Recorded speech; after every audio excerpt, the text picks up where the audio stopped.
Rocket Man's Wheelhouse, Dr. Matt Hayes. Episode 3. Episode 3. Dude, it's crazy that you're sitting in my living room. Usually when I'm talking to you, we talk all the time, but this is the first time I've been in this house. Yeah. How did you find this place that is 4 hours outside of Nashville? You know, we were living super close to Nashville. Yeah. In East Nashville. In the best part of East Nashville. Yeah, we did. It's great. Fantastic. I love it. And, you know, they didn't even let us have the 37206 and be cool like everybody else. We had to be 37207. Did you know that? That's like a thing. It's like, you know, people are like, in racism, bro.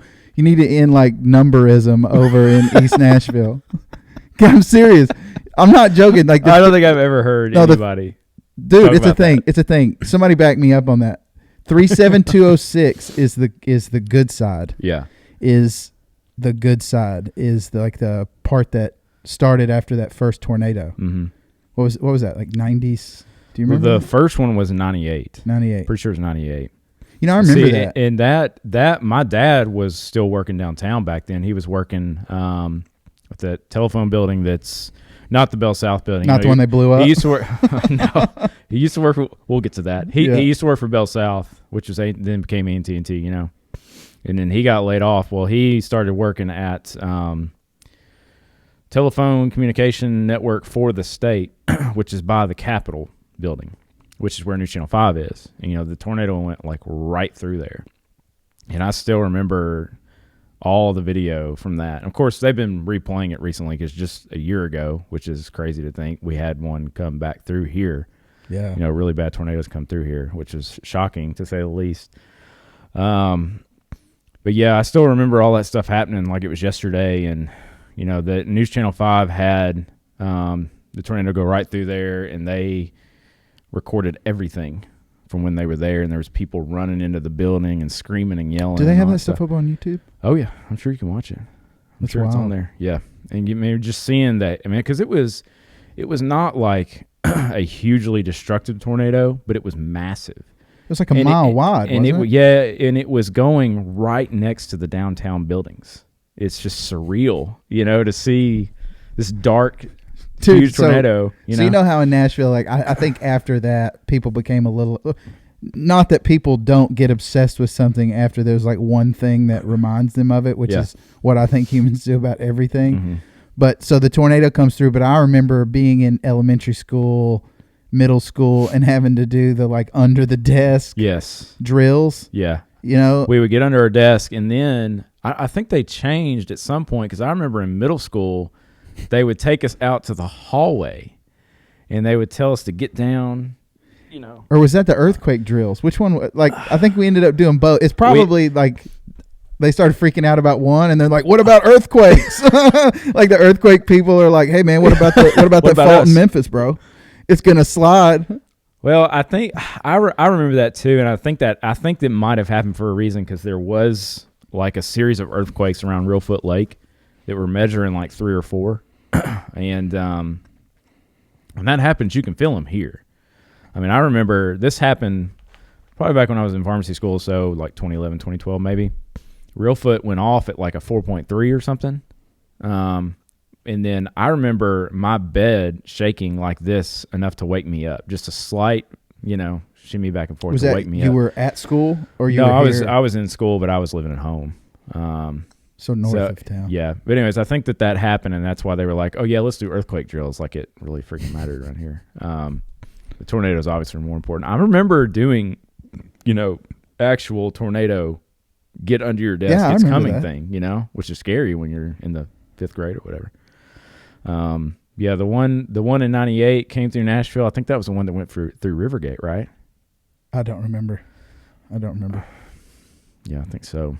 Because remember, there was it went through Rivergate, and that was a big deal because I feel like there was another one too. There was another one, not this one that just blew up East Nashville again. But 2004, it went through Gilletsville, through Gallatin. Oh, you know, yeah. I remember that one. I think that was that one. So I was working at the Kroger in Gilletsville, which is on Long Hollow Pike, just a little bit off of I-65. And that tornado came through, and so I was there that day, and there's a lot of talk about this was going to happen. This might be a bad storm. And people were just still coming in the store, you know. You could see outside, the skies were getting really dark, and people were just still coming in like nothing was going on. And then finally, my store manager at the time, Mr. Cox, went out there to look at it because he had been watching the news, and they said, tornado's coming. And then all of a sudden, I see him come in the store going, everybody get to the back of the store. Get to the back of the store. Tornado's coming. And I just stood there, and everybody in the pharmacy I was working with just stood there like, oh, my God, you know. And so everybody just, cashiers drop what they were doing. Everybody just drops their groceries and just goes to the back where the freezers are and stuff to hide in the back. And we stayed in the pharmacy because we had to. We couldn't let anybody get in there, you know. So we had to pull the gate, stay there. We got down, and then we could, I mean, I feel like I remember feeling it hit the building. And it didn't necessarily hit the building, but it was just across the street on Long Hollow Pike. And when we came back out, you know, it was a weird thing because there's crap everywhere. There's debris everywhere. People are just kind of slowly wandering out from where they were hiding. You know, that Shoney's Inn Hotel over there, just people were just standing on the balcony just looking around. You know, it's dead silence. And I looked at the corner of the building because I felt like the building had got hit, and part of the, you know, gutter awning or whatever was just pulled up like that. But that was all that had happened to the Kroger building. But then it, just down the road from the Kroger, it went across the street, across Long Hollow Pike, and that's where it destroyed some of those houses back up there that had been there for, you know, 50 years or whatever. So, you know, people like to say that, or they play the card that this is somehow like a new thing and there's changing weather patterns. Do you think it's that? And I don't really want to go down that rabbit hole. Or do you think that there's like a lot of people that are moving to Nashville? You know, like I'm thinking about one instance specifically. I have a neighbor who's from, I should know this. It was like West Virginia or somewhere, Ohio or something. And like they're not used to these storms. But I mean, I have memories of really bad thunderstorms, like really bad thunderstorms with limbs laying everywhere. And even when me and Ashley were married living in East Nashville, there were several crazy storms that came through. There was one, I had an 8-foot fence that was literally made of like 6x6 posts and deck boards. Like this was a nice fence. And it picked, you know, 25 feet of fence up, just ripped it out of the ground and laid it right out in the street. And that was just straight line winds. Yeah. And blew a tree, I mean, literally this big around through my neighbor's house. Yeah. It's crazy. I think that, you know, in terms of climate change, I don't know enough about it. I'll be honest with you. I don't, you know, I think it would be foolish to say nothing's happening, but I think it's also probably overreactive to say, yes, the world's going to end in 5 years or something, you know? For people that like come here and haven't experienced it, like, yes, this stuff has been going on forever, you know, like tornadoes happen, you know, it seems like we have one bad one every 10 years, you know, whether it's truly destructive or if it's rural or whatever. I mean, I guess the question is how much more frequent is it than before? Like, it's still going to happen, but is it happening with more frequency than in the past? So, like the ice storm we just had here, I don't know how bad it was here, but it was pretty awesome. It's pretty, yeah, it was awesome. It was pretty bad. I mean, it's, you know, if you don't know how to drive on ice, you would have wrecked. You know, you would have ended up in a ditch. I still had to go to work every day, except for the day I was off. But a lot of people didn't come in because most people were just stuck where they were. I mean, it was good, it was icy. Good thick layer of ice, and but see, that's what people before it snowed. And people always say we don't know how to drive in the snow. Yeah, we don't have snow. Yeah, it's literally like we get a whole lot of ice. Yeah, or whatever form of, and then you get the snow. Yeah, but then we had this not even 10 years ago. It was 2014 that we had an ice storm. I mean, it wasn't super bad. It wasn't, you know, as bad as it was in Texas recently, but it happened. And then we had another really, really bad one. I think it was 92, 93. I mean, I'll never forget it because it felt like the power was out at our house for 2 weeks. You're talking about the one in the 90s? Yes. Yeah, I remember that. The power was out for like we were kids. 2 weeks. Yeah, and we've been like less than 10, right? Oh yeah, yeah. We were boiling water, you know, to take baths in. You know, you had to boil the water to let it cool, and then you could take a bath by doing that in the bathtub, and then probably had to share the freaking bathwater with my brother. But it's, I don't know. I guess the question is it just happening more frequent? Is that something we need to be concerned about, or stuff like that, stuff that's very polarizing, obviously, because it gets politicized, which I think is the problem with climate change in general and all topics. Yeah, I think that really is the worst part of all of this is you have politicizing of facts, so you can't disseminate okay, do I believe this about climate change or do I believe this because I'm following this guy or girl or whatever your politician is on these topics. These are the things that I identify with what she's saying or he's saying, but then you have to do that on everything, or do you? Because that's what everybody does. Everybody goes right down whatever line they're on, follow, I'm not even going to name their names. They don't deserve it. But you know what I mean? So how do you know? How do we know? So what I've done, because, I've been a long time, I don't know about climate change. It seems, I don't know. Yeah. But maybe, if scientists continue to say it, but here's my problem with that. Where are we listening to the scientists? Are we listening to the scientists on Rolling Stone magazine, on CNN and ABC? Or do we have where is the legitimate scientific journal that people can trust? I feel like the coronavirus might have taught us a lot about how to handle things like that. Because, you have the people at World Health Organization and the CDC, right? Whether they made the wrong calls or the right calls, right? That can be disputed. A lot of them, they were spot on, but some of them they were wrong about. At the end of the day, that segment of science they're just trying to do their job. They're just normal people that are really, really, really smart about a particular topic that we should be listening to.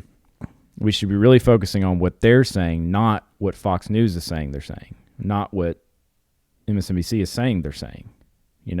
But how do we source that? Or what really, politicians are saying they're saying. Because people are busy. CDC.gov or whatever. Me personally, I'm busy. I can't go. I can't go look at everything Dr. Fauci's saying and whatever. And then there may be people that have a certain level of ignorance to it, which, again, when it comes to medical things, we could be ignorant. So, how would you suggest that people do that? What you're saying? Because I totally agree. I 100% agree. Yeah, CDC.gov. If you want to know how to handle preparing for a tornado, you go to the NOAA or the National Weather Service, and you see what they're saying. And you can do the best you can to find trustworthy people on social media or the news or whatever. But the best place is just to try to go to these sources and find out what to do. Coronavirus. What is the CDC saying about hand washing and mask wearing and social distancing, which they're changing? Even last week, they're changing things on that. So, it's. And I guess that's where the distrust for me through thinking through what you're saying, and I'm not disagreeing, but thinking through that, then you start to think, okay, well, now these people have political or personal interests. They can't go back on what they're saying. Now they're going to look foolish. So I got to ride this out and stay consistent with what I've been doing and saying. I think that's something to think about. I think somebody in Dr. Fauci's position, he is in a political position just from the sheer nature of being at the top of a bureaucracy, right? And I think it's understandable. But, he has changed some of the things he's saying. But even then, the CDC has done 180s on some of the things they were saying initially from beginning to now, where maybe they were being overprotective, and then they figured out later on, okay, we don't really have to do things this way, or maybe there was something that wasn't happening. You remember the whole thing with masks at first, right? They were saying, wear gloves, wear masks. Well, then they were like, well, gloves are more important. Well, actually, you should just be washing your hands. And, well, now we do, the masks aren't that important because it's not really going to help. Well, now we're finding out the masks do help, they're going to, the people on the ground are going to change based on the correct information they need to give someone. If I make a mistake at work with a patient that comes in, I have to make it right. And I tell them, listen, we messed up. We'll fix it, But, yeah, somebody like Dr. Fauci or even the President of the United States, they're going to stick to their guns because they have a path they need to follow, Correct. to keep voters and things like that. And I agree. And I agree with that. And Fox News and MSNBC, you're going to do the same thing. Fox News is going to keep throwing people on their network on, Tucker Carlson's going to have guests on there that says, this is why, this random doctor, that is not working for the CDC. He's not investigating China, who says, it came from this bat lab in China or whatever, that whole story that came out that wasn't true or whatever. All that stuff. And he's going to keep putting people on there. He's not going to bring somebody on that will correct the mistakes they make, So it's frustrating, very frustrating. Yeah. And it can be applied to everything. Yeah. Really, And I think the part that I keep having trouble with is, really when you get down to it, do you trust the person? Do you not? Yeah.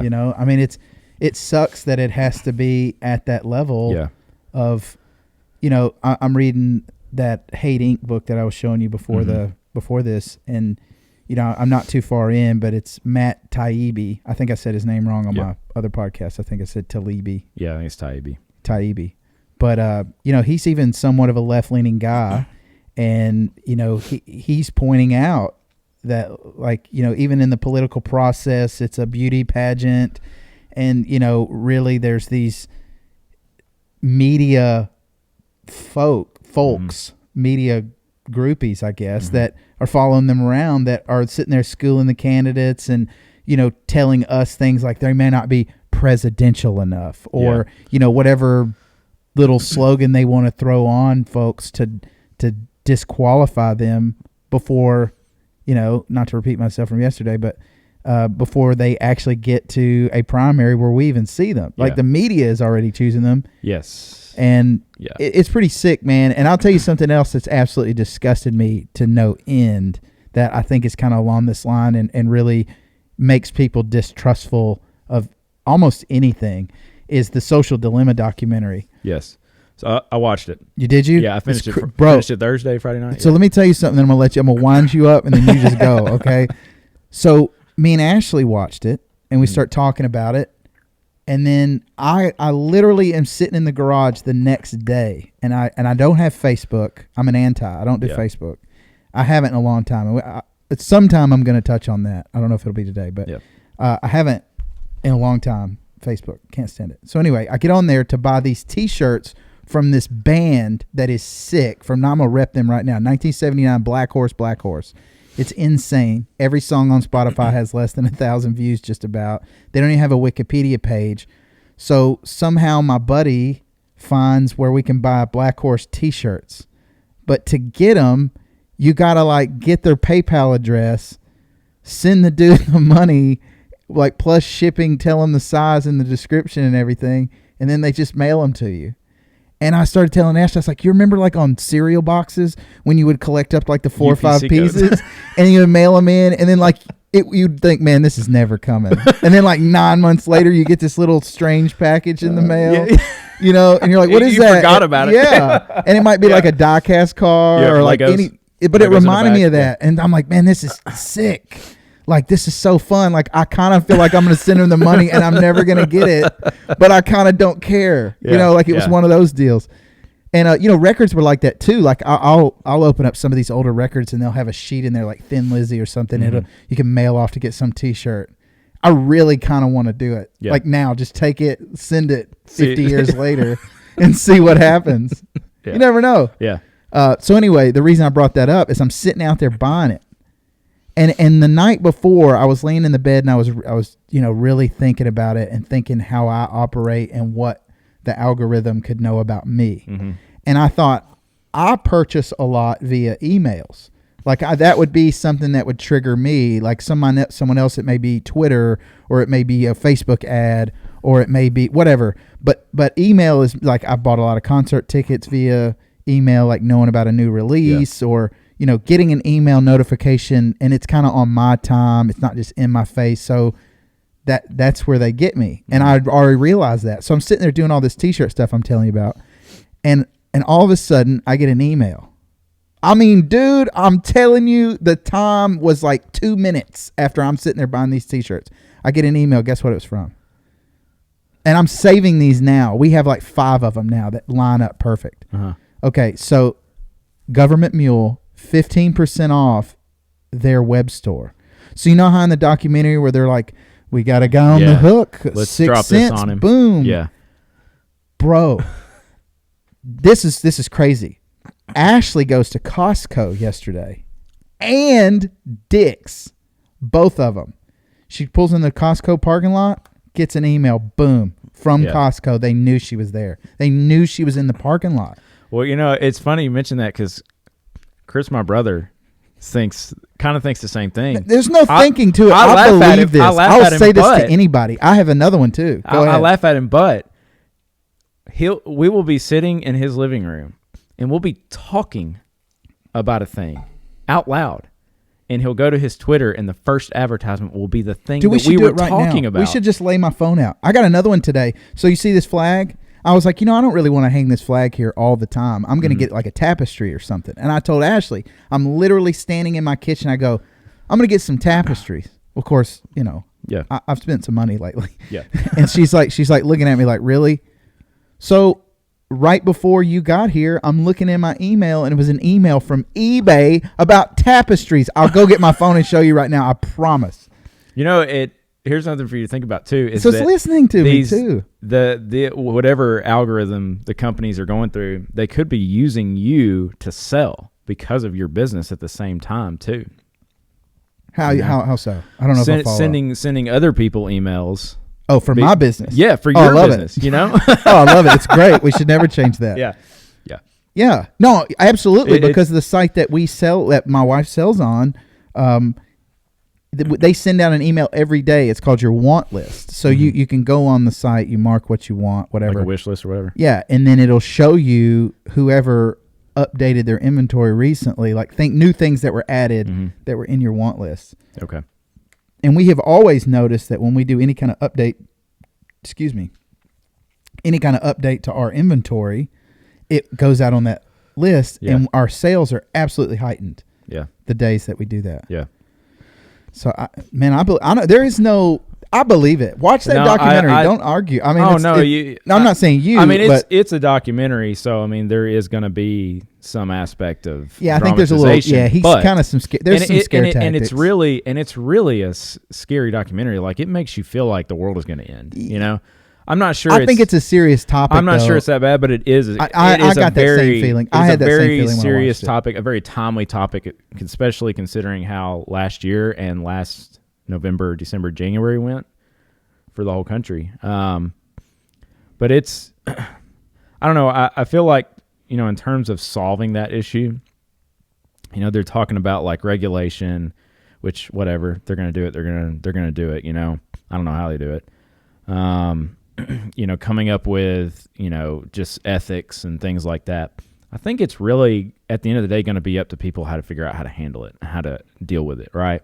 Well, isn't that everything in America? Like, shouldn't it be that way? It's a lot. Putting your finger on the burner. Yeah, stop letting these clowns tell us what to do, and let's figure it out. At some point, as smart people. At some point, every American and really worldwide citizen at this point, hopefully, is going to have to figure out how to deal with it, and is going to have to find that point where they realize this is causing a problem in their life. Like I've put my finger on the burner in Facebook. I think everybody's probably done it. I mean, I've put stupid things on there, and I fell down a rabbit hole once, with conspiracy from Facebook. I did it, and I feel terrible about it now. There's a lot of truth to the idea that the whole rabbit hole idea. That's not like something that you're making up. Like, I spent a bunch of time, so like it's I just ended up. That. Yes, yeah, dude. So I forget where I read this, but it said nursing mothers. So if you're a nursing mother and you get on YouTube and you search for videos about breastfeeding or like new mom type videos, do you know what the next series of videos that they present to those people is? It's the anti-vaxxing stuff. So they get their moms worked up on vaccine. Yeah. So here's the deal. This is what people need to understand. YouTube and Facebook and all those different groups, they don't care whether we get the right information. Yeah. They just care that they get our attention. Yes. You're a user. Absolutely. Yeah. And I said whatever this yesterday. It takes to keep you on there. The same people that design casinos, those attention engineers, and I've said this a million times, I'm going to continue to say it, That's the same type mentality and the same people that design websites. Or not websites, like these social media sites and video games. And they have a part in video games too. Yes, big time. You know, I love video games. I do. And it's one of those things that I will never, even though they really are pushing it hard to be social. Like I think they want that same type control. I think you still kind of do get to decide what you spend your time on. It's not as driven like that. I don't feel those pressures. They sell you, though. There's video games that are designed like YouTube is. They want you on it. They want you to stay on this game playing it all the time. We play Destiny. It wants your attention all the time. Oh, absolutely. Fortnite is designed that way for kids. They put up cartoony characters so that they can go and ask their parents to spend all their parents' money on skins in the game. Some games are not. Like God of War is a incredible game, and it is designed as an action story. And it is a fantastic story, almost better than any movie you'll see in any given year and anything you'll experience from TV in a year. And that game is not designed to do that. It's not designed to take you down a rabbit hole, you know, and keep your attention and keep you spending money on it. You buy it once, you experience it, it's done. You know? Hey, for the record, this man right here has played more different video game titles, I think, than anybody else. We can talk about video game history for 4 hours. I mean, we were kind of we started on Nintendo. We were there. That's where we were started. there. Did your brother have anything else before that? Did you guys have anything? We before both had it. Nintendo? We had the NES. We had Sega Dude, let's Genesis. do that. I want to know what you guys had. Okay. So what did you have? So we had Nintendo. Okay. We did not have Super Nintendo. We had Sega Genesis. We had. So would you guys keep them, or would you always trade in? I still your have my Nintendo? Sega Genesis. But did you trade in the Nintendo? No. What was its downfall? The Nintendo is gone. I don't know where it is. I think we gave it away. No, we didn't trade it in. We had PlayStation. He had the PlayStation, and then I got one later. Were y'all pretty good about sharing each other's games? Yeah, I mean, was it kind of back then? Video games, you know, it's like we were saying, it's so much different today. They're designed to take up a good chunk of your time. Back then, it wasn't really like just that. Like it was chilling an afternoon. You played Sonic. Some Friday the 13th. You play Sonic the Hedgehog for 20 minutes and you die and you give up and you don't play it again. You know, but now games, they know that players were leaving when you died in a video game, so now they make it easier so you don't die, so you keep playing, you know, and they give you extra lives so you keep coming back to keep playing. You know, that's like they know what happened back then. Did you guys have Jaws? Do you remember that game on Nintendo, Jaws? No. There were some of those games, man. Oh, yeah. There were some of those games, though, that I felt like you'd play them for literally 5 minutes, and you'd go, this is stupid. I don't even know what I'm supposed to be doing. Yeah. But you paid especially if you played them today. They're probably pretty bad. But I mean, I even remember then, like I had the case for Nintendo, like we'd have 15 games or something. Did yours ever reach the point where you had to put rubbing alcohol on the cartridge? No, but connection? You had to do the blow on it. Yeah, we had to blow on it and put rubbing alcohol on it. I think I've taken them apart and cleaned them. Like there's a screw or something on the back or a couple screws. We probably should have done that. So I talk about this with the people I work with that are the younger kids I work with, like 25 and under. About video games. They know that I play a lot and I know a lot about it, history and stuff. Those people are in the Matrix, by the way. You do know that, right? Like we're the last generation of people that actually remembers things before we were plugged in. Yeah, so and that's the truth. It's true. I believe it's that. weird. It's very weird to think about a time where where people sat down and talked. No iPhone. Yeah. In person. Yeah. Without a mask. So, I try to tell them, like they'll play something in a video game and they don't understand like how we got to that point in that game. Like Mario Odyssey. Did you play Mario Odyssey on your Switch? Not yet. Okay. I think they have it, but I'm on Zelda. It's awesome. So, it's 3D. Mario jumps around. I've never really liked the 3D Marios. This game's so good. I'm going to check it out. Good. So there's a part where they start hearkening back to the original Mario. And you'll go through a pipe in 3D, and it puts you on a wall. They do that in Zelda. They do that in Zelda, they put you on a wall in 16-bit. I dig that. So I was talking to one of the girls I work with about it, and she's like, yeah, I played it.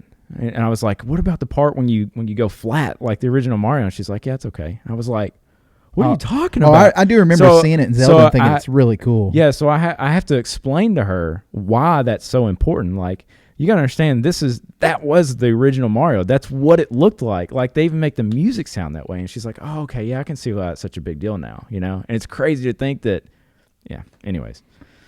So you had Nintendo. You didn't have Super Nintendo. No, we didn't. Super Nintendo to this day is still one of my favorites. Do you ever play the Super Nintendo games on Switch? Yeah, I play those. I mean, Super Nintendo is definitely one of the most important consoles ever, for sure. Super Mario World to me is still one of the smoothest, easiest, fun experiences I've ever had. That game is fun. It's just fun. We didn't have that when we had Sega, PlayStation. I had a PlayStation. I had a Nintendo 64. Then Chris graduated high school, went to UT Martin, so he took his PlayStation with him. So then I pretty much had my own stuff at that point. He had his own stuff. So PS2, Xbox. See, I remember you having. I think I do remember you guys having PlayStations before most people had PlayStations. Yeah, most people still had early. Did you guys ever have a 64? You said that, didn't you? I had a 64. Yeah, I love 64 too. Yeah, and I think that's where controller sucks, but yeah, it's we were kind of connecting in about that time because I remember GoldenEye. I think I was trying to think about this, not in terms of video games. The other day was when was the first time we met? I absolutely know it. I know it. Was it at a laser tag? Were we at Qzar or Laser Quest? Was that the first time that we had ever? Can you imagine this? Like, we had to be pretty young, just like seeing another dude and being like, that dude looks kind of cool. Hey man, you want to be my friend for like 23 years?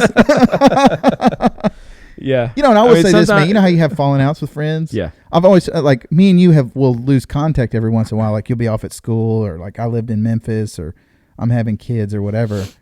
But like, even the video, like, we've always stayed in contact. But then with video games, I mean, we get to play. I mean, we haven't been playing a lot lately. We play with people we don't even know. Yeah, like I've never met them regularly. Yeah, yeah. But we are just friends with them. Yeah, literally friends too. Yep. And people don't understand that aren't in video games either. Like, they really don't get that. I think a lot more people see that now after this past year. Yeah. You know, there's more people playing than ever, and you know. Can you still not get PS5s? Huh? Like, is it still? Are those people like? Are these people sitting out there bored for a year still not able to get PS5s, or can you walk in and get them now? PS5 is right now, Sony said, officially the fastest selling console ever. It's good too, and the most in a certain time frame, which is crazy because there are still, for every one out there, there's 3 people that want one that can't get one. Dude, have you seen the meme where it says how PlayStation is keeping the PlayStation safe as they go down the interstate? And it's an 18-wheeler, and on the side of it, it has the new Xbox. Yeah. Yeah. You know, and I never had an Xbox. Did you ever have Xbox? I did, yeah. I always thought Xbox was trash. I never sold had an my Xbox. PS2 to get an OG Xbox. Okay. People that liked Xboxes liked Xboxes. And going back to the conversation about connecting people and stuff, I feel like I don't have to explain myself anymore when it comes to video games with people. Now, there's still people that try to make fun of you, but it's not boomers. Boomers are the ones that don't get it. Yeah, but now it's everybody's just like, oh, you don't play? Yeah. Or if you don't, they're like, yeah, that's cool. You play video games. Well, you know my friend Scott, T-Player. Yeah. T-Player 69, baby. God, that's the worst name. You know how he got that name? That's the funny part about the name. No. It was his stepson's account. T-Player 69. Well, stepson goes out of picture. He just keeps the Xbox, plays on dude's account. It becomes not his even screen. his It's not even his screen name. And it hasn't been, I mean, it is now. Like, that's years ago. Yeah, like, years I ago. didn't know that. It's funny. So I was thinking about, like... Well, hold on. Real quick. So the reason I brought him up, he had all that trouble where he was at Vanderbilt, and he had his heart transplant. I'm trying to get him on here to talk about all that. Yeah. And he's got all these stories about how he's had to like get people's attention in the waiting room to, like, you know, because he's like really hurting. Yeah. And so anyway, he's sitting there, like, his mom will take his PlayStation, and because he'll be in the hospital for like weeks, you know, before and after the heart surgery, or like leading up to it or whatever. And so he'll like literally he gets like, dude, I don't care anymore. And he'll literally sit in Vandy with his PlayStation playing video games. And he said he's had like, I mean, this is Vanderbilt, like higher up, like cardiologists, other people walk in and be like, oh, this is sick. I didn't even know you could do this in here. Yeah. He's like, me and my buddies play Warzone. Yeah. Like, and these dudes, they're like, it's people like us who grew up playing video games, realize it really is a fun pastime, man. Yeah, and then everybody younger than us is and already after our doing parents got mad and didn't let us watch baseball anymore during the strike, man, it's all we had to do.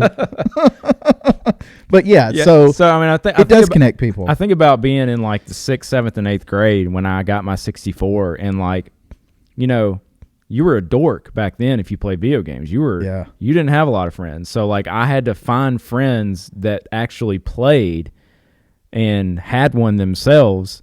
So then I would be friends with them, you know, and then I realized by being friends with them that they're not the cool kids at all. They're the ones that get tripped in the hallway, you know.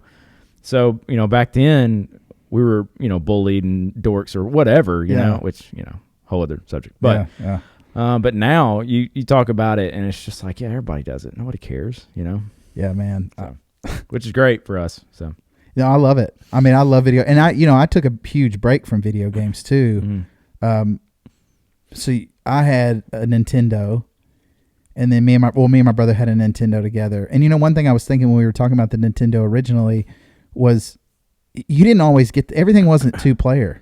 You know, now everything's about me, me, me. They want everybody's attention, but like there were times I know you and your brother probably had to sit there and like one person's playing and the other person's just watching. Yeah. So like the art aspect of Nintendo, the reason Nintendo, the regular Nintendo and Super Nintendo have lasted is even the art is cool. Yeah. Like they were making it cool, man. And, you know, and I think a lot of like one thing Destiny has going for it, you know, it's basically people creating a game they want to play, not just like some product. Yeah. And I think that's where the video games have trouble to me is when they over monetize or like over aggressively monetize. With Bungie and Destiny, it might be like corporate speak a little too much to get, you know, this lower tier technical developer on a video doc talking about, yeah, I love Destiny so much I play it when I get home. But I really think that over there they do like that game. Yeah, I bet those people live that. I bet there's a lot of people that live that game. They probably play it as much as we do, or at work while they're working on it or whatever. And that's what makes it so great. And that's what makes the art so good. The music's great. All the new missions are good. And, you know, some of these games like Fortnite, they're just dead air. And for anybody that doesn't understand what Destiny is, so Destiny... How would you describe Destiny as a style of game? It's like a drop-in, drop-out cooperative shooter. So, and you know, a lot of games you have to match make before a game, and you can't really, you know, just jump in the middle of somebody's game, or you have to do stuff by yourself. With Destiny, everything can be done with someone. Almost every single thing in it, and people can join you in the middle of what you're doing, or drop out in the middle of what you're doing. Your fire team, yeah.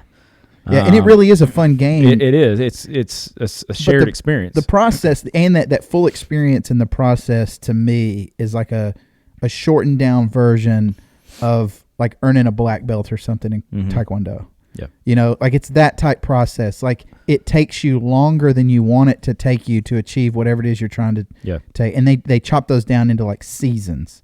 Mm. And then you know, you go through this process of achieving whatever that ultimate goal is, usually in some form of like a number or score. I don't know how to describe that, but seal. Yeah, or seal. And so it's a series of achievements, and it really is fun. Like it gives you just something to chew at, and like you can get on, and it's like the ultimate chia pet. You remember those? Yeah. Did you have one of those? No, I didn't have one of those.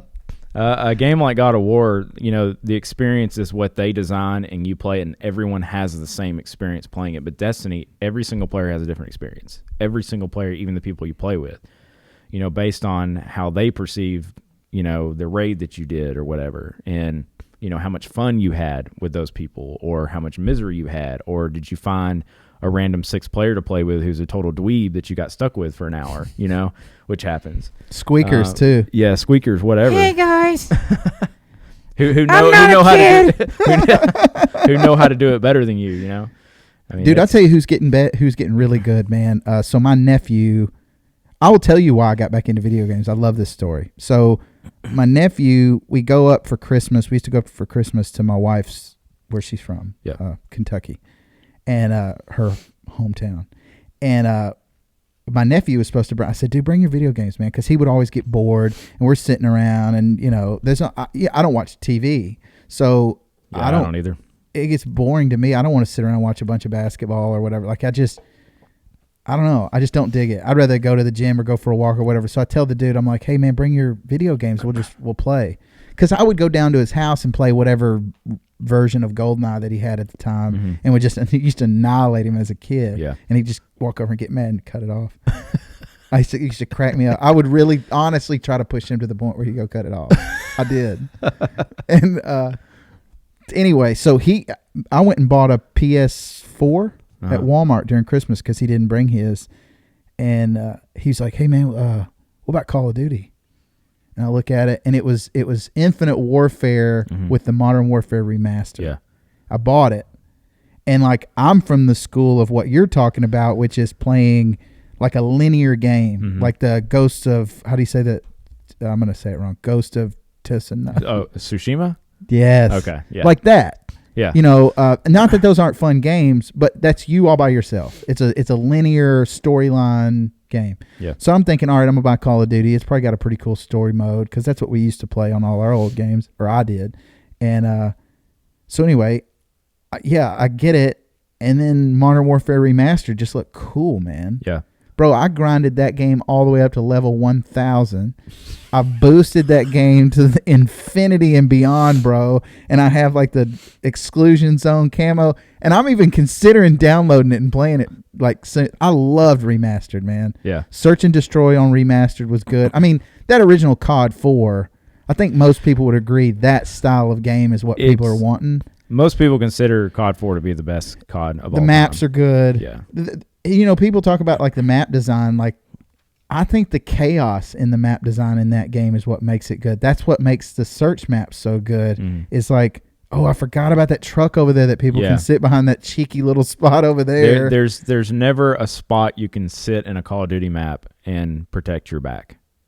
Like, you can protect this side and this side, but then there's this one place. Yeah. You know? That's cool. The way, and they do it on purpose like that. You know, the one thing that they have done that I think is, so Destiny, tying these two together, Destiny has the raids.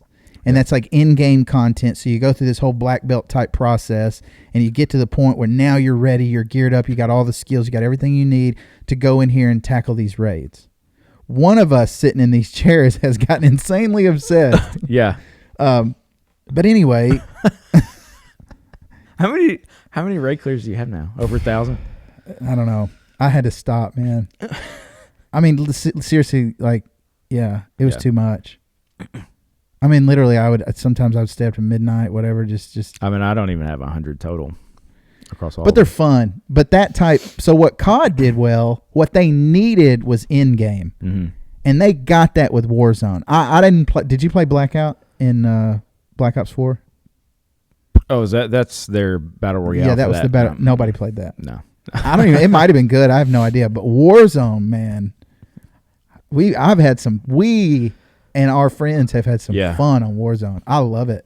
Yeah, it's the only playable battle royale I've ever experienced. You know, like most of them are terrible. Terrible.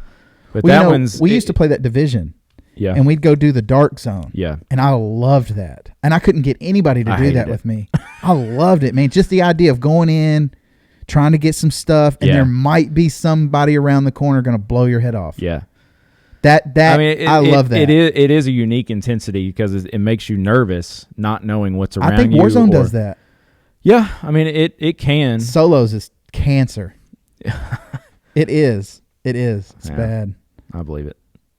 Well, am I not supposed to say cancer? I haven't played it in a while. I've been playing just regular multiplayer in Modern Warfare. It's good. That the gun style and the sound on that game, the way they look when you shoot them. I mean, it looks like the recoil patterns. It looks like the way the smoke comes out of a chamber. It looks amazing. Nobody from Call of Duty is ever going to hear this, but please, every Call of Duty, make it easy to do the little gun examination at the end, because when you absolutely dump on kids in search, the thing you really want to do is turn that gun up and let them see it. Somebody needs to get that in their head to put that in every Call of Duty. I think that Modern Warfare is the best Call of Duty of all time. It's pretty good. I'm not going to lie. I do like Cold War. What is it that you like about Modern Warfare better than Cold War? It feels like the first true new Call of Duty since it does have a Battlefield feel. Like everything I liked about the Battlefield gun movements. The only problem is that you die too quickly in Call of Duty games. It's very reactionary, you know. You have a chance in other games, but that one. You mean like Shipment, like the ultimate? Well, yeah, that's what you're talking about. But I mean, people love that experience. Yeah, and it's good for leveling up guns. But like the way you move in Modern Warfare and the way you ADS and you can like hang on a wall, like plant the gun on the side of the wall and stuff like that. Like none of the other games do that. I mean, Cold War, you go back and play Cold War, and it suddenly the animations look like it's from 3 years ago, and the movement looks like it feels like a Call of Duty 3 years ago, and it's just like they pushed it so much. It felt like a new Call of Duty, like an actual new Call of Duty for the first time since like Modern Warfare 2 or whatever. And then you go back to Cold War, and it's like, man, this feels like Call of Duty. You know? Yeah. I'm looking forward to the next Modern Warfare for sure. So, yeah, I do agree with everything that you're saying in Modern Warfare, and I think the good thing, like the biggest thing that came out of Modern Warfare was Warzone. Mm-hmm. And like my mind goes to all the possibilities. Like, what if the next Call of Duty is like World War II, or you get one in the cycle, and then like all of a sudden you can drop in Verdansk with like a Tommy gun, except dude. You're dropping in Normandy. Or something like that. Or something like that. Like what they should do, it'd be really killer to make the new map go to the new game, but you can still bring everything from the last so many games. Yeah. And like that stuff they're going to struggle with a little bit if they keep bringing in new games onto Warzone, I would say a good 3 games. I mean, I could see doing 2 for now. The next Modern Warfare needs to have Warzone 2 or whatever. They cannot get away from Warzone and let the different game developers do it, though. They're going to screw it up. Yeah, well. They're gonna screw it up. Activision's a big company; they'll screw it up somehow. Yeah, have you played the Alcatraz map much? Yeah, I mean, I played it with you, dude. It's love definitely that. fun. Yeah, the Rebirth. It's a good game mode because it keeps you coming back. That's the thing about Battle Royale I don't like is you drop in, you gather guns and crap for 10, 15 minutes. It's a lotto pool, man. And then you didn't check that one little outhouse. And some dude quick scopes you. And your match is over. And you didn't even have a chance. But with Warzone, it was the first one. It was like, here, come back in, you know. Well, I will say this. Respawn you. That the mentality, and I think younger kids are really bad about this, but the mentality of like, I'm in quads, I have 4 guys, 1 guy dies, I'm just done. You know, like I'm going to quit. Yeah. As opposed to letting your team re-strategize and get you back. Because there are ways to get you back. Yeah. I think I've won games like that, and it's even more exhilarating. And we had more a game exciting. Like that, didn't we? Where we were down to one person. One person. Was it you? I don't remember. I have it on YouTube. I saved the whole game. I don't remember. Somebody was down. It was down to one person, and then there was only like 2 of us left at the end, and I think it may have been Dean or you and Ashley came through at the very end and killed the other team. I think I know exactly what you're talking about. I think I know what you're talking about. Yeah, that was awesome. Yeah, that was a good one. But you have moments like that to other people, going back to your other point, where like people used to think you were dorks or whatever. We remember that game. Yeah, like that's a memory. That was a fun. That was a time. It would be like going to bowl, or like going to shoot pool and going to the bar or something. And you almost bowled 300 or something. Like it was me, you, and my wife and another friend of ours. Yeah, literally playing in a virtual world, having fun, just like you would. You don't remember the time you played Mario Brothers. You don't remember the time you played Mario Brothers 3 and died 3 times in a row. We remember. No, but I know that at some point in my life I've beat Mario 3. Yeah. And I blew all the whistles and got all the way to the thing and swam under the boat. I did it. Yeah. I want to do it again. Yeah. This stuff's fun. But like I know for a fact that I have family members that when we used to make money playing video games, me and Ashley, like, we would play for fun and then we would make money doing it too. Like I would have people that thought we were silly. Yeah. Like look at you, like you're just silly. You're just wasting your time. That's just so silly. Why would you do that? Yeah. But they don't understand that it is social. It is fun. They just have a perception of fat guy in a basement. You shouldn't do it all the time. No. There is that. It shouldn't be your life. There is. It's like we were talking about earlier. The games are designed to keep your attention. Neither should your Facebook. They exactly. they can get you addicted. You can be addicted to video games. Like it can become a problem. Well, think about the game we're talking about. Like think about at the very end of a hard fought war zone that you win, what's usually happening? Your heart is pounding. Yeah.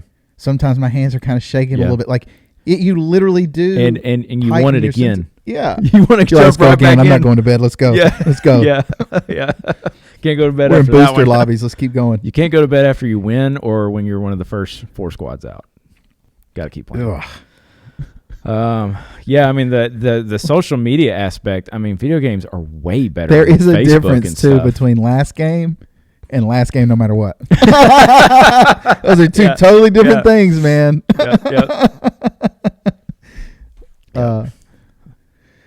Yeah, the thing with social media, I mean, Facebook is just a terrible thing to get addicted to. Instagram is a terrible thing to get addicted to because, How true do you think it is when they say that it is as addictive as a cocaine hit?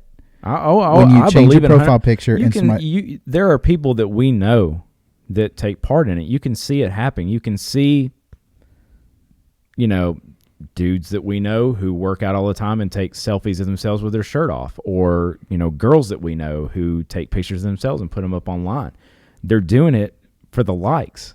I mean, that's why they do it. Like it's affirmation. They need affirmation that they look good. That's why. Well, that documentary, the Social Dilemma documentary, talks about how that's happening with surgery and how that's happening with 12-year-olds and 13-year-olds. I believe it. The part about the suicide I see it drove with girls me nuts, that age. man, with girls, and you don't have girls, so I'm not trying to discount your opinion at all, but I will tell you, girls having a wife and having 3 little girls, you understand that girls are sensitive. They're also completely different. Yeah. Like their thought process, or the thought process I see my girls have, is completely different than mine. Mm-hmm. And I'm sure guys are the same way. Like, some people need reassurance. Mm-hmm. Some people just need a friend, and they don't really care what anybody thinks about them. Yeah. And they're just going to do whatever. But then there's people, and especially girls, all girls want to feel pretty. Like, all the little shows that girls watch, there's always like that one little pretty dolly girl. And, all girls, I think, want to be that. You know what I mean? They want to be accepted in that way, and people to think they're pretty, and people think they're, all that. And it's heavy, man. Yeah. Especially for any 8th grader. And now when we were in middle school and high school, I'm sure you remember this, but like teen living class, you remember where it was just like, learn how to cook or learn about like I never took that. Ovaries, I think I do sperm remember and that. stuff. What? No, what did you say? Where we teach about reproduction. Say overused sperm.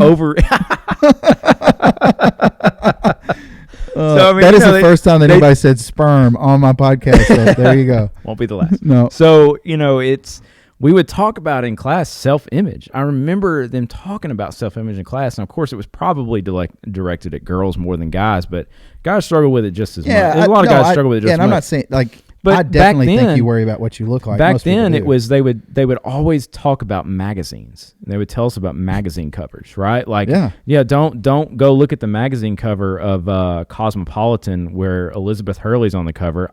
I remember this cover. Where they're on the cover because they cut her hips out, or they Photoshop her face and all that stuff. But now on Instagram, it is 10,000 pictures on one person's account like that. Right? Like, it wasn't, it used to just be one magazine cover you saw at the grocery store, and that's all the girl was exposed to. Now the girl exposes herself on Instagram, the 8th grader in her bedroom on Instagram, to person after person after person after person. It's crazy. 10,000 like pictures. she's the cover. Constantly being bombarded with a world that's not real. Yeah, it's crazy. And Instagram wants it that way. Right? Of course. Like, they want that girl to keep going on there. They do the same. I keep looking up at my TV because that's where I watch the Social Dilemma, but that's exactly what they showed. Yeah. Like, they literally have your feed, and they're pitching you out the next couple things to keep you going. And there's the ethics with Instagram, but there's also the ethics with the girl that's putting 10,000 pictures of herself up too. Correct. Like, how that girl, what's the famous Kardashian, one of the most famous women on earth because of her image. Like, she's having an effect on way too many girls. In terms of how those girls then perceive themselves. Like, at some point, like, she has to think about that. I was looking at the effect she's had on so many people. I was looking for some workout pants to buy my wife. Like, she just had a baby not too long ago, and she's been going to a cardio class. And I was like, hey, she's doing really. I just want to encourage her. I'm going to find some pants. Yeah. So I go looking for her, like looking at what she has. And all of a sudden I just see this one ad for this one type of yoga pant that like evidently pulls all the cellulite up and does all the stuff. But the picture is the biggest booty in the world with like the smallest waist. And I'm like, man, that doesn't even look, but it's what you're talking about. It's the effect of what they're like. Literally these marketing people are saying, who the people we want to sell these yoga pants to think that girl you're talking about butt is perfect. Yeah. So if we tell them that their butts are going to look like Kim Kardashian's butt, but the problem is I think people go way to, like, it's okay to want to look good and to make your butt look bigger. I don't think anybody's saying that, but like Kim Kardashian's herself is not real. No, like don't go get surgery to look. That's just crazy. Yeah. Anybody thinking about doing that, that's as crazy as like me or you going and deciding we're going to start looking like Michael Jackson now, which people also do. And Barbie and everything else. And I think that's like self-mutilation on a completely different level. It's not healthy. It's like an identity thing. I don't know, man. It can't be disputed that none of that's healthy for a person. It's not. It's really not. Yeah. Whether you want to do it or not, or, you know, I mean, there's nothing wrong with wanting to be in shape, you know, taking care of yourself and not looking like a complete bum that plays PlayStation in their basement, you know, like I can understand that. I have probably looked like that guy at some point in my life. Oh yeah, I do all the time. You know, there's nothing wrong with wanting that, but at the same time, you can't pursue something that literally is not real. You know, that's the danger, I think. And that, but do people do that with video games? That. But is that what we're doing with video games? We're literally wasting time on achievements that aren't real. Like it's not real.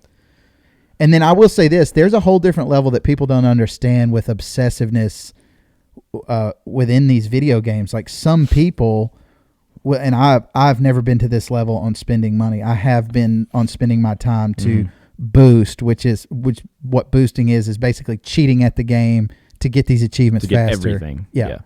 Which I just love doing that. I do care about the end results, but I really do just like cheating at video games, which I think goes back to Nintendo with the game genies and the. You had codes you could put in. Yes. Yeah, we don't get that anymore. No. But anyway, so yeah, what was I saying? I don't know. I'm gonna rewind it. We'll know tomorrow.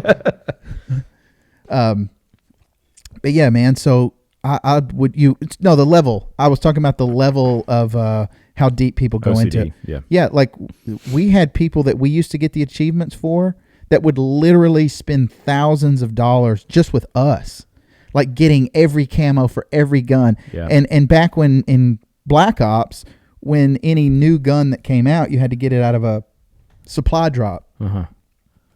There would be people that would literally have the gun the day it came out, which meant they spent all the real money on getting supply drops to get the guns, and then would pay us to get all the camos so they could have the gun gold the day it came out. Like there are those type people that their social construct is that entire social. Like me and you get on and we play with people we kind of know and we have our little groups and whatever. I've gotten off into the world with the crazies. Yeah. And you know all about that. I mean, it takes us months to do all that stuff. Yeah, but I would get that stuff. Yeah. But these people do it in a day by spending. In a day. And because they want to look a certain way in front of their friends, it's the same thing what we're talking about with Instagram. Yeah. Like they are literally taking their identity on a game that is just code. Yeah. And that's their life. Like that is the sick part of video games. Yeah. It's not GTA shooting cops, throwing them out of cars and whatever. Like people need to just sit down and grab somebody out of a car and throw them out on GTA and they'll get it. It's just hilarious. It's comic. Yeah. And there's actually videos on YouTube where they take older people and they have them play the game they love it. Yeah. They think it's hilarious. They think it's hilarious. What are they doing in that car? So that's not like these politicians and people that think the danger in video, I think that discussion came up again recently. It did, where it's like GTA is causing all this. No, it's Some not. Some other 70-year-old politician got up there. You politicizing all these facts, I'm that aren't true. Yeah. It's like it's not video games. We've been shooting stuff in the face since 1985. Was that guy a Democrat or Republican? Do you know? Who? I thought it was a liberal idea. I think he's a Democrat because I think it came out of California. Which doesn't sound right to me either. But it's all the free speech stuff, man. Yeah. And again, that's why stuff like this is great. Like we literally have the right to sit here and talk about whatever we want to talk about. Yeah. And that's the way it should be. Yeah. I mean, Within reason. What's not in reason gets edited as long out. as you don't say these words on this list or these words on this list, man. And it's ridiculous. You're going to be canceled by the 4th episode, probably. Probably just for the flag. It's going to make somebody, trigger somebody. Yeah, I know it. What's crazy is that it's possible that one day this will be canceled at the current rate, that things are going. Yeah, we were talking about the Gadsden flag. With the Gadsden flag. Yeah. That's going to be canceled one day. It's a very cool and novel idea. That and the flag doesn't represent what the Confederate flag did. It does not. But it's getting into that same conversation what we were saying earlier. Yeah, it'll be because it's tied to these other things. Gadsden owned a slave, so now we've got to cancel it. Yeah, and people need to understand that about the Confederate flag too, man. Because I think, shout out to Leonard Skinner here, Johnny Van Zant. I was feeling it. I just thought it was cool. Aerosmith, for anybody that wants to cancel me for saying Leonard Skinner. That's what I meant to say. Anyway, so, yeah, man, they used to have, Confederate flags and stuff tied to their mics. Mm-hmm. And then Tom Petty even had on one of his tours, a rebel, Hank Williams. I mean, dude, we can name off all these people. Those people aren't racist, man. Yeah. It wasn't. I'm not defending the flag. I think at this point, man, if you're flying that flag and whatever, I just don't need those problems. It's not worth the problems. Yeah. I mean, at this point, the Confederate flag's gone. It's gone. Yeah, it's stupid. Just gonna have to get over it. And anybody that's not over. And I tell you who has a really good song about that, man, is Will Hogue, who I think he's an East Nashvilleian. Yeah, he may live in Brentwood or something now. Mm-hmm. I don't know, but he's a Nashvilleian guy, musician guy. But he's got one Still a Southern Man. Mm-hmm. See, that's what people don't understand, man. We have to live down here. Look, I brought my jug, man, because this is what everybody thinks we're down here doing. Everybody thinks we're over here just tooting on jugs. I think I've got some dust. But, yeah, man, everybody just thinks, we still have to live here. To people in the South that want the Confederate flag around, to them, you're crushing their heritage. Whether you think their heritage is truly racist or not, it's offensive and it hurts them, and they think you're attacking them. Whether you're in the right or they're in the wrong, you just have to understand what that makes a person. How much do you think social media plays into that too? Because immediately when you were saying that, I was thinking some of these places, not all of them, but some of these places where they may have those type feelings, which I'm not defending in any way, but there may not even be black people there. There's places in Tennessee, man, that barely get daylight. You know what I mean? And I know that there's places like that in Alabama and Kentucky and all these different places. And it, something like the Confederate flag to them is heritage, yes. But now you see everything out on social media. These people have social media too. And then people who are from a completely different place that don't understand the concepts of. Are you saying how much of it is that it's just segments of the country that don't have cultural awakening or don't have access to the internet where they're seeing? No, I'm saying I'm saying they're all out there to be seen now. We don't have these little tribes hidden away in the jungle that nobody can see anymore. At a Trump rally, now there's massive amounts of people bringing a Confederate flag to Washington. Is that what you're saying? No, what I'm saying is let's say we're in suburbia and we're on social media. Yeah. And then you have people that are in urban environments or housing projects or downtown nice high rises. You got all these different people in these little pockets that normally wouldn't see each other. Yeah. And then you got these hole in the wall hillbillies, which I say with the most respect because I like me some hole in the wall hillbillies. Yeah. I like a little bit of everybody, man. I can't take, Yeah. Anyway, so hole in the wall hillbillies, and maybe they're still holding on to this Confederate flag, and like you're saying, they don't really hate black people. They just hate the fact that somebody's trying to tell them what to do. So they've grabbed onto the Confederate flag. Yeah. So what I'm saying is, how much do you think social media and now your hole in the wall hillbillies have internet, your people in the hood have internet, people in the housing project have internet, people that used to be poor and not see each other, but now they're these are the people that everybody keeps telling them about. Yeah. Those are the people that hate you. Those are the people going to steal all your stuff. Yeah. Those are the people that if they come to your front door, they're looking for no good. Those Democrats want to take your guns. Yeah, that. Those people are going to shoot you in a 7-Eleven, whatever that is. Yeah. They're told their whole life, that's the enemy, that's the enemy, that's the enemy. It's crazy. I mean, but how much do you think social media now they see each other and they're like, oh, that's racist, that's whatever. Oh, they're trying to take all our stuff. They're trying to. I mean, I think there has to be some truth to that. I don't know. I don't. I think it's all silly. I think it's all tribal. Social media has definitely advanced tribalism to a rate I agree. We didn't know. Totally it. agree. Maybe it was here the whole time, but we didn't. We just didn't really know it. I think that could be true. I mean, it was already there.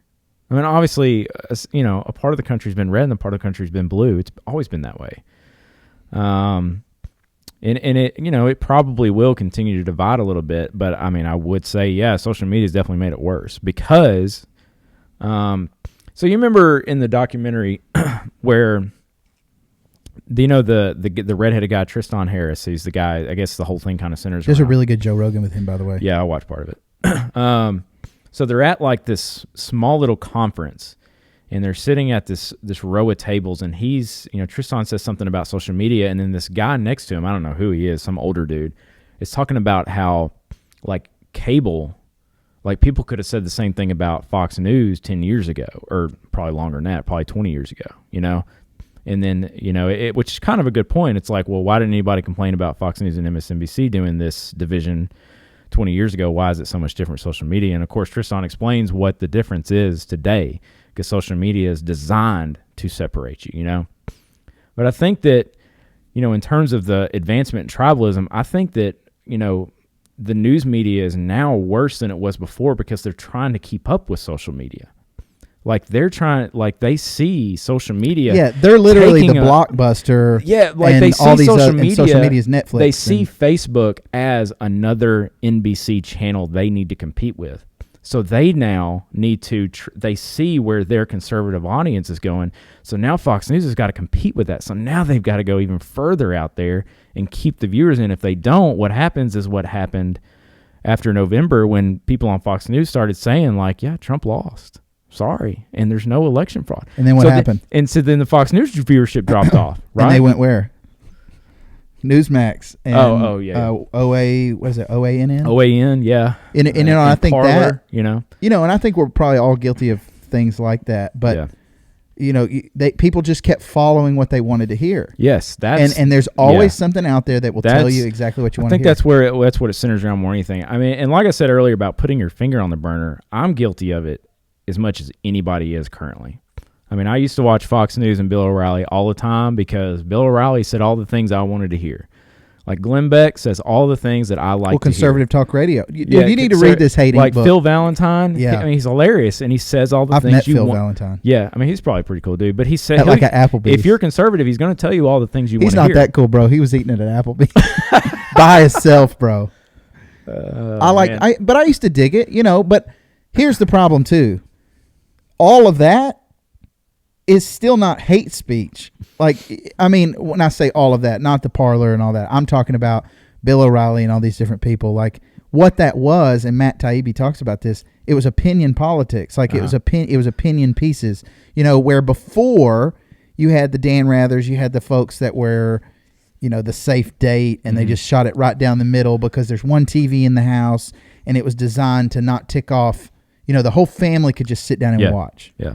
But now, how many different screens are in your house? Different places they want you to have all from. three. They want you to be watching the news, checking your Instagram, and waiting to drop in a video game all at the same time. Yeah. That's what they want. Yeah. And people need to understand that.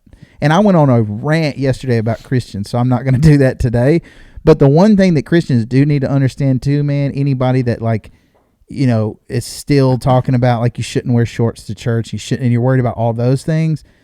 Social media is a real threat. It really is a real threat to the mind of your children, of your spouse. Because here's the deal. Your spouse is going to be sitting there. They're going to have well intentions. They're looking at the deer. They're looking at whatever their buddies are doing, whatever. And then all of a sudden, what's going to show them? Some titties.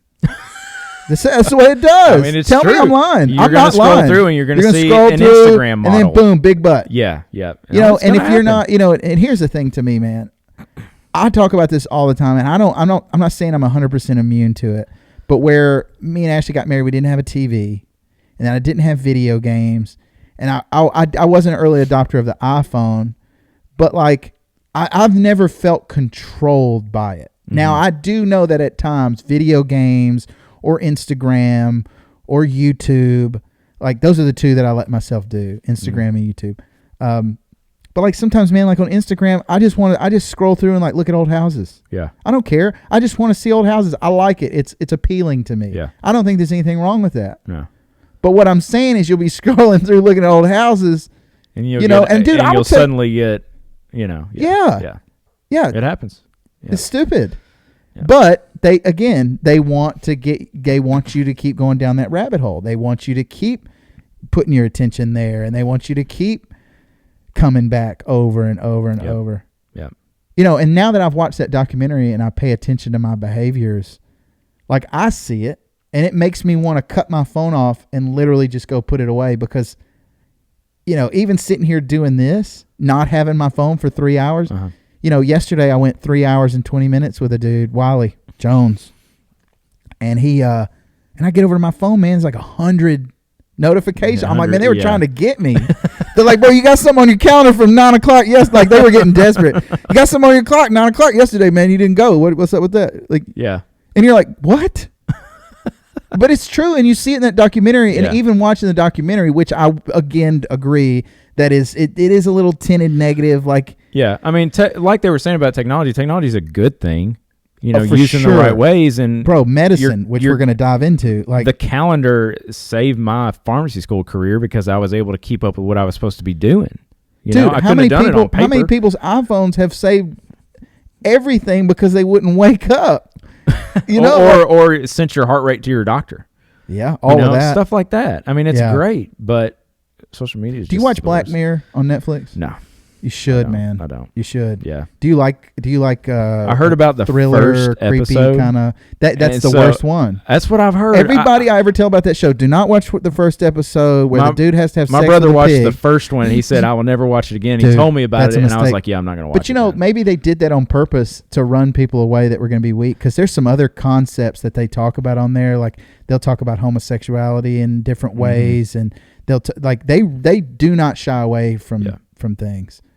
And when I say the homosexuality thing, like they basically paint it up to where even if you were anti-homosexual, like if a person was, then all of a sudden at the end you like get it. You're like, oh, like there was something there. There was like I don't want to give it away. Okay, yeah, people got to go watch it. I'm not telling people about Black Mirror. I will continue to say they need to watch it. Yeah, but but they're all autonomous episodes too, which is cool. So you can just they're like anthology. Each one is its own. Yeah, yeah. So now they don't repeat. There's some actors that are in a couple. Mm-hmm.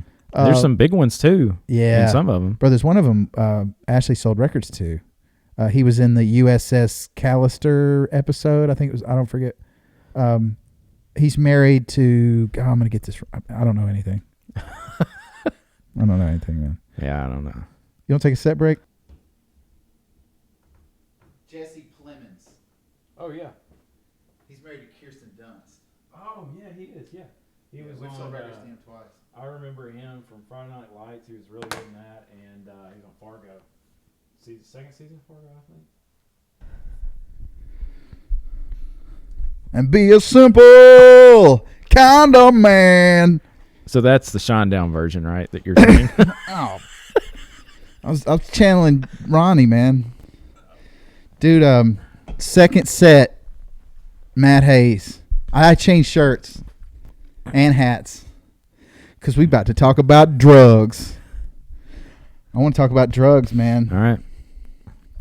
Where you want to start? So I guess we should start with why we're talking about drugs. Why are we talking about drugs? Because Matt, what do you know about drugs? Because I'm a pharmacist. So I guess anybody who doesn't know me, of course, should know that. One thing I think is interesting too. I want you to throw in here because you may not say it about yourself, but you also had a degree before criminal justice. I guess we should probably start with the whole story because I don't think that I got a Coke. I don't think I may need one of those. Take this one. I got water. I don't. It's our show. I'll get up and go get one. I don't think I ever episode like when it might have been in a period where you and I were not really talking to each other much. Just probably when I was living in Memphis. For life reasons. I just gotten married. We both went off to college. And I didn't talk to you about why I went back to school and all that stuff. So let's go. So, Hey, you and I, we have these microphones and Christmas lights. Wow. What a good time to tell me and this. we can hear each other really well. Is yours too loud? No, it's fine. All right, it's cool. fine.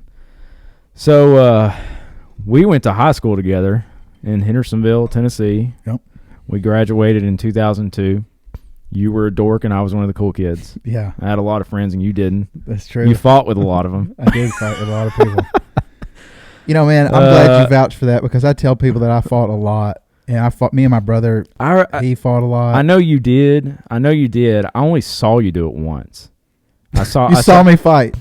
Yeah, well, you were in the midst of one. Was it? Is two dudes going to jump me at the same time? Was it that one? Well, it was the front door of Beach High School. Yes, that's the same one I was thinking about. Okay, so I had called one of their girlfriends like a hoe or something. I did. I don't know. Okay, she's a hoe. I just said it. We were in high school. Yeah, I'm not justifying what I said. So I do not demean women by calling them hoes. I was dating Mandy Morgan at the time, and I can't remember if I was on my way to see her or whatever, or she was even with me at the time. We were walking down, and I look over and I see you up against the wall and a crowd of people around you. And I was just, I thought to myself, man, there's no way I could even get in there at all. So I just kind of stood there and I waited for a second. So you may tell you what was happening in that circle? Because I do remember. So the two dudes, they were friends. They come up and they're like, hey, man, I heard you call my... You're going to have to edit this out because I just spilled this Coke all over me. Oh, you're good. Hold up. Look it up. Let's wait. Edit time. Hold up. Oh, my God. I can't believe I did that. I got Coke all over your table, too. It's fine. You good? Okay, so start over. You were talking about... No, this talking about nobody's going to be watching. Talking about your fight. So what was happening inside that circle after I did net out? No, I'll try to clean up Matt's little Coke mess over here the best I can. I'll bleep it. I'll just put a big blur spot over me. Yeah.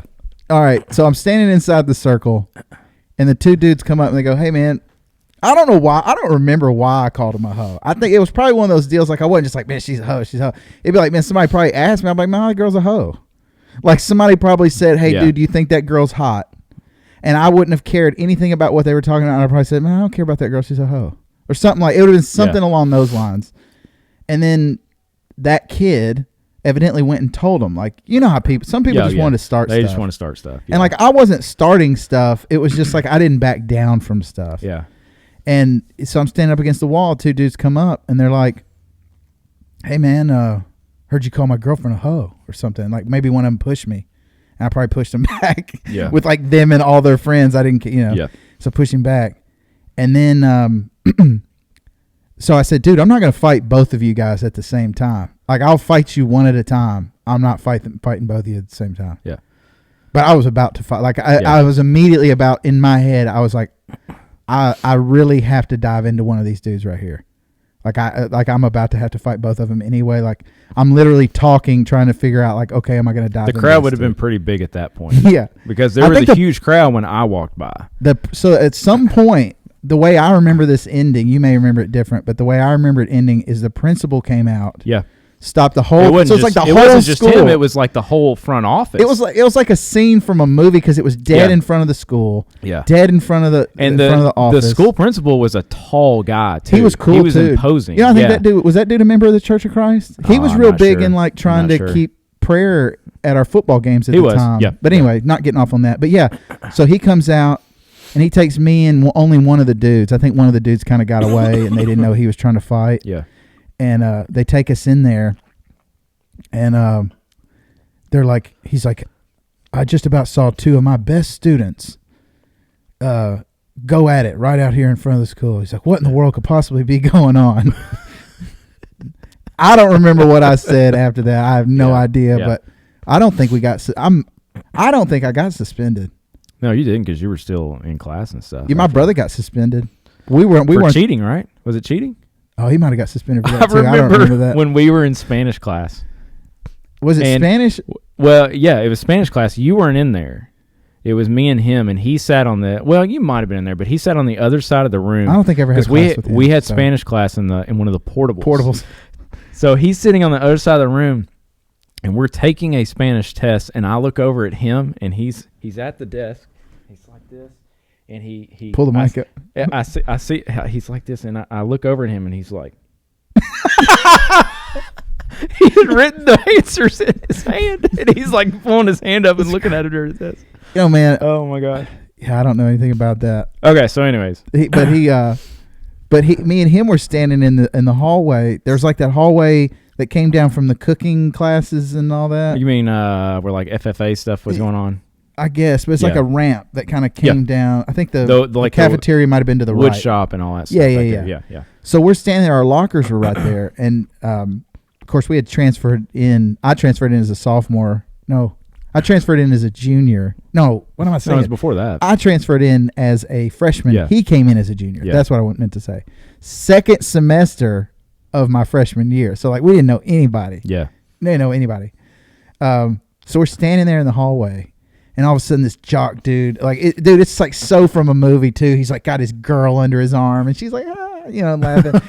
And he looks over at my brother with a Coke can. He's like, here, hold this. And my brother takes it.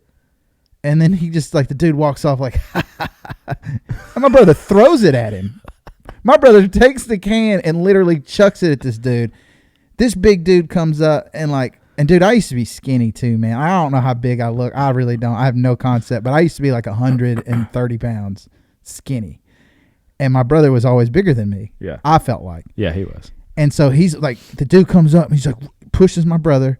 And then my brother pushes him back. Guess what I do?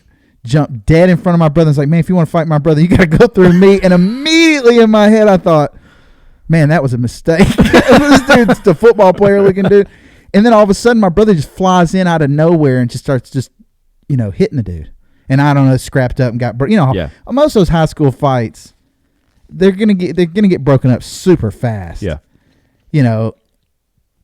But anyway, man, I mean, fighting's dangerous. It really is. Well, anyways, so back to the original story. So now, so we're fighting. You see me fight. So we're in high school. We're in high school.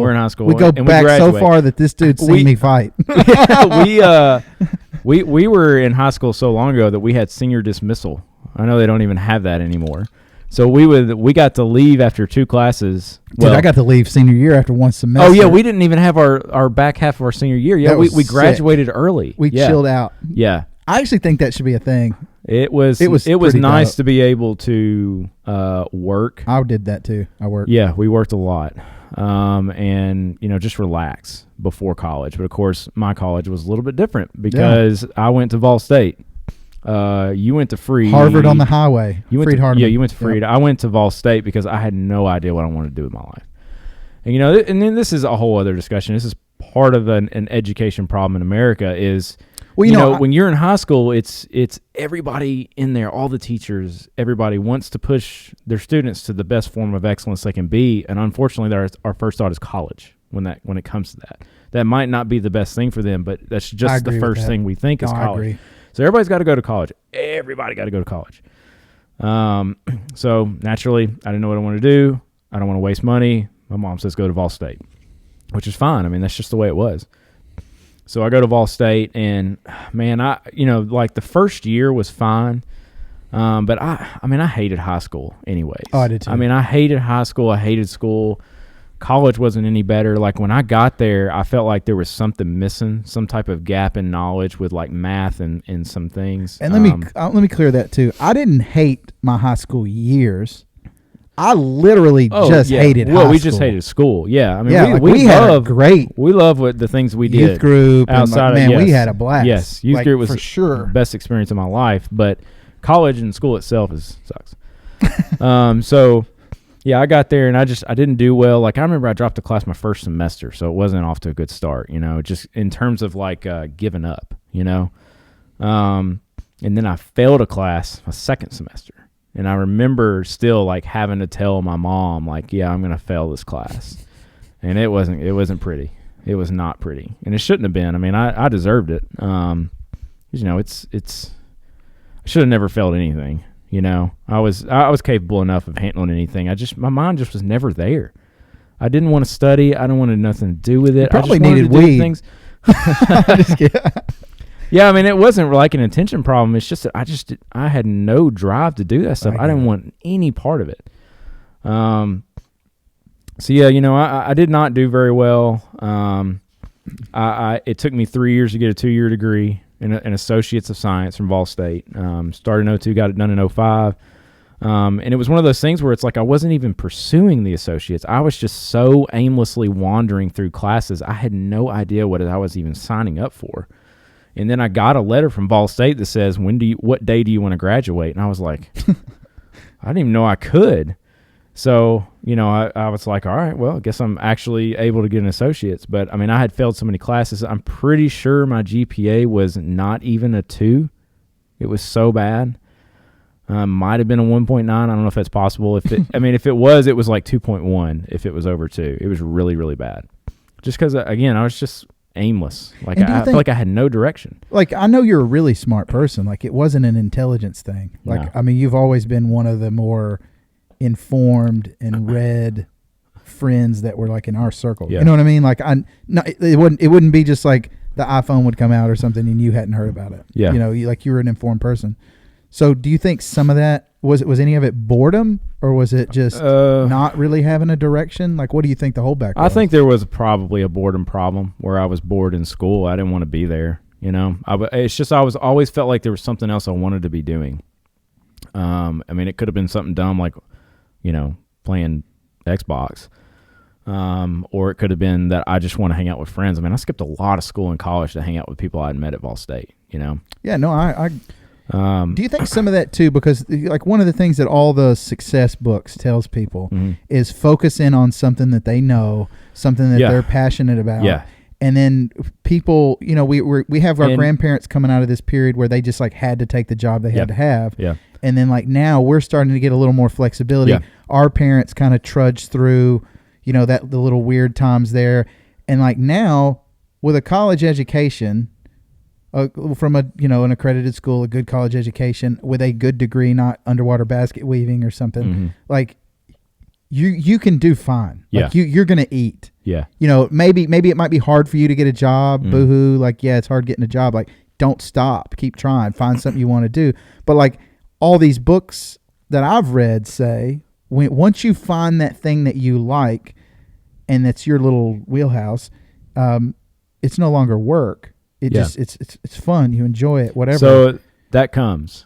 So like when I got my degree in 2005, of course, because the concept of college is what it is, the next question from my parents is, okay, what's next? What's the bachelor's going to be in? Right? Because associates is just not enough. So I was like, well, and you have your brother too, like overshadowing we have too, to say you this have your too. Brother. Yeah. I mean, I've never talked to my brother about this, but I mean, he was top 10% of his class in high school. He's cool. Yeah, I mean, he gets it. I mean, he's a top 10% in high school, so I already had that. He's in all honors classes. They weren't smart dude. They weren't putting me in honors classes. He got a full ride to UT Martin. Nobody was giving me money.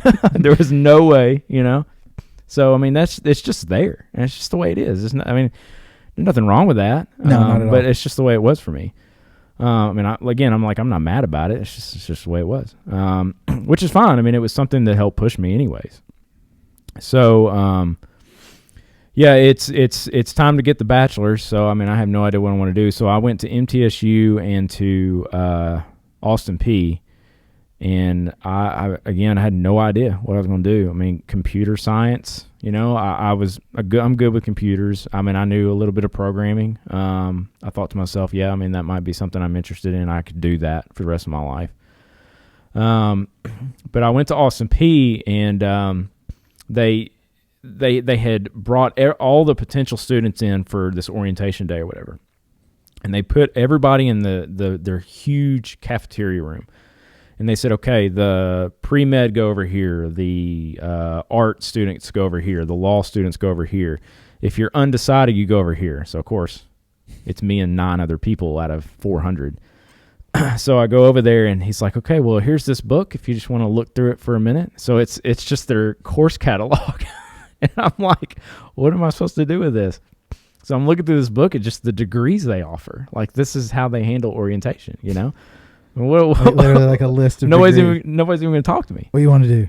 Yeah. I don't know. Here's a list. Just pick one. So I look through this list and my eyes stop because I see this bachelor's program and the class listing, and it says understanding terrorism and international terrorism and domestic terrorism and criminal justice and constitutional law, and I'm like, what is this? So I look at it a little bit deeper, and it's a bachelor's of Homeland Security. And, this is 2005, so this is 4 years after 9/11, right? And I'm sure this is probably something we should talk about. I mean, I feel like 9/11 had a huge impact on my life, for obvious reasons for going after a Homeland Security degree, but just how it helped me perceive America and the world and all that stuff. Yeah. It's a day where there was definitely we'll like, never forget what? it. We'll never forget it, Yeah. I mean, I remember I was in English class that morning because I had English class from 8 to 9 or whatever, and we didn't even actually have English class that day. We were being tested. It was our senior year, and we were all being tested with some standardized exit exam. I guess basically for things that we had learned in the last 12 years, supposedly, through the Sumner County education system. And one of the vice principals is the one proctoring the exam. And a student walks in and hands her a note. And she looks at this note. And, of course, we're all looking up because the students walked in and distracted everybody in the middle of our very important exit exam. And so she looks at the note and she just puts it down and she just sits there. And everybody's like, what's going on? We're all looking at each other. And she's just got this somber look on her face. And then she goes, I need to have your attention. She goes, the Washington, D.C. has been bombed. That's the first words out of her mouth. So obviously, misinformation was very high that morning, and that didn't help a bunch of 16-year-olds, 17-year-olds. So she says that to us, and it was just like the room stopped. Did we go home? No, we stayed in school. But I think we were off a couple days after that, though, weren't we? It's possible, but we were leaving early anyways. Remember, because we had senior dismissal, so we were done at 12 anyways. Yeah. But yeah, I don't remember if we still finished that test or not. But I know we left very soon the classroom after that, and then I ran into you in the hallway, and I remember you and me talking about it and saying to each other, like, all these kids in here don't even realize what's happened. And they're going around laughing and talking and stuff. And we're just like looking at each other like, I can't believe this is happening, Yeah. So, and of course, like, it was, something else, obviously. But, it changed how I saw a lot of things in the coming months and years.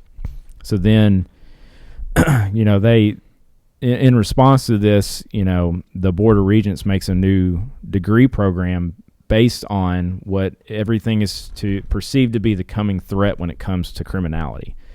So it used to be a criminal justice degree, right? So it's about policing and all that stuff. Well, now it's a combination of both. It's half policing and half terrorism, because probably a bit of an overreaction at the time, but we thought that this was going to be the way it was. Like, we were going to have things like this happen everywhere, in our cities and stuff like that.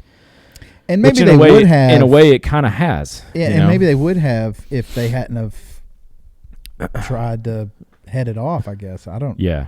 I don't know how. I mean, how could you know how much you deterred? Yeah. And in regards to that, that's something that it's hard to struggle with, because when I went to Austin P for this, I decided to do this Homeland Security program. Mostly because I thought it was really cool, because I'm still 20 years old. I mean, what do I know, trying to stop terrorism at 20.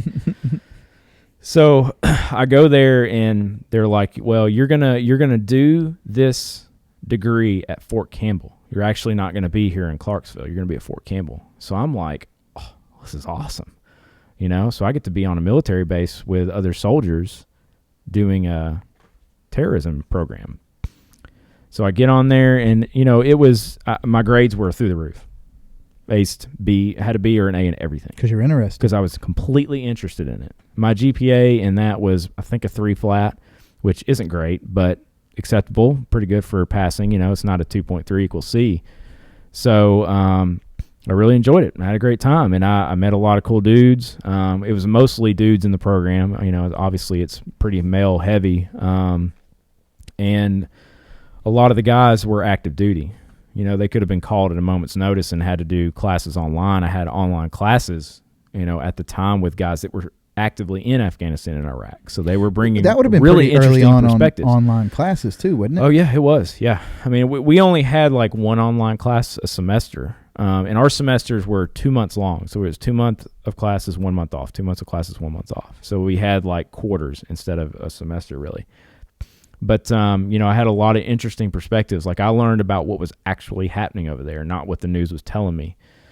And you know, of course, that's. As I got through it, you know, and seeing what was really happening and getting a little bit older, I realized that I probably made the wrong choice with this degree, because I was going to either have to be a cop first to get experience to do something like be in the FBI or be in the TBI or DEA or something like that. I was going to have to be a cop first, and I just didn't want to do it. You know, whether I could be a cop or not can be debated, but I just don't think I really don't want to do that. If you go do that, it. at least learn jiu-jitsu. They all Yeah. They all should know that. Yeah.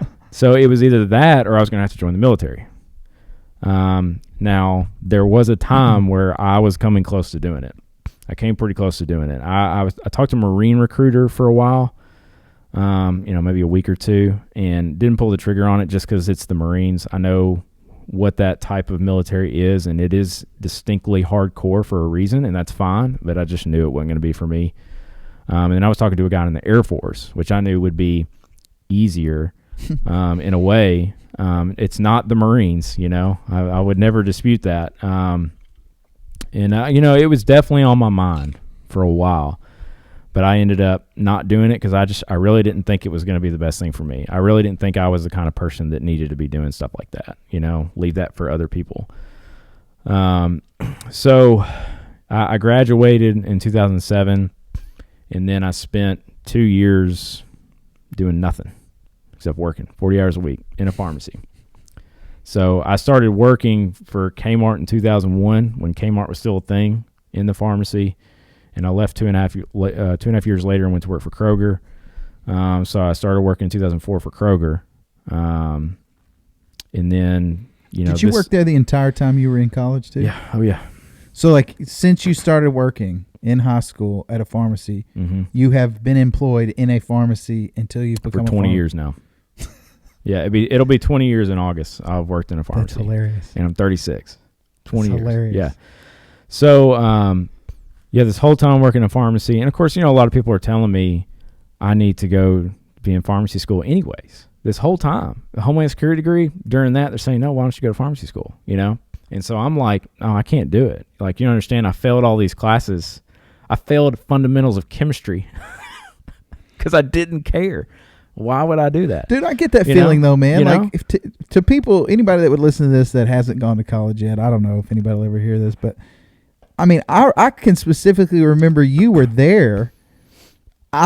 We went to take the ACT at Hunter's Lane. Do you remember that? Oh, yeah. And there was a girl there. Oh, yeah. I remember that this. had my attention at the time. Yeah, I remember because you wouldn't shut up about her after we left. And then we went to eat with them. See, that's what people don't understand, man. I remember that. Yeah, we did. We went to Steak and Shake. Oh, my life, we did with her yes. friend that was not. Yes. Yeah. No, I think I left. Because I was going to be Hold third. Up. Is this story getting more baller that I went by myself? I think I was going to be second wheel with that chick, and I didn't want to be second wheel. No, her friend went. I thought you were there. Okay, I don't remember. I might have been. Either way, but I brought this up the other day. People don't understand, man. We couldn't just flick some phone or whatever. If you saw some girl, it doesn't matter if it's the ACT. If you saw some girl that you were trying to holler at, you had to go talk to her. You had to go talk to her then. You couldn't just you like, couldn't wait to get hey, her can I get your Instagram follow later. No. Yeah, you had to actually go talk to her. Yeah. Yeah. So anyway. Yeah. But I bombed that ACT that day. And you know how many times I went to take? Didn't you? No. You didn't? No. I go to college and they try to put me in all these remedial classes. And I'm sitting there thinking how silly they are. Yeah. I'm like, man, this is so easy. So I go learn about like clepping a class. Am I saying that right? Like where you just go take a test and you just like pay the money and you get the credits? Like you can literally, I think it's what it's called. I wish I had my phone. I'd look it up. I'm not sure about that. But yeah, well, you could do that. So I just like go pay the money and like take some kind of test that proves I knew how to do math, and then I didn't have to take math. Yeah. Like somebody had told me about it. Oh, okay. And so I did that, and then they figured out I wasn't. See, I wasn't silly. They wouldn't have believed me about math and chemistry because I failed them at basic, and I'm not even talking pre-calculus. I'm talking underneath that. Bro, I failed a Bible class at Fried Hardeman. Well, that's the ultimate. No. Is it? That's the only class I failed. Well, when I was to the point where I was failing, and I was going to drop the class, like you have to have a Bible class every semester. Yeah. So it was kind of this thing where it's like, okay, he's gonna fail it, but he's got to have this class. And so then I ended up having to take like some kind of short course. I don't remember how they rectified that. Yeah. But anyway, just more dumb college stuff. Yeah, but they worked it out because they wanted to get my money, I guess. So, yeah, anyway, so I've been working in pharmacy this whole time, and I spent 2 years working 40 hours a week, every week, and I was just still living at home, saving my money. Like, I did not spend it on 6 PlayStations and, all that stuff. I was saving my money. And I just had this epiphany in 2009, that summer, and it was like, the light finally clicked, like, oh my God, I have no direction in my life. Like absolutely none. I have nowhere. I'm not going anywhere. If I'd been dating a couple of girls that year, and the last one I had dated, obviously it didn't work out, but the last one that I dated, it was just like, it was one of those things where it's like, even if I had continued to date this girl and gotten married to her and have a kids, I could not support the family. Absolutely couldn't do it with the salary that I have. I said, I got to do something. So I decided, okay, maybe now I should just try to do something a little bit more, you know what I mean? So I decided to go back to school and do all the math and chemistry classes that I would need to go to pharmacy school. But my goal was, using my criminal justice degree, I would try to get on at the lab at TBI or some other, criminal institution. So I would take these chemistry classes. When I reached the point where I could apply to pharmacy school, I would apply. If I didn't get in, I would continue with the rest of it and get a bachelor's in chemistry, because that's super helpful for doing lab work, So at least I had a plan, where I would be going somewhere. So I went to apply to pharmacy school. I applied to 3 different places, and I was denied by all 3. So I applied to... a lot of people just quit right there. Yeah, Just quit. Like, I'll just work at Kroger. So I applied to Belmont, Lipscomb, and somewhere else. I don't even remember. I think it was ETSU. So the reason I was denied is because my GPA was so bad, right? Because I had that 2 flat GPA. From Ball State? Yeah, so my undergraduate... what do you do about that? Can you take those classes again? You can't. You probably could, I guess. But, then I'd be spending another 3 years retaking classes for higher GPA. And even then, I'm not really sure it would wash out the classes from before. I don't think you can erase them. So the classes that I took from 2009 to 2011, which were pre-calculus, calculus, chemistry, organic chemistry, like really hard classes, I was crushing them because I actually, for the first time in my life, I had true focus and true motivation for what I needed to do. Like, it wasn't one of those things where it was like, I'm just doing this because I have to. It's like, no, I have to do this. So I think my GPA was 3.4 with all those classes. So I got denied, and it said all 3 of these places said it was because of my GPA, right? So I had, the pharmacist that I worked for and my brother and other pharmacists that I knew started vouching for me, and they got in touch with the dean at Lipscomb, the dean at Belmont, and said, hey, listen, you need to just talk to this person and let them tell you what's going on with their schooling and all that stuff. So I got to meet with the dean of Belmont at the time and tell him my story. Like, hey, listen, I know you see this 2.0 GPA, and after all these classes, I think it was 2.3. I think it was still a 2.3 at that point. And you had to have a 2.7 minimum. And you got to understand, I mean, they're getting 1,000 applicants. Oh, yeah. They're not going to look. And how many do they take? They see a number.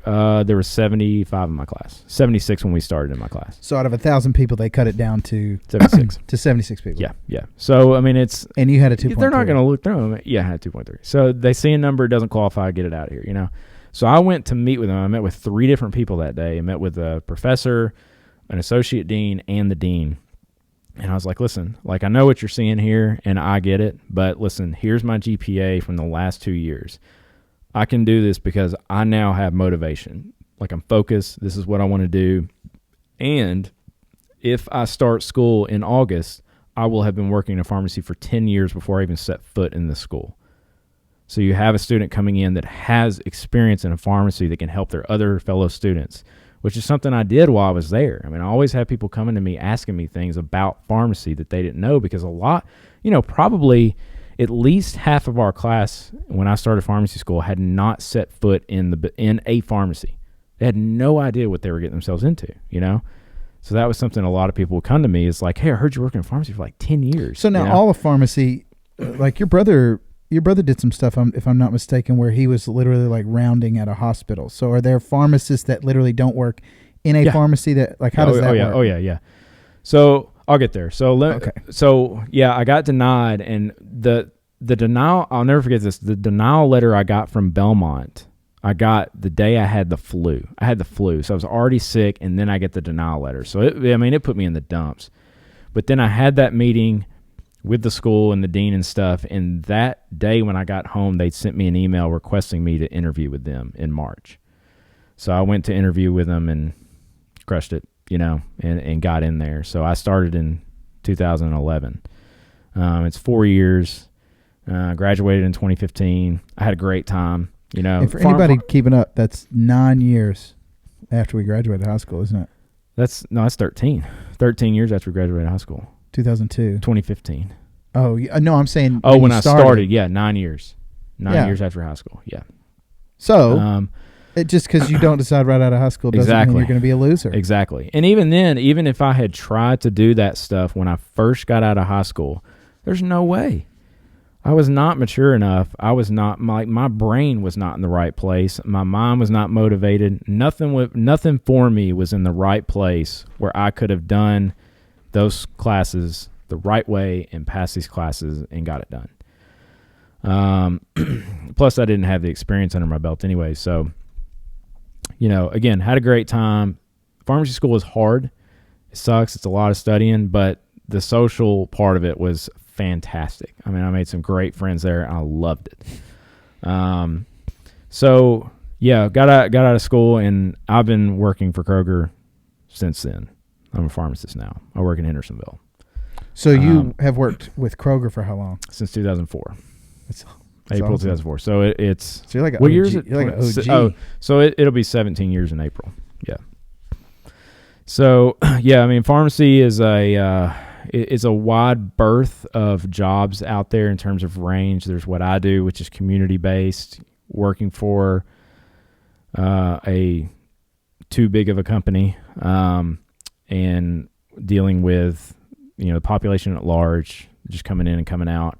There's working in a hospital where you just fulfill orders in a hospital. There's ones that are internal to the hospital where you're like mixing IVs and dealing out stuff to certain floors, you know. There's more clinical based ones where, you know, Vanderbilt has a lot of specific clinical base. Like they have an anticoagulant pharmacist team who they just basically monitor patients in the hospital on Coumadin and blood thinners and stuff to make sure that things are being done right there and there's not things interfering with that. There's cancer treatment pharmacists, so they're working in oncology, and, you know, those medicines are a lot more specific in dosing and stuff. So a lot of them, that's all they do all day is monitor all the patients in the oncology department, making sure everything's good there, no reactions and stuff like that. There's working from home pharmacy, you know, and now how does that work? Well, just checking stuff on your computer, or you know, with coronavirus, of course, more work from home that do clinical base. I have a couple of friends that work for Cigna HealthSpring, and they basically monitor patients' full med list.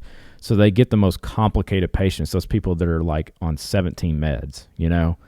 and have all these different health conditions, and they'll look through all their stuff and make sure they don't see things that shouldn't be together. Because, a lot of these people are going to 8 different doctors, and they may be seeing 3 doctors in one place. And even then, one doctor may do something that contradicts another doctor, and they don't even know it, So that's why they're there, is to look through that stuff and say, hey, this shouldn't be here because you're taking this medicine here. And these two just completely go against each other, and they may harm you or they may contradict each other or whatever.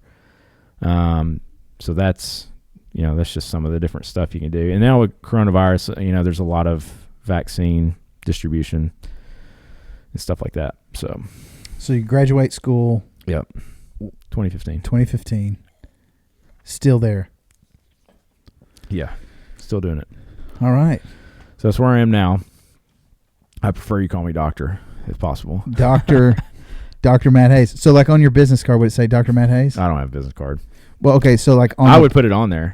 So like title of this podcast, am I putting Dr. Matt Hayes? Sure, yeah. All right. I love it. I mean, I'm not gonna lie. Like, I'm not gonna look at it like, you should call me doctor. I'm not. I've seen doctors like that. I just abuse it just because, like, I worked hard to get that. I get it. I want it. I've got the black belt in Destiny, but like in real life. My wall in my office, I have all UT stuff on one side, and then I have my degrees on the other side. I have my associates, my bachelor's, and my doctorate all framed on the wall. I worked hard to get that stuff, so yeah, I'm going to put it up there. Yeah, no, you should be proud. I'm not going to like go around and tell some random, chick on the street like, "Hey, I'm a doctor." It's doctor.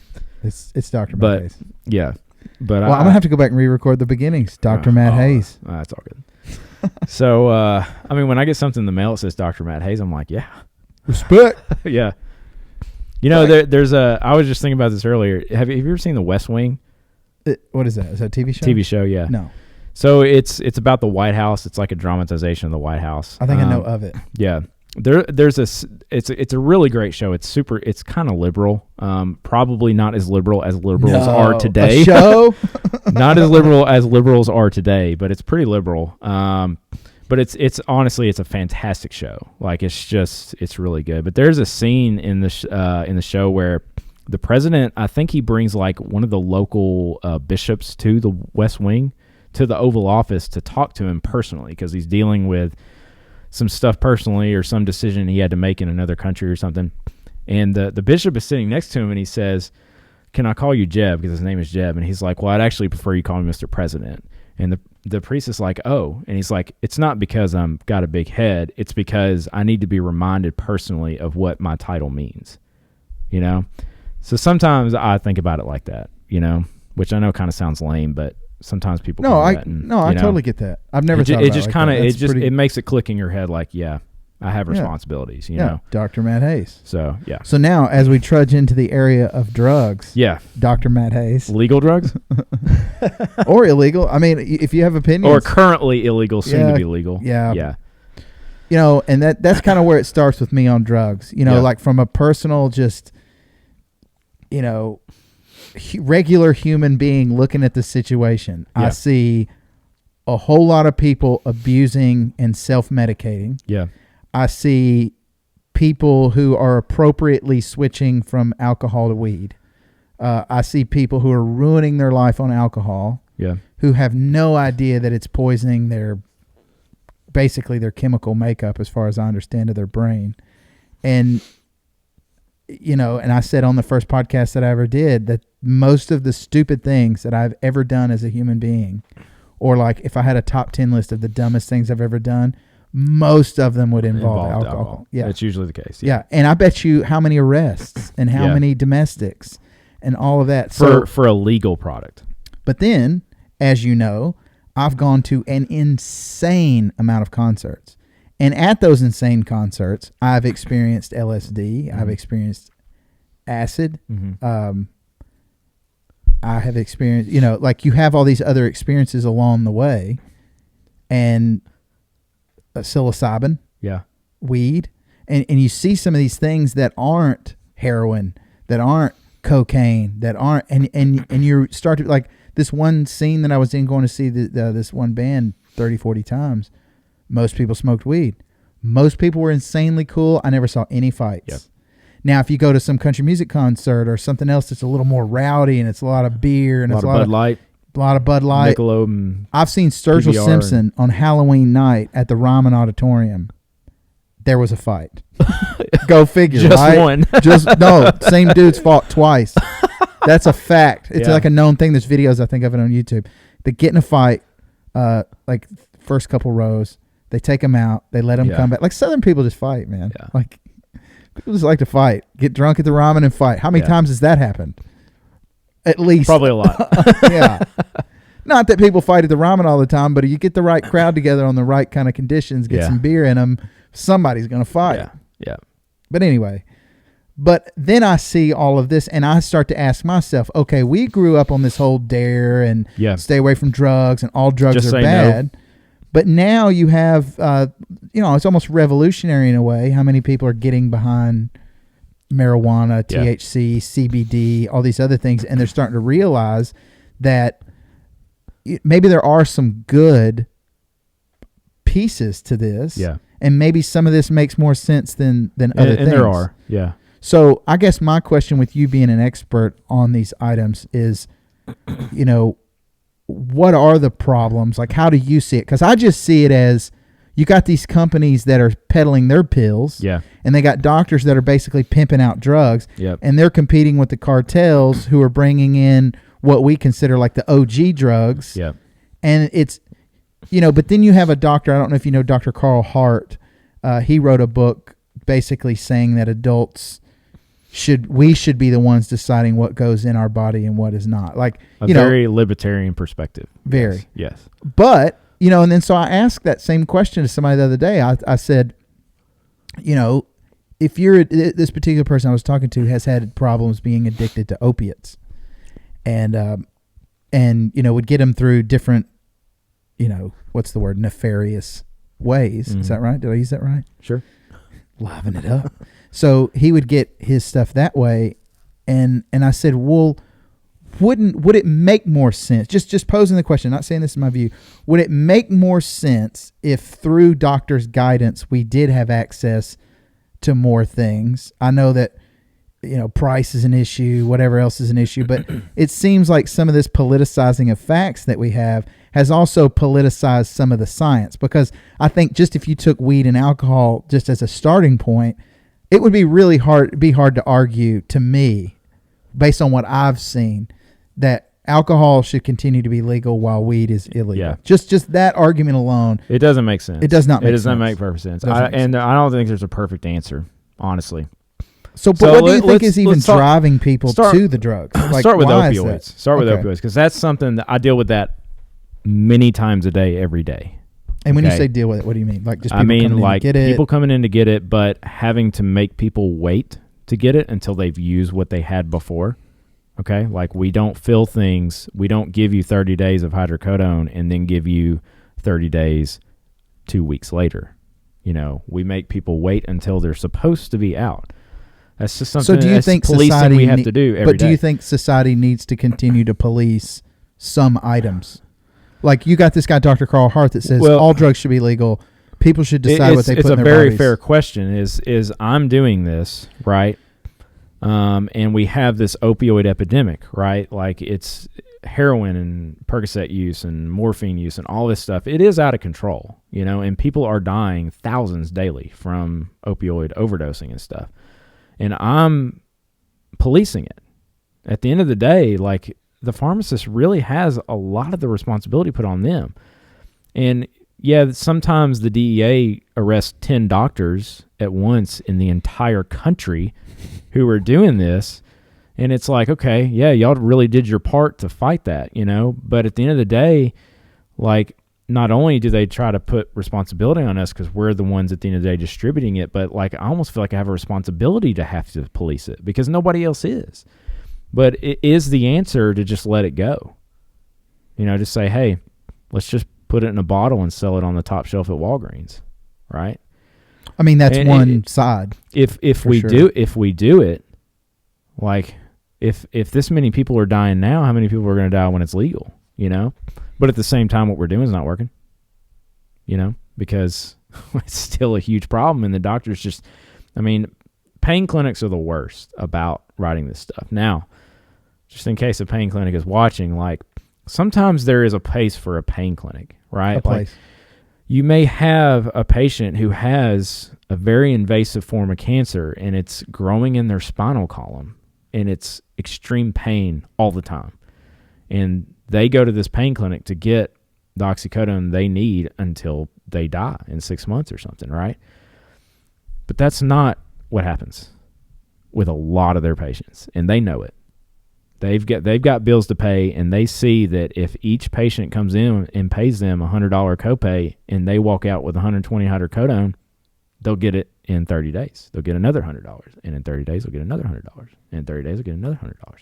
And they're not going to change it. So it's like a check cashing place. Almost. Yes, and they're not going to change it. And if I dispute it as the pharmacist, they're going to say, no, it's medically necessary. And then you have to do it.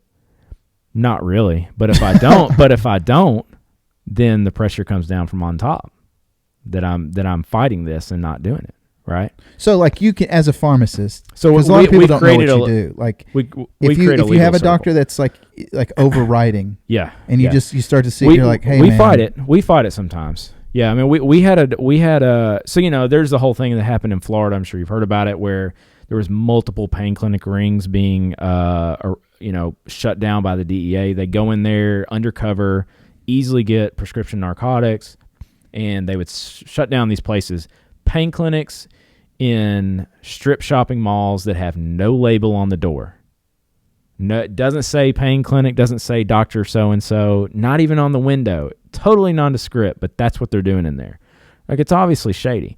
It happened in Hendersonville several years ago. We had a place that opened up, nothing on the door to the strip mall, and it just said pain clinic on the front door. And we started getting some scripts from this doctor over there. And usually it's the same things. When pain clinics that are really nefarious, to use your word, do this stuff, oftentimes they can't stop themselves. So they don't just write for oxycodone. They'll throw in some Valium. Why not? They'll throw in some like, give me that address. What's the address? They'll throw in some muscle relaxers. Why not? Hey, maybe throw in another benzo. Let's give them some Xanax. Why not? They'll do stuff like that. So we had that happen, and we did one, and then we got another in 10 minutes later, and we were like, okay, no, I'm not doing this. So we told the patient, like, listen, you can take these back, and then you can go back to your doctor and tell him to not send any more of y'all over here. So the doctor got mad, and he came over to the pharmacy to talk to one of our pharmacists, and he called the corporate office and complained on us. And so my boss, well, not my boss. So do you have like a clinical director? Like what authority does your bosses have? There will be, in my pharmacy, we have 3 pharmacists that are stationed at my store. I'm what's called a co-manager. There's a pharmacy manager, which according to state law is termed the pharmacist in charge, the PIC. And then above me, I have what we call a pharmacy practice coordinator. It's basically like the pharmacy manager above the pharmacy manager. That individual is a head right now of 29 stores. And then we have another 30. But they were a pharmacist too, like they have a degree? Yeah. Oh, yeah. Okay. Yeah. And there's another 30 stores where this one is, and there's another 30 stores over here. So we have 3 districts, and then that's Nashville's division, and then we have the guy above those pharmacy practice coordinators. So let me ask you this, because Kroger obviously has corporate business, retail wants and needs. Yes. So, but when you add in, or any of them, Walgreens, all of them do. Yeah. But then when you plug in the pharmacy piece, you add in a whole nother piece, the medical side. So I know from working at a hospital company, like we have similar, I wouldn't even call them struggles, but like there's a clear line in the sand between business money and business medical. Yeah. So do you guys have some sort of representation line that basically is clean of all, where it's all doctors? Like, is there like a chief medical officer type person? Kroger? We're called Health and Wellness. That's what it's called inside of Kroger. All the way to the top, corporate office for all of Kroger, Cincinnati, Ohio. Is Kroger this health? Yeah. Kroger is companies like Ralph's and Fred Meyer. Yeah, Fred Meyer Jewelry, of course, was in it. There's several different other names, out west and stuff like Safeway or something like that, I think is one. But in all of those, it's health and wellness is what it's called. And we have somebody at the top of that that does that stuff. Now, right now, it is heavily based on money. And it's really concerning. And it feels like we're constantly having to fight. And when you say that. It's based on money, the pharmacy type practices or it's just about like workflows. It's just about what brings decisions? in money. Yeah, all decision making is based on money. Okay. Now it's not to say that if they make it right now it's coronavirus vaccines. That's the newest travesty for us right now. So, obviously I can't say no to giving coronavirus vaccines. Why would I do that as a doctor? Every doctor on earth should be saying, yes, please let me give coronavirus vaccines to as many people as I possibly can. But that's where the money is to be made right now for every doctor, every retail chain in America is to give as many of these things as possible because the government's paying good on them, paying a lot of money for them. Insurance companies are doing a lot of reimbursement. And how many do we have now? Is it 3 or are there more? There's 4 now, but 3 in America. Okay. So where's the other one? Pfizer, Moderna. Those are both 2 shots. Okay. There's Johnson & Johnson, which is a 1 shot, and then there's AstraZeneca. AstraZeneca, I think, was just approved Thursday maybe, and it's in Europe. It's not here. I don't think it's here yet, but it's probably coming. So anyways. And so do you have opinions on those 4 vaccines? Do you study the data on those? Or? Yeah, the problem is that there isn't any data. Now, I watched... the Pfizer original conference where they showed all the data that they had in a PowerPoint. They had the CEO of Pfizer doing the PowerPoint. And I watched it just to see what information they were going to present because otherwise you can't really get it. There isn't... Every drug has... I forget what we call it, golly. Like a drug monograph, okay, where it's all the information about how the drug works and all that stuff. And then there's clinical trial data. Well, the clinical trials are not published for any of these vaccines because we are the clinical trial. They won't publish the clinical trials until 3 years from now. So you can't really find the information on it. So that's why I watch these. So anyways, there's not a lot of information truly out there about them because we're all learning it as we go. None of the vaccines are actually approved. It's all emergency use authorization, which means FDA says, yes, please use them. We need them. But you need to monitor every single thing that you can possibly monitor and collect all the data you can possibly collect on it to publish it so that we can actually approve it down the road. Do you feel like it's helping? Yes. Do you feel like it's safe? The vaccine? Yes. Yes. Do you feel like all of them are safe from your experience? Well, I mean, I can't really testify to all of them because we've done Pfizer and we've seen Johnson & Johnson. So Kroger's only got Pfizer. Our little clinics do Johnson & Johnson, which I think they already ran out of all that. We're doing Pfizer. So we started giving our second shots to people, and most people coming back from the first shot don't have symptoms. I think the percentage was 42% of people on the first shot had cold-like, flu-like symptoms, and then on the second shot it's 54%. So it's a higher chance. And then if you're younger, it's even higher chance of having a reaction on the second shot as opposed to older people. And even with that number, 42%, I'm not really seeing 42% of people react to it. So it actually may be even better than we thought. And when you say you see, how would you would you know? When people come in for their second shot, my first question to them is, did you have any issues from the first one? That's the first thing I ask them, just to see what they say. Because if somebody says... Now, when you get that answer, do you guys record that, or is that just No. We probably are supposed to report everything, but it's just not possible. We don't have time. We just don't have time for it. The government has set up a patient portal for every person that's had a vaccine. You can go to that site and report your reaction, which is encouraged just because we don't have time to do that. And so that way also Pfizer and them can know about it. But yeah, my first question is, did you have a reaction? Because I don't want somebody coming in saying, yeah, my throat closed up. It's why are you here if that happened, And I haven't had any of that. I've had arm soreness, and some more people complain about a headache really than anything, and that's been about it. And then I just go with the second one, get it done. Is that a common side effect to a lot of vaccines, though? Headache? And, arm soreness usually arm is. soreness? Headaches usually not.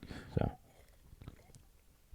yeah. So it's, anyways, that's where the money is. And so now they're really pushing these things. Like Kroger's trying to do 1 million shots a week as a company. Which I don't know if he was joking, but did they do something down at the stadium this past weekend where they gave a bunch of people shots? Yeah, they did a 10,000 shot clinic at once.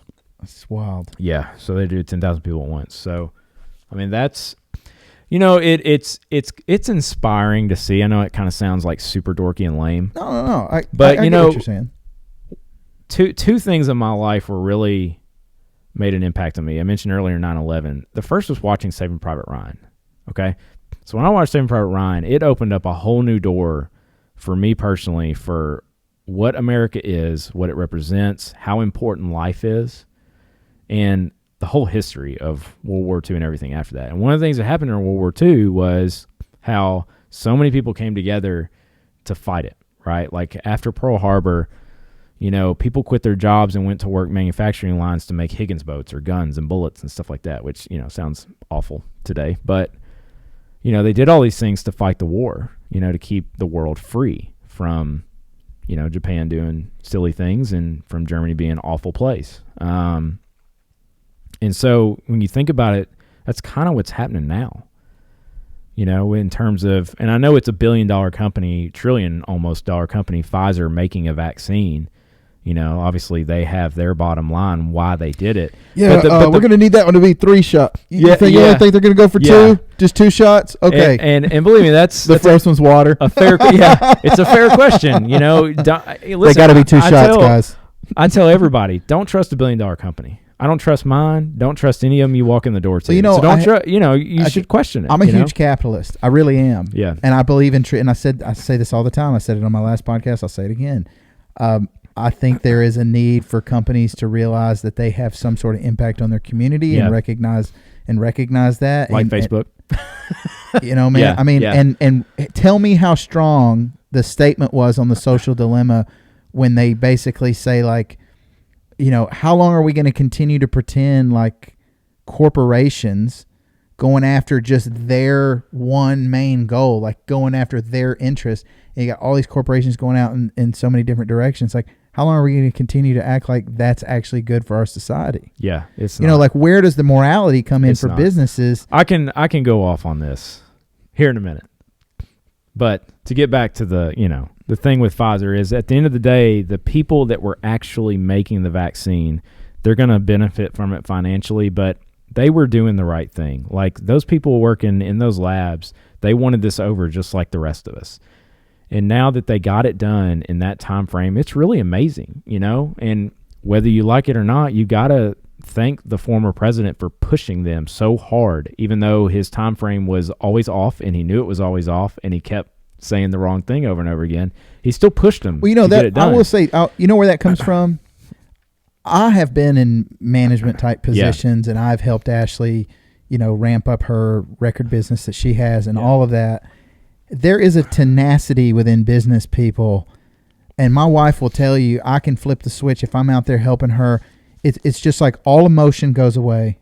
You don't care about anything but facts, your timeline, and as a person who has to make a decision about what a team does or what a group does, I mean, bro, how many businesses has Trump been involved in? Yeah. And I don't even want to go into Trump, but business people in general, there are a lot of sharp people in the United States. Yeah.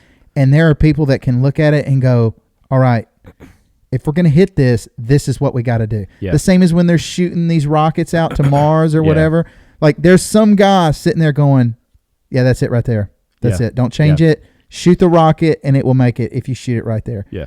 There's somebody that cold-blooded, and I think he was the guy cold-blooded enough to be standing there to go, forget all this. I'm not asking. I want my vaccine. I want this. Yeah. And he just did it. And, you have to give him props for that. There was a reward at the end of the rainbow. You know? He thought if he could do it, he's the guy riding in on the Trojan horse. It's fine. It horse wasn't going to be free to make.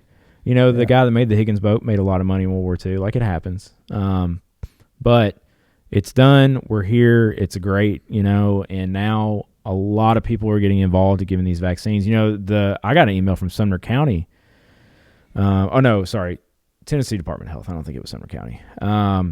they were just asking for volunteers to give the vaccine. Like, they're so desperate to get it out there now that they just want people to come in on their own time to give it, which I'm wore out. So I can't do it. But do you guys administer them, or you? Oh yeah.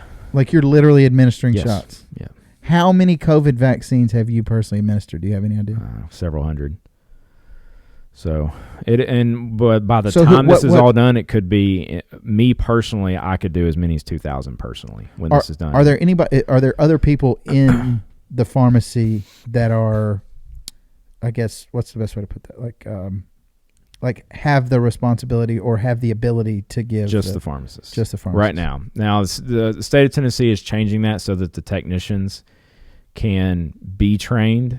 To administer, them. Yeah. Is that unprecedented, or it is, because that's never happened before. You know, normally we only trust people to give vaccines who are medically educated through college, and so now we can do this with technicians. You know, because it's not that hard to do. Well, what about like MAs in a doctor's office? Do they have the ability? I mean, they probably have to have some sort of medical training. They probably could do it. I don't know. I don't know if they do. I don't know if they can legally, but if they can legally, it would be just up to the doctor training them and letting them do it.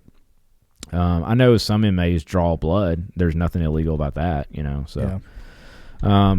But yeah. Anyways, it's good to see. You know, we're so close. We really are. If people will just hang tight, keep their mask on, and be cool, like we're almost there. Well, I think you have people that you do have people out there that are acting like it's gone, and they just don't care anymore. No, I mean, I see it every day in my grocery store. You know, it's people just sign on the door says mask required before entering, and we have people coming in more and more now not wearing them. Yeah. By golly. You know how I knew the difference between America and any other country? I went to Niagara Falls, and I went to the Canadian side. And I'm literally standing, there's a road, me and Ashley are standing there, and we're going to cross the road to go see the falls. And there's a light that says red, and you're supposed to stop. But I'm looking around, and there's no cars. And I'm like, let's go. And so we walk. We just literally, and everybody's like looking at us like we're crazy. And I'm like, oh, Canadians. Canadians, you don't get it. We don't follow rules. Yeah. But, you know, like, to your Saving Private Ryan and all that, like, that little, you know, whatever you want to call that American bravado, where it's just like, you know, I think you see it in Black Lives Matter. I think you see it in the Trump supporters, like, you know, and to tie all that stuff up and what I think on that and just not even have to go into that. I literally think a lot of these people are the same type people. Like, I think the Black Lives Matter people and the Trump people, they are literally just tired of their leaders not listening to what they're saying. Yeah. It's that simple. Yeah. You know, and nothing else really I could say. I mean, that's why Trump happened. They're just tired of Washington. Aren't listening. Yeah. You know, and again, Matt Taibbi, I keep saying his name wrong. He talks about that, like how you have this beauty pageant system, and you set all these people up, and then all of a sudden some guy rides in. Yeah. And literally wins off mocking the system that the media had created. Yeah. That's all that happened. Yeah. And like him or not, whatever that is, that's why that happened. Yeah. And, you know, how long do you continue to act like... And to fix that happening, we elected a guy who's in his 80s or whatever, bro, who has... I'm been doing this for 45 years and still hasn't changed anything, and we expect something to change. Heard there was like a rapper or something. I saw some interview, and he was talking about like Kamala Harris's record on putting people in jail over drugs and other stuff. Yeah, and then he talked about, you know, everybody likes to bring up the crime bill that Biden voted for. And like, dude, we literally elected the cops. Like, these are the cops. Yeah, and I can't even pay attention to it anymore. I have Fox blocked. I have MSNBC blocked. I have CNN blocked on my phone. I just don't. I'm done. Yeah. I get it. And, but I was asking my wife, I was like, you know, like, how can they be serious? Like, how is this serious? Like, it seems like a reality show. It's just not funny anymore. Like, I hope this is one of those finger on the burner type things. Like, eventually we're going to, man, it's extremely hopeful, but maybe what's going to happen is we'll get back to the attitude of 1770s. What I mean is it's just one man. Like, we were working so hard back then, and so many people died to get away from a king. but we treat. here we are. But here we are treating it like giving it's him king. Mr. President The and making president, it mean something. It's the most influential single human being on earth, and we keep pushing it and pushing it and pushing it. And people out there let Trump or Biden get under their skin and dominate their every thought, so much so that they protest and burn things down or whatever. And it's like, y'all got to stop thinking about this person. Like, you got to stop giving this individual power. Like, the more you keep feeding it, the more that position bigger it comes. And like, that's the reason we have America, is not to have that. I agree, man. And I think there's something to add to that too. I think it's like I view it as like a big Pong board, like the old school Pong game. And like, you get a president in, let's say Reagan. Yeah. And he hits back hard at what Jimmy Carter did. Yeah. You know, and then you get a president after him, Bill Clinton or whoever the next Democrat. Reagan pushed it pretty hard to conservatism, you know. Yeah. Which and we kind of needed it back then. Yeah, and I'm not saying like these people or not, but like you get in this, like what has been described to me as pendulum flows, you know, like you get this hard swing. So this is what I really think happened. You had even a lot of conservative people, like him or not, George W. Bush, his years were a little up and down. It was slow. Yeah. Is that dude okay? Is he okay? George W? Is he have diseases or something? Is that dude okay? Is he simple? No. Anyway, he's fine. So anyway, this dude he keeps out of the news and media when he's gone. You know, a lot of but that's anyway, the good thing about him. Yeah. So you get these flows. Yeah. And then you get Obama. Right? Obama, and I don't care if anybody agrees with me. I think that Trump and Obama were basically elected for about the same reasons, and it's the same reason why Bernie Sanders gets his attention. Yeah. I think people are seriously tired of lifetime politicians. Yeah. They don't trust. We know not to trust them. Stop this. We don't trust them. Was younger. We don't trust them. Yeah. Nobody trusts them. Yeah. If anybody trusts them, I show you a fool. Yeah. Period. Am I wrong? No. So career politicians, we're agreeing, are fools. Yeah. And everybody sees it. You know, and I kind of equate it to like the preacher back in the 1800s that was like the only person that was able to read, so he could just kind of control people. Yeah. I think we're coming out of that type mentality in politics. You know, where give me that money. Yeah, I'll let you get that land deal. You know, that type crap. It's very true. It's very true. Like, it's part of the rise of the internet is causing that, where we get to see, we're being informed now. The problem is Snowden, all that stuff, like we see it. Yeah, the problem is that information is all over the place. Yeah, it's not verifiable. You know? And people are just going crazy for. So how do you know, I don't know that we ever answered that question. Like, how do you know? It almost becomes like a crazy thought of like, okay, I have all this stuff out in front of me. You got these people saying the election's stolen. Looks like kind of makes sense to me. But then these people are saying that it's not. And then like, I don't know. Yeah. I'm just dude with some mics. You know, like how can I know? I mean, again, like, you know, the whole thing was like Snowden. Like, how can you argue when you see all the documents that he let out? Yeah. But then if you... And then all the Assange stuff. But then you go to Fox News and they're all blasting him and saying he's, you know, he needs to be shot for treason. Because and stuff it doesn't like that. Follow their narrative, or maybe saying. They're afraid of what's going to... Even though... come out. He didn't... I mean, what he did was wrong, but at the same time, what he let out, we were doing wrong. Right? Oh, like, there was a wrong happening, you know? Well, again, Hate Inc. talks about how we selectively pick the era. It doesn't matter. Yeah. Pick the era, 60s, 70s, 80s. Like, we are going to report on things that make America look good or whatever. It's the same thing they do now. They're going to report on things that fit the narrative of cop bad, white man bad, blah, blah, blah.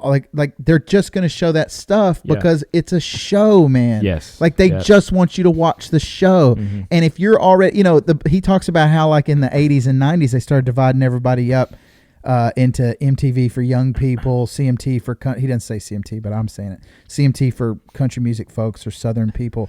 And you got Lifetime. And now all of a sudden they realized that they had people segmented off, and it made their revenue dollars for ads go up because they can specifically target people. Like, hey, condom companies, who are they going to? MTV. So they go, hey, man, not look, VH1. No. Hey, bro, we're going to get you condom companies. You could come over here. You get it. Yeah, yeah. You know the thing.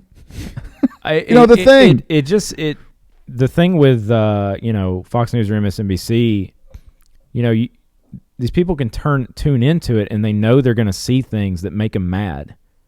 Ultimately, and they want that feeling. Did you read that book? No, man. It's just self-observation. Yeah, well, it's probably all. Again, it's my finger on the burner. Like, I lived it. I was right there doing it myself. I fell victim to it. I mean, you tune in because you know they're going to show you something that makes you mad. Why is that? Why do you think people want to see something that makes them mad? Because it's easier to say something negative than it is positive. It's true. You think it's that simple? I think it's very simple. Yeah, it's true for a lot of people. So why do people feel this like they're driving some kind of sled into? Think about church. Like Six Flags Over Jesus. How many people that we went to church with would be quicker to say something you were doing wrong than something that you did good?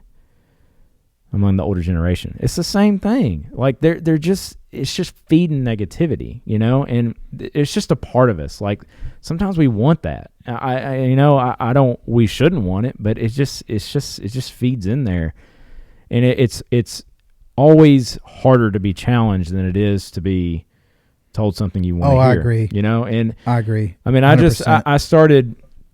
I started trying, to go to Fox and MSNBC, and then I realized I still wasn't getting anywhere doing that. So I try to use news aggregate sites, Google News isn't great about it, but you search a topic on Google News and you'll get from Washington Post, Wall Street Journal, CNN, LA Times, NY Times, you get everything, and then you can, just in the headlines alone, you can see the differences, but eventually by reading each article, you're going to garner the full story that you need, as much as you can get, yeah, I don't know. And then some people said some stuff. Some people said some things. Yeah. Some people did some things or whatever. So the drug piece, man. So like we were talking about opiates. You got to go pee again? Yeah, I need to go. Let's set break. We'll come back and specifically talk about drugs. Yeah, to me it starts to sound like... Hey, bro, where's my Mountain Dew? I don't have any more Mountain Dew. I have a Sprite. You want a Sprite? Kidding. I'm good. I still have Coke in here. Hey, man. I need more Mountain Dew. Yo, let's tell them we have it. It's set 3. Set 3. Golly. 3. This will be hour 4, 5, and 6. Yeah, set 3 on podcast 3. I'm not doing 4 on 4. I'll do 3 with you for sure. Like this is dope. Like we're the dead right now. I may just need to come back. You do need to do that, but we need to finish the drug thing. And this is 3 though. 3. Dylan Hart. Yeah. Rest in peace. So I've kind of gotten back into it a little bit. If you were telling me that, is it because of drugs? You're opening up new doors. So I was a big NASCAR fan growing up. I watched a lot of NASCAR. That is why he is episode 3. By the way, is Dale Earnhardt was 3. I was hoping we'd have a 3 flag, but messaged me and said I want episode 3 with a big number 3 because we used to literally drive around warming up our tires in parking lots. Holding 3. Do you remember when we would climb in the windows? Yeah, it was really cold out, and we drive down the road holding up 3. I mean, I grew up with it. Like, me and my brother had all these cars, toy cars. Yeah, you were. Y'all were into it. I loved it. And because I just love racing. I really do. Video games, doesn't matter, whatever. Love it, watching it. But I kind of fell out of NASCAR for a long time because it just got bad.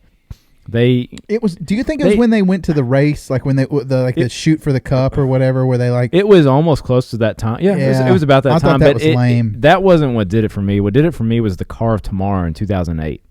What is that? You remember the car that was the Fast and Furious looking thing? Yeah. It had the big wing on the back and the splitter on the bottom under the bumper. So the bumper cut in, and then there was a splitter that was propped up by these little metal pylons. Yeah, I get that. The car was terrible. It was stiff.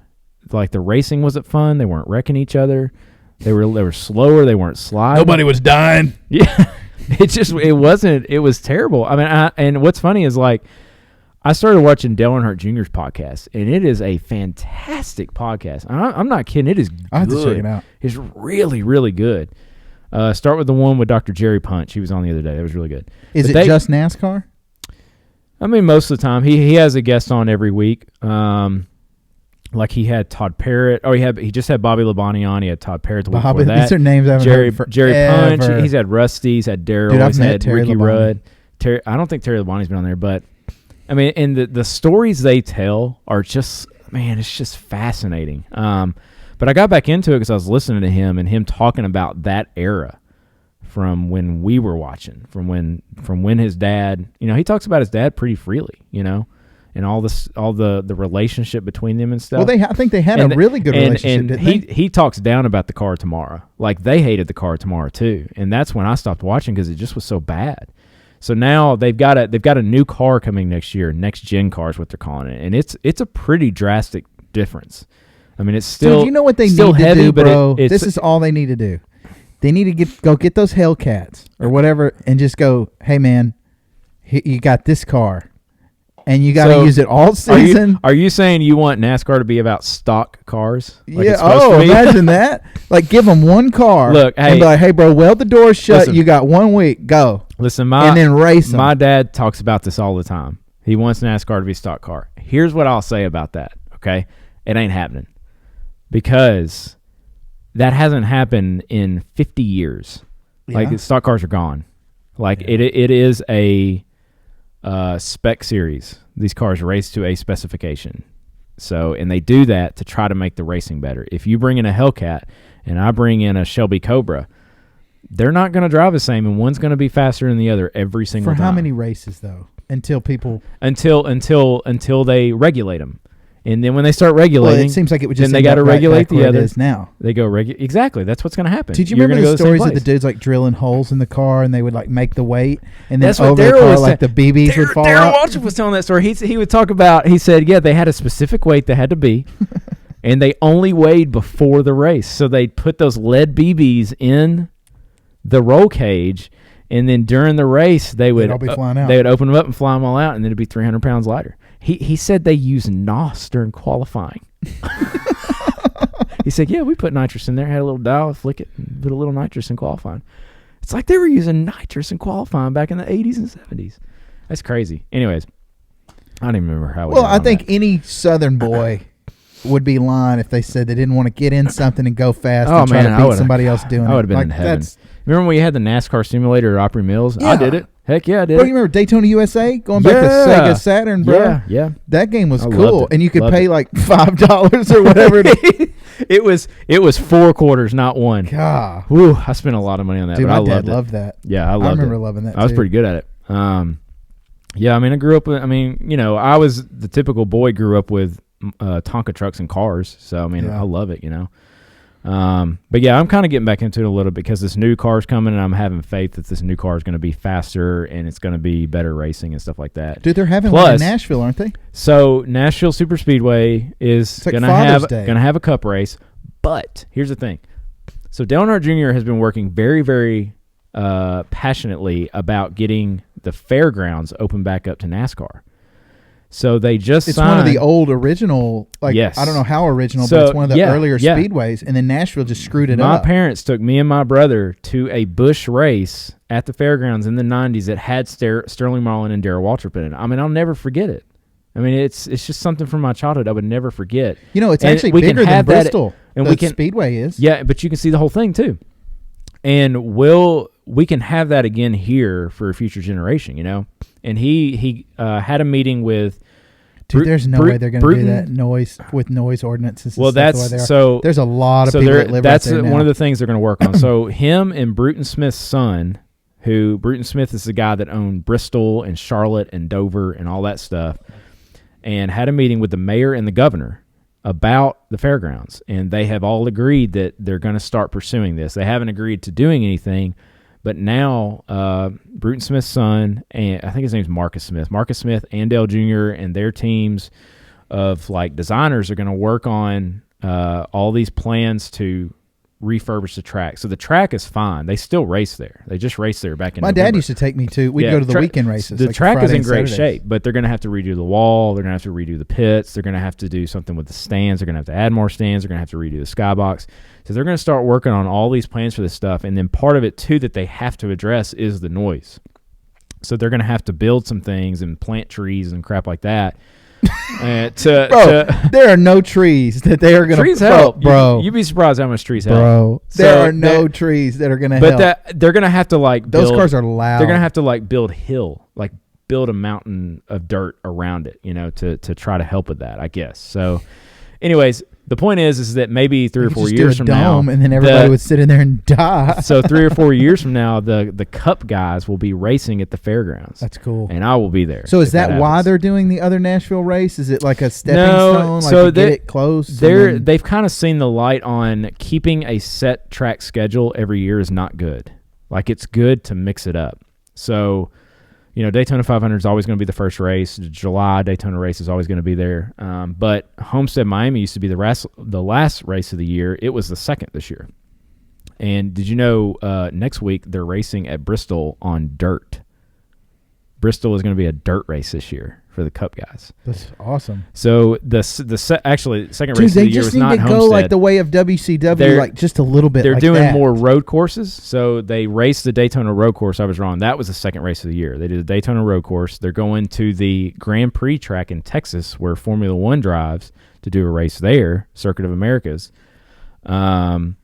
They're doing another road course, I think. Dude, what if they just did that all over the world? Like the Formula One guys did it, but what if NASCAR became this like world tour? NASCAR's just not going to be that popular like Formula One. It's just not going to happen. But, dude, it used to be. Like, it really did. Like, our childhood, it was huge. It was lightning in a bottle they were not going to be able to capture. What happened Jeff Gordon. I mean, look at where we – yeah, it's because of him, right? So, back then, like, that happened to NASCAR in the 90s and 2000s, I mean, it's not going to happen again. They're never going to get that back because it shouldn't have happened. Like that scale in popularity, it was just like, why is this so popular? It shouldn't be.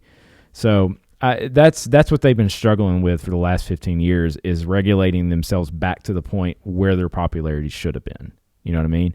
And what they need to be focused on now, which is what they're doing, is worrying about growth, right? Not growth from the people that drive Honda Civics like they did back in 2008 by making the Fast and Furious car, but worrying about growth from within.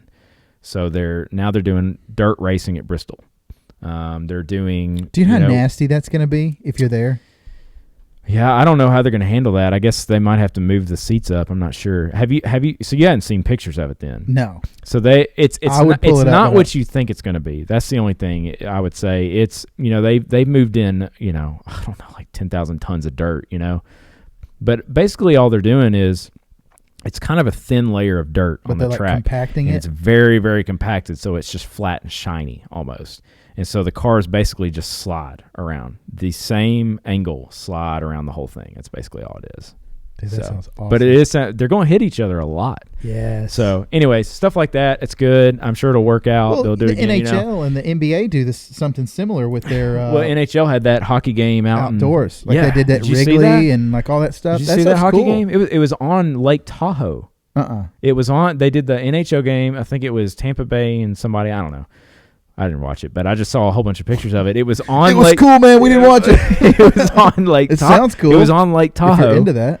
And it's just a gorgeous sight, and it's just this hockey rink right there, and NHL professional players playing right there. I think it was even snowing too that day. They were playing with the sun the shining. Ice, like not a floor set up on top. No, they were on a ice rink set up on ground next to the lake. So it's like I thought you meant like they did it out on the lake. No. That would be sick. They were right there on. They missed it. They should have done that. Well, they couldn't because they had to stop the game for like an hour because the ice kept melting on the ice rink. So they had to like get the Zambonis out to, yeah, that's cool. Dude, I've been to a concert before. They have like short turnaround windows for a lot of those arenas, and like they'll have like an NHL game the night before, but then like Tool or somebody will come in the night after. Yeah, which is I was in Sacramento, and I saw them, but I think that was the one where there was a hockey game before. Mm-hmm. And like you feel it it's kind of cold, like you kind of feel it on your feet a little. So I felt like we went to a Braves game in Atlanta at the old stadium when Emily was pregnant with Maddox, and it was that would have been 2012, right before he was born. And after the game, Leonard Skinner played, so I got to see Leonard Skinner. And I'm free as a bird. It was loud. I was surprised because they're down on the field and we're up in the stands, and it was freaking Dude, how loud. do you feel about bands like them, man, where like obviously half the band dies, and then they continue on as Leonard Skinner, get some new dudes, get his brother. Like, does that kind of stuff bother you? Like, are you fundamentalist about bands? Or is that... I think if it was a band that I really, really, really liked and cared about, I would probably be aggravated by it. Like if Audioslave was still together and alive, and they were getting a new dude, but then all of a sudden Tom Morello's gone, they replace him with somebody who might sound like him, and then they find somebody to sing like Chris Cornell. Like is that corny? If I was there, I would be like, I don't want to go to that. I mean, get it. But then in Skinner's case, the plane crashes. It's not their fault. It's not like they just didn't get along anymore. But I get it. Like, you can't replace Chris Cornell. I would say, why put those guys together and call them Leonard Skinner? Why not just let them do something different? Well, they got bills to pay too. It's the same thing we were talking about with the drugs, man. Not trying to push you back there, but we need to get there. It really is. It's like you become accustomed to the money that Leonard Skinner was making. I don't know how good they were doing about the time they died. I assume they were doing fine. I don't know. Yeah, I'm assuming enough's coming in still. To where they're doing fine. And so now, even if you're playing, Branson, Missouri, and Tunica, Mississippi, and everything else, you're still getting paid. Yeah. And people still get their nostalgia trip on Leonard Skinner. I think Leonard Skinner is one of those bands that, like, there was no example for what happened to them. Now, Jerry Garcia dies, and they take The Dead, and then they just call it The Dead.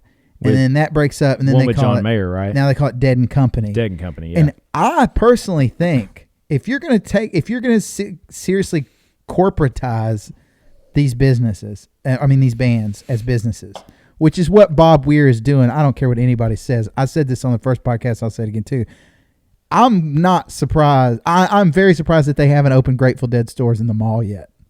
Like, it's getting that gross to me personally. But I will acknowledge that John Mayer is a good guitar player, and I do dig it. And some of it, a lot of the live recordings do even sound better than the ones that were earlier, only because of the the quality of the recording. I don't think the playing is necessarily better or more interesting, but I think that these bands like Skinner didn't have a choice. They just immediately, let's get his brother, blah, blah, blah. Let's just still be Skinner. Yeah. And I think there's a whole other story to that too. Like, they weren't really planning to do it, and there was somebody's, I don't know if it was a memorial service or what, but they ended up playing Freebird with no vocals, and then I imagine they would just look around at each other and go, and bands change. Because didn't Metallica's drummer change? No, it's the same drummer. Lars is the same. It's the bass player. So, yeah, Cliff Burton died. And then guys drop in and out. It happens. So, I don't know. But imagine this. Imagine you have the Allman Brothers, and, they die off. They're not going to continue. But then, like, they did this concert up in New York, I think it was 2 years ago, just called The Brothers. Yeah. And they got as close as they could get to it and just called it The Brothers. Like, why not have a lineage band that continues to play Leonard Skinner's music, and okay, that's as close as we can get to Skinner. Everybody, like, not everybody, but people love this music. Like, you have these cover bands and stuff anyway. Why not have a true lineage, like, cover band? So you're not going to continue to be able to see Bob Weir and Phil Lesh and The Dead. You're not going to continue to be able to see, what's the POW guy, the keyboard player for Skinner. Like, these guys are going to pass away too. And somebody's going to be covering the music. So why not go ahead and just decide, hey, man, we're going to have a lineage. Like, every time somebody that's the important person dies, just change the name. Yeah. And then this band will always be the lineage of that band. Because that kind of stuff happens anyway in music. Not to go too geeky on it, but, like, people do think about the Dead in those regards. Like, how cool some jam bands are is directly tied to, like, their members tie back to Jerry Garcia. Yeah. Like, that's a thing. Yeah. All right. Drugs. Let's get to drugs. All right. People need to either do them or not. So, yeah.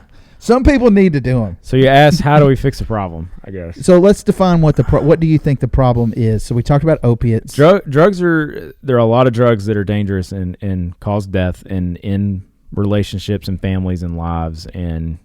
But I think it's twofold too. Like, I do concede, like, my point of view on it would be there are drugs that need to be recognized at least at a level where we can study them in marijuana. Yeah. I mean, it doesn't help that we have kind of a, ancient interpretation of what drugs are dangerous and what aren't, And what do you mean by that, ancient? Like back from the 50s and 60s and the establishment of DARE days, like weed is bad, like that kind of thing. Like, well, this is your brain on drugs. Yeah. I remember that commercial. I don't know if we can just kind of get regulated because, there's terrible drugs out there that can kill people. So I think the first thing we have to do, man, is when you say regulate, you got a lot of people on a lot of sides that when you start saying regulate, it's like, oh, well, to regulate, that means we have to trust the government, and we don't trust the government. So let's establish the point right here that we think people are frustrated because politicians aren't listening. Yeah. So what we're going to say from here is what the politicians would do if they were listening, because, the more people that get good ideas and hear from people who see this stuff all the time, people who see people's behavior in and around drugs or see the science or see how it behaves, the more people hear this kind of stuff, that is the power of the internet, right? That people will wake up. So we're saying, or what I think I'm saying is, there are drugs that are far too easy to get legally and illegally. Yeah. And some of those are bad, right? And what's the moral construct there? But then there's also drugs that need to at least be lifted to a level of, not being, class 1, or how do they, like heroin and... So we call it scheduling. Schedule. There you go. So Schedule 1 is marijuana and cocaine. Schedule 2 is... It means you can't even study it, right? Well, they can. It's just that it's got to be tightly wound up in a hospital or something like that, a clinical trial or something. So what would be different about hospitals marijuana? Can keep cocaine. Like most hospitals have it, Schedule 1 cocaine, but it's for very, very, very extreme circumstances. Like they might use cocaine to revive a patient who's dying. Well, yeah, like the OD, or like somebody who's dependent, or somebody who's dependent. Yeah, a lot of hospitals keep just beer. That makes sense. If they have an alcoholic come in, they've got to have beer. They can't just cold turkey them because that could kill them. If they're really, after people hear this, they're gonna go to the man. Can I get a beer, man? Like, y'all got beer? I heard y'all got beer. When I did my fourth year of pharmacy school, we do rotations. Okay, yeah. we did 10, and we go to a different place each time. One of my rotations was at a psychiatric hospital in Nashville. And I did a presentation on one patient who was there for ethanol dependence. Had some other things going on, but when he showed up, he was like 0.4 on the breathalyzer, which is nuts. Like nuts high. It's a miracle he was still alive. And like that's the kind of guy they had to give beer to while they're trying to wean him off. I've never even heard of anything. That's... Yeah. So, but it does make sense. Dr. Carl Hart that I've referenced a couple times, he's saying that one of the travesties of like drug addiction is like, let's say you're my son, you come in, Dad, I'm addicted to heroin. What? I beat you up, whatever actually happens, I don't know. But then you just take their stuff and you go flush it or whatever. You're not using this junk, whatever. Yeah. Like sometimes that's the worst possible thing you could do. Like what they really need is a clean source of their drug. Yeah. This is what Dr. Carl says. You need a clean source of those drugs and then start talking about weaning them off. So that's maybe legalizing some heroin for weaning off use would be good. Is that what people would mean by medical heroin? Yeah, medical use in right now, in a hospital or in a rehabilitation center. I think it's fair. But it seems reasonable. But the thing is that rehabilitation centers are very difficult sometimes to get into. And if you can't get into a government-run one, which probably sometimes isn't run the best, you go to a private one, and it might cost like $30,000 for a month. So, most people that are addicted to drugs, they can't do that. Yeah, it's crazy. They spend all their money on the drugs. So then it burdens the family down. And I could see how that would burden if you tried to roll something out larger across society, as in like a blanket, everyone has a right to access a drug facility if they need it. It could become insanely expensive and then just another burden on the taxpayers. Yeah. If we had a drug rehabilitation system that wasn't necessarily the one where it's like a facility where you would go in and you would live there, maybe if we had something a little bit a little bit more accessible, that's more frequent, like in multiple counties and maybe in multiple places in a county, in states, and they could just go in and get what they needed and leave. That's kind of what happens with Suboxone now, which is prescription. If you're addicted to opioids, you're probably on Suboxone. So let me ask you this, because I talk ignorantly about both of those all the time. Yeah. And I hate to stop you because you're going really well. But so how does it work with the Suboxone? Like tell me as if I know zero. Which I don't. if you're addicted to hydrocodone or heroin or an opioid like that, the best method is like what this guy's saying that was on Rogan's podcast is to wean off. I mean, that's the best way to do it. You cold turkey somebody like that, you're gonna hurt them. And so why is that? Like, what actually is the happening? body just can't handle it. Is it a chemical dependency? It's chemical dependency, and it's just the mind itself. So, the thing about getting high on happiness, the euphoria, is think about it like how you might have like a breathing testing device where you blow into a tube and it shows your breathing function. So it pushes this dial up to here. You blow a little bit harder, it pushes the dial up to here, right? You can't really push any further than this. When you take opioids, it has an effect on dopamine. Okay? Dopamine makes you happy. The problem is it just pushes all this dopamine out, and it pushes it to this level where this is how much dopamine you need to make you happy, right? Well, then it just starts wearing it out, and then it just doesn't make you happy anymore. So then you got to go to this level to get happy. This is the level that makes you happy. You need 2 hydrocodones.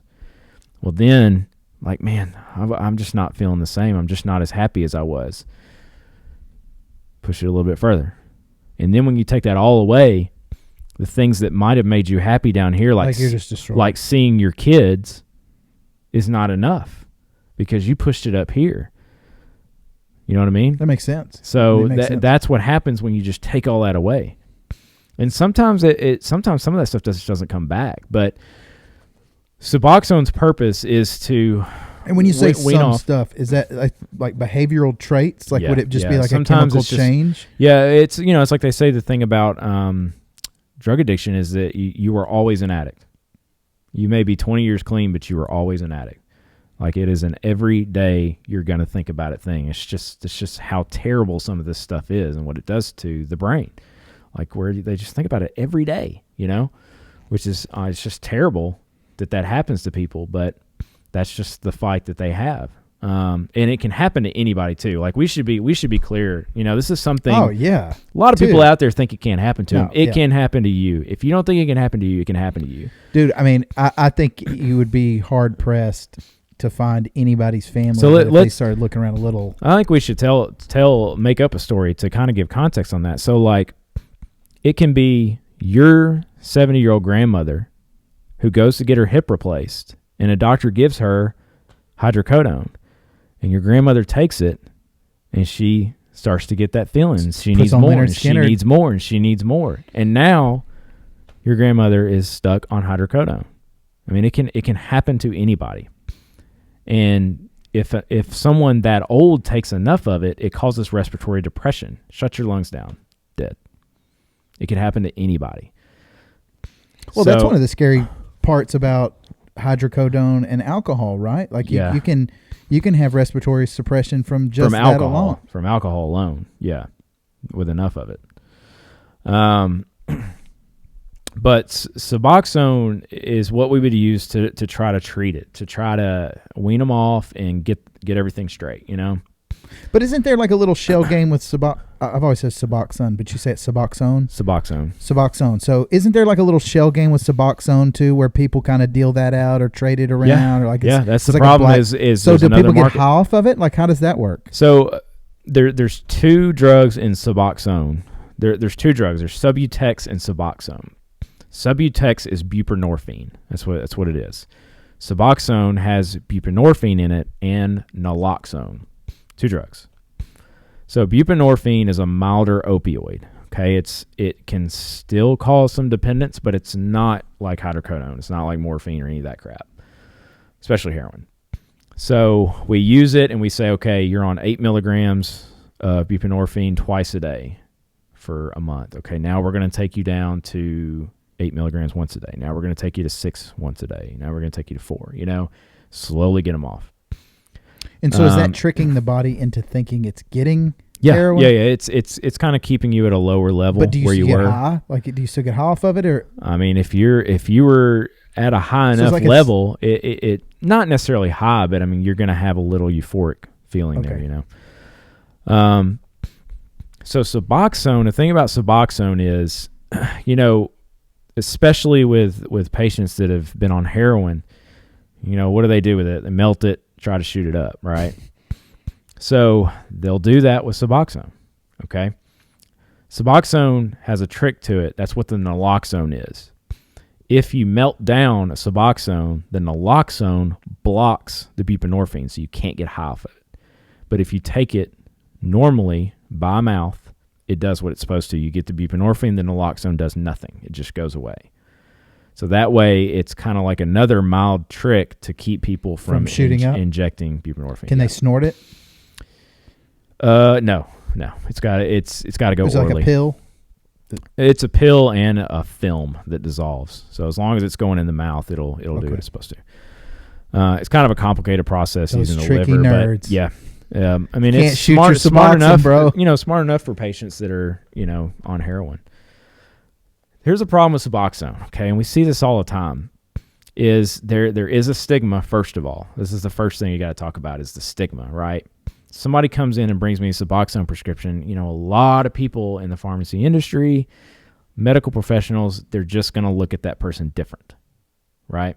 They're a drug addict. You have that stigma in your head. You have that connotation in your head of what that person is, who they are, what they've done with them, what they've done with themselves, and some people just look at them lesser.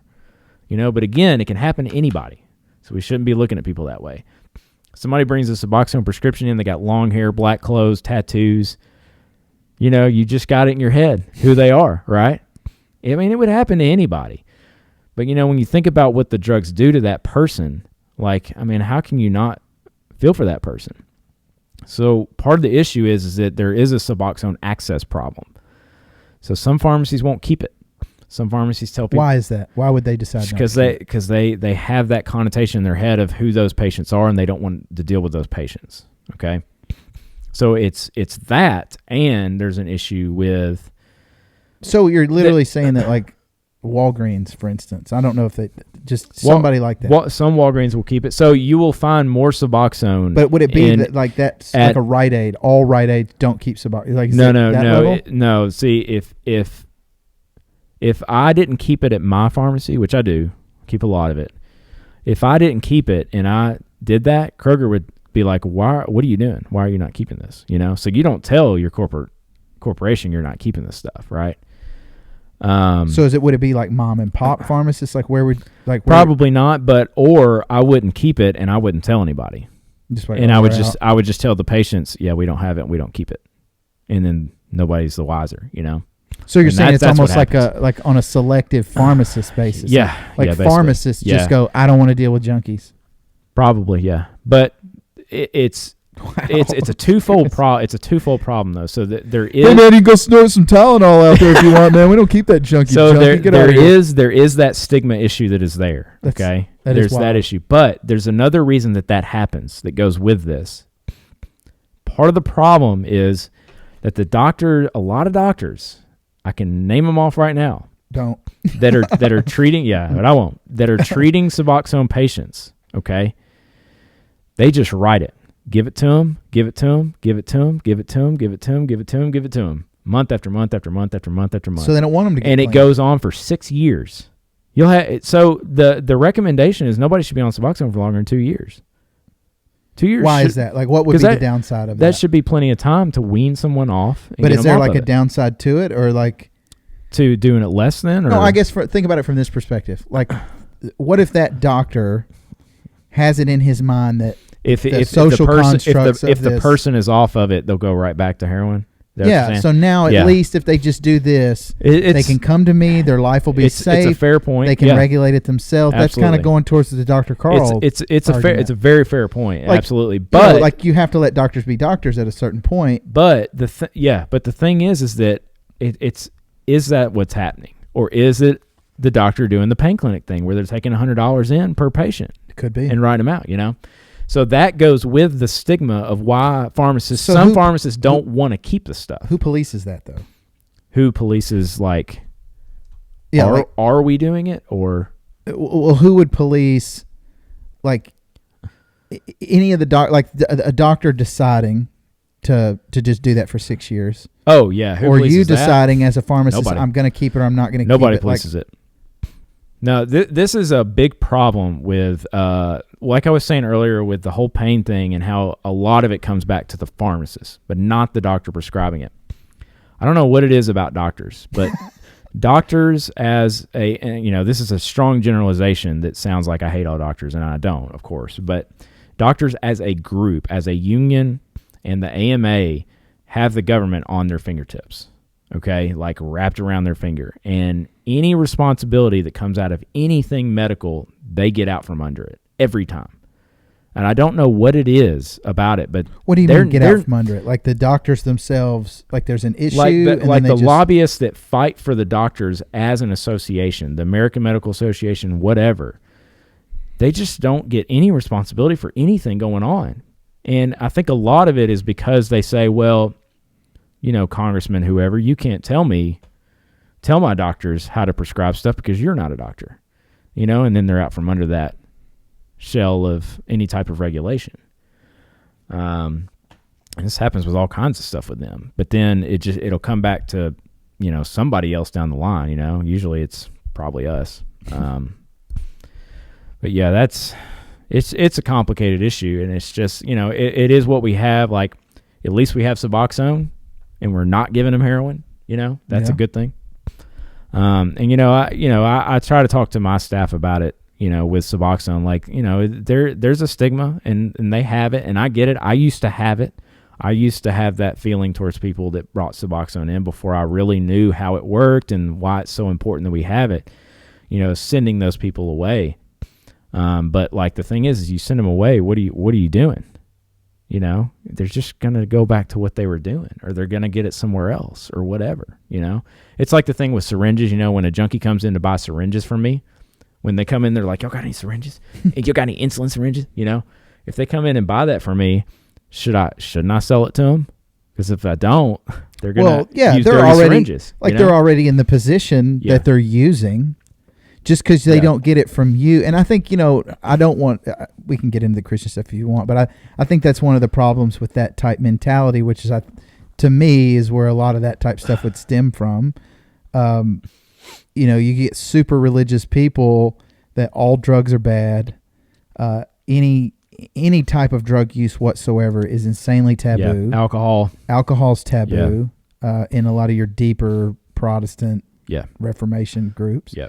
And then, so now you got this dude using Suboxone, and like, it's hard for people to even imagine that there's somebody doing heroin in their neighborhood. Yep. Much less the reality that there's probably somebody using heroin that you talk to all the time or go to church with, or some other type of drug or self-medication. And don't think for a second, I don't believe that just because it's some street drug or whatever, that makes that insanely bad. But then this other thing that you got from your doctor that makes you feel good because you get a little anxious every once in a while, it cannot be as bad. Exactly. That people that will judge other people for using Suboxone, like, I bad think all drugs, people, whatever, don't you think all people self-medicate to a degree? Then they're getting Xanax from their doctor because they're anxious. Yeah. Or whatever, people are self-medicating, whether it's with caffeine, whether it's with their Facebook posts, whatever. Like, maybe I make the argument that the Facebook, we did that earlier, that, all of that can be like a drug too. I think you can be addicted to the way other things make you feel, that it's not human. Like, it's not real to go back 3 hours ago.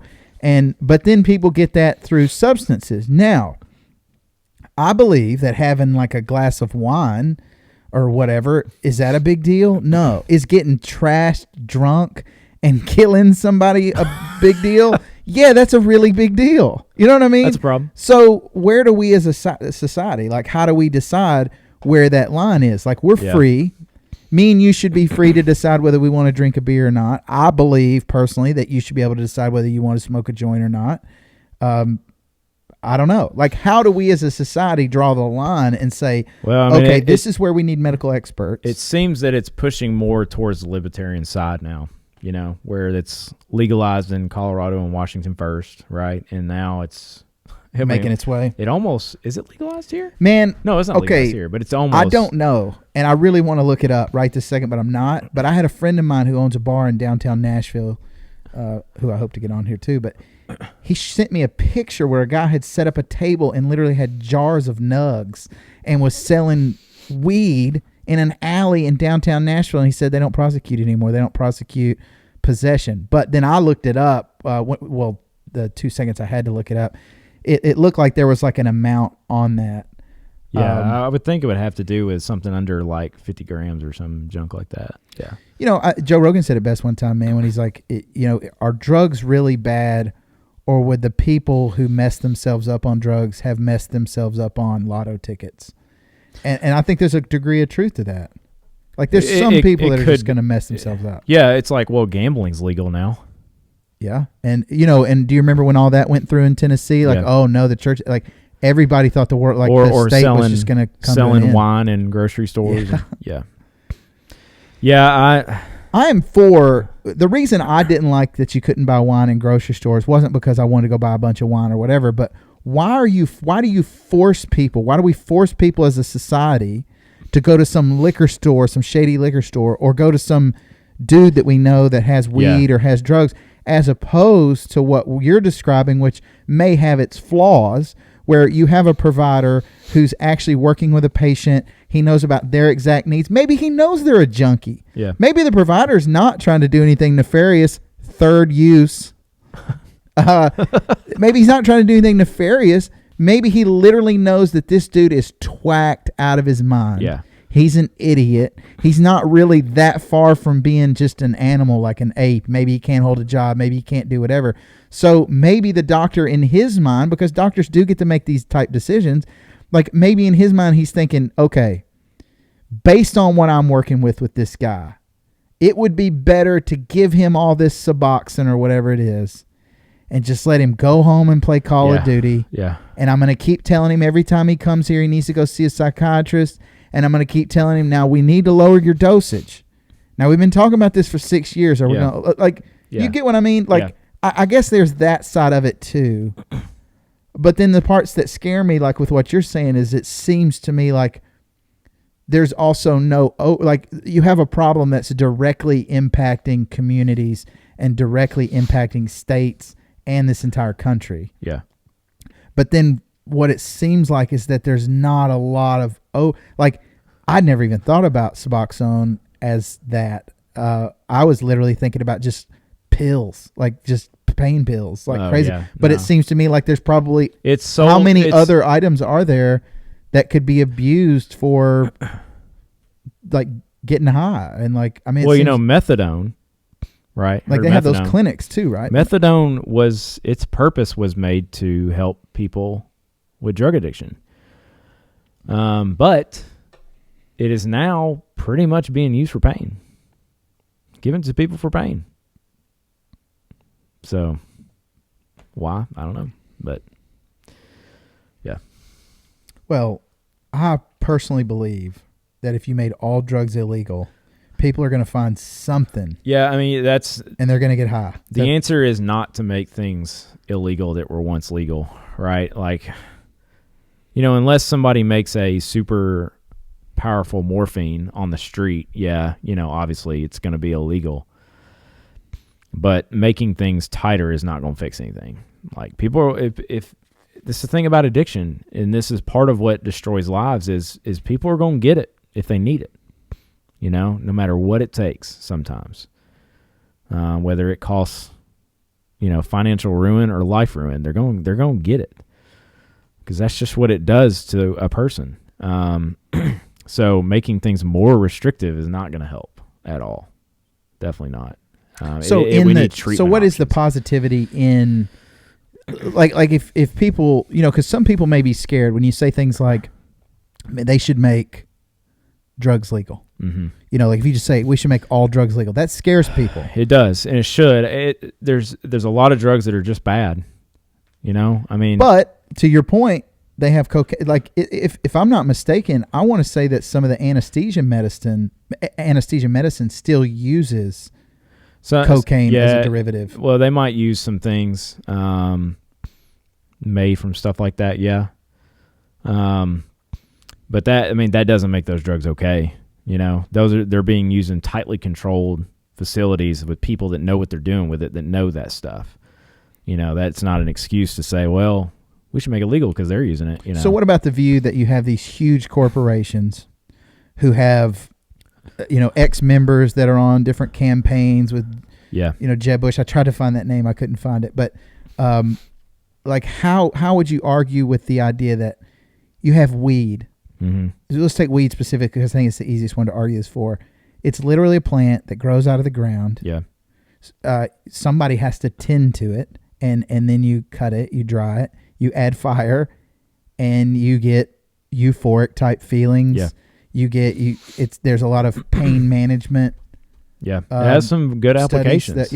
Absolutely. So I think that one's the easiest to go, okay, I see the uses and the downsides are way less than what we see with other things like alcohol, heroin, opiates, blah, blah, blah. So, my mind immediately goes to, well, if there's this thing that just grows out of the ground and it has these properties, how are you going to say that something like that is bad? And the funny thing is a lot of people that say it's bad are Christian people that believe God made it. It's a drug by drug thing, though. I mean, just because it grows out of the ground doesn't make it safe. How many are there that just poison grows out of the ground? Like literally cocaine.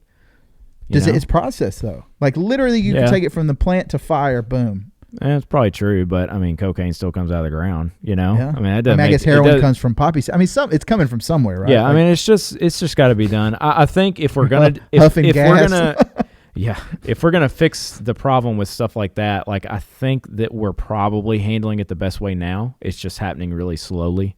That's fair. Slowly legalizing. Let's start with weed. See the data. They're crazy enough in Colorado to do it. Let them do it. And that's my thing is, it's like, well, weed never caused a DUI crash or whatever. Well, that doesn't mean it won't happen if everybody in America's doing it. Like, correct. You're going to have DUI crashes with weed. Yeah, like there's people now that get drunk every night and drive up and down I-65 and they never hit anybody. Yeah. Exactly. And then there's people that'll get drunk and because alcohol is so readily available, but then, it's we just kind of have to be careful about it. Like, as long as we're smart about it, careful about it, and we're not dumb about it, like, legalizing cocaine tomorrow is not going to fix anything, or heroin tomorrow is not going to fix anything, which also grows out of the ground, by the way. Did you say heroin? Yeah. I said that too. Poppy. Yeah. I've seen Ozark. That's how Afghanistan makes their money, man. So there's some dirty stories about that. I'm sure you've read because you used to read all the military books where they would guard poppy fields. I did a paper on it when I was doing my degree using about United States military assets to guard poppy fields. Well, no, just from the terrorism funding standpoint. Oh, because that's how a lot of Al Qaeda made their money while they were fighting us, was they were selling heroin. They grew heroin. They'd sell it to America for $10,000 a block to fight their American brothers, and then they'd fight us and kill us using that money. Yeah. Drugs are crazy, man. So on the other side of that, so we've talked kind of about the bad side, and I agree with you. I think that you want to talk about the corporate side of it. Well, not necessarily that. Like, I think we've said a lot bad about it, but there's a lot of progress that's been made with medicine. Yeah. I think even in our lifetime. So, like, what have you seen? What's interesting to you? Like, is there stuff on the horizon that you think that's obviously right now I think everything's stopped and it's focused on COVID and getting past COVID. I don't think you can not talk about coronavirus in terms of that. The most promising stuff on the horizon will circle around this vaccine. So, yeah, we should probably talk about the vaccine more. So, it's a mRNA vaccine, okay? This is not a new type of vaccine. We've never had a vaccine like this that we have used on people. There was one, I think there was one used on malaria like 15 years ago in Africa, but it's one of those clinical trials done in a third world country that nobody cares about, So mRNA technology has been studied since like almost Vietnam. It's been around forever. It's the first time we've used it. So takes, RNA is like a building block of a protein. Okay, so your body has it already, DNA to RNA to a protein. That protein does something in your body. So we put RNA into this vaccine, into your body, and what it does is that messenger RNA makes parts of the coronavirus, makes them in your body once you take that vaccine, which is a good thing. Doesn't make the whole thing, it just makes parts of it. It makes the parts of it that your body can recognize. So everything you put in your body is a foreign body. It is a toxin that your body does not want. Doesn't matter if it's food, doesn't matter if it's drugs. As soon as you put it in there, your body wants it out, no matter what. So the immune system sees those new little parts of the coronavirus that your body's making and says, that's not supposed to be there. I need to get rid of it. So it goes after it. Then it starts making antibodies, which then make more antibodies, which then go to other parts of the body, to other parts of the immune system. So then it goes after this stuff. So now your body's got these antibodies, B cells, T cells, whatever, knows how to fight this stuff off. So if you get coronavirus, antibodies are there, can go after it and kill it. So why the two shots? Like, what's your understanding of the two shots? That's just what they saw in their data. It was like 50 to 70% effective on one shot, and then when they did the second, it made it 98. So it's a pretty big difference jump. However, if some people can only get one shot, that's still very good. It's nothing to not call home about. But so that's the Pfizer and the Moderna vaccine. The Johnson & Johnson is a viral vector. So what that is it is a designed virus that acts like coronavirus. We put it in your body, and it causes almost the same thing as mRNA, and then your immune system can recognize it and go after it. The important thing about these things are that we can use this stuff for gene therapy. So if someone has, typically most common type of cancer, breast cancer, is called BRCA, BRCA. BRCA gene is what causes breast cancer, estrogen-positive breast cancer in a lot of women. So we can make a vaccine that has that messenger RNA to take out the BRCA gene in women. Send it in, takes out the BRCA gene, stops breast cancer forever. Like that's the type of experimentation that can be done with this stuff. That's awesome. So, that's and there's also dementia. Like we can do this with dementia potentially. So when you say gene therapy, gene therapy is just altering DNA in some way. So you could come back and reverse something like dementia. Is that what you're saying? Yep. Like if there's some sort of maybe not. I don't know if it will be reversible. I think that's something we'll have to find out. Dementia right now is not reversible. But with this, what you were saying about the breast cancer, it might be able to stop it. Stop it. Yeah. That's unbelievable. Yeah. So that's where we're headed. Japan. There was a company in Japan that made a vaccine that was fighting a type of cancer, but I think they had to cut that off when everything started, that whole clinical trial. So I'm not really sure what happened with that. I think that's a word that we could all, it'd be like polio, how you just really don't say polio anymore. I think the day that people just don't have to say this, because it's literally terrorism of your body. Yeah, I used to think that cancer wasn't curable, and some cancers might not be, but we may live in a time where someone actually says the words, we cure cancer. I actually believe... This goes against everything you're ever taught religiously. But I think if we don't kill ourselves through nuclear warfare or some other nefarious activity. Burning down the Capitol? Yeah. I mean, if we get out of this tribal crap and we stop, just telling everybody what they need to do and what they need to think, and we get to a place where we literally let facts be facts, science be science. You saw in that Social Dilemma documentary the sheer power we have just to compute data. Yeah. Think about how good GTA 8's going to be, bro. That's what I'm saying. Like, things are getting better. We're not bashing each other's heads in, taking each other's stuff. Yeah. We're not fighting over resources. We shouldn't be. We literally have plenty in this country. I think we could get together and fix some of these complex problems by just not letting it be political. Perspective is a big problem right now. huge problem right now. Like, well, it's because most people's perspective is this. Yes, and it's all dead the in their phone. And all the bad. It's just bad. Exactly. And it's like, and they hit it like a junkie. We live in the greatest, freest time ever. Bro, we're literally sitting in my living room and we have jobs, and I have nice. You got this stuff sitting here. This stuff. We don't need that, but it's here. I got it. Yeah. But I didn't need it. Yeah. But then it's like, oh, the world's coming to an end. Yeah, but then you go outside and it's crickets. If you would just have some perspective, yes, and be calm, it's going to be fine. Well, and I think too, man, this the church piece. Churches are social clubs in a lot of ways now, and they don't step into arenas in which they should be helping people. Mm-hmm. And again, regardless of whether God exists or he doesn't exist, we have these groups of people that are together that realize a certain morality. Yeah. And you should treat humans this way, and you should try to help poor people, and you should, like when you really see Christianity like rubber meeting the road, it's somebody else trying to help somebody else's life. That's what it's supposed to be. How many times have you seen that? How many times have we seen leaders in our churches, hook up with some girl that maybe her parents suck, and like they kind of mother her in a way that maybe she would never get in another way, or like these lost groups of people, either because of their poverty or their skin color or whatever else. And then you have people that go, well, that's not right. Let's try to help them out.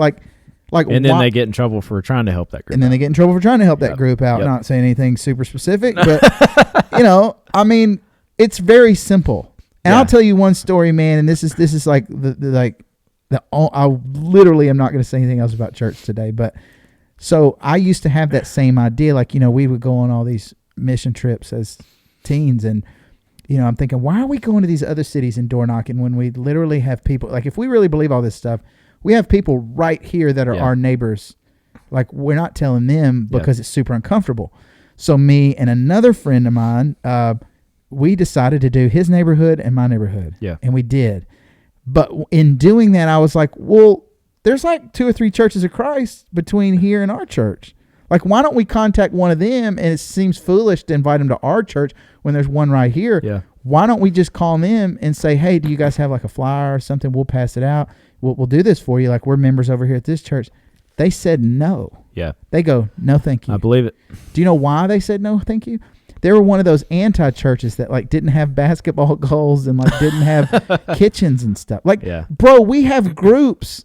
Today, you could drive around where you live and where I live too, and there are literally groups. You'll have like 2 churches within a couple miles of each other, have no communication with each other whatsoever. They both say Church of Christ, and like they split 60, 70 years ago. Probably nobody there was even there then. And like, how come people aren't just deciding that like, hey man, like if we all believe the same stuff, like why don't we meet together? Yeah. Like what in the world? Yep. And then now multiply that times like the 30 or 40 different types of people that are believing all these different things, and you basically have what part of society has stepped back from religion going, yo, that's nuts. Yeah. And I don't know what those people are doing, but they keep trying to fight everything we're doing based on science and based on whatever, and then it gets politicized. And so then these people go, well, you're calling me dumb and you're not listening to us. Like they're obviously just attacking our way of life, when really what we should be doing is exactly what me and you were saying, which is, bro, we live in the best times ever, because we have nice computers. We have all the data in the world. We just have to figure out how to get it filtered properly to where we know. I tell you how not to get good information is Facebook, Google, Instagram, Twitter. Don't believe us, watch Social Dilemma. I mean, I think there's a huge piece there. Yeah. We have to get, there's intelligent people in the United States. Yeah. They may be liberal, they may be conservative, but they're super intelligent people. Bringing people back to Christianity or into Christianity, it's just about live the basics of it. Like showing people how to care for one another and being super positive, especially today. Like this world needs it now with all the bad that we were talking about. Absolutely. People looking at all the bad stuff, where if Christians will be the light and stop saying they're homosexuals over there. Like, where are them homosexuals? Listen, this girl is a guy now. Yeah. Like, stop worrying about it. Yeah. Hey, bro, you got a dude sitting 3 pews back that's like into kiddie porn or something. Yeah, like don't act like you focus on because you believe in Jesus. Yeah. That like all of a sudden now all these people in your building don't do all this other stuff. And you know how I know they do? Tell me how awkward it gets when you go to church on Sundays when people are like, oh, hey, what's up? Like, I mean, there's people that are like, you know, social or whatever, but it feels weird. It feels not normal. It feels like people are acting sometimes. Mm-hmm. And like, I feel that. Yeah. And you know how I know I feel that? Because I'll just bust out into some like, hey, man, what about weed? You know, or it's just something crazy. And it's like, like, who would say that?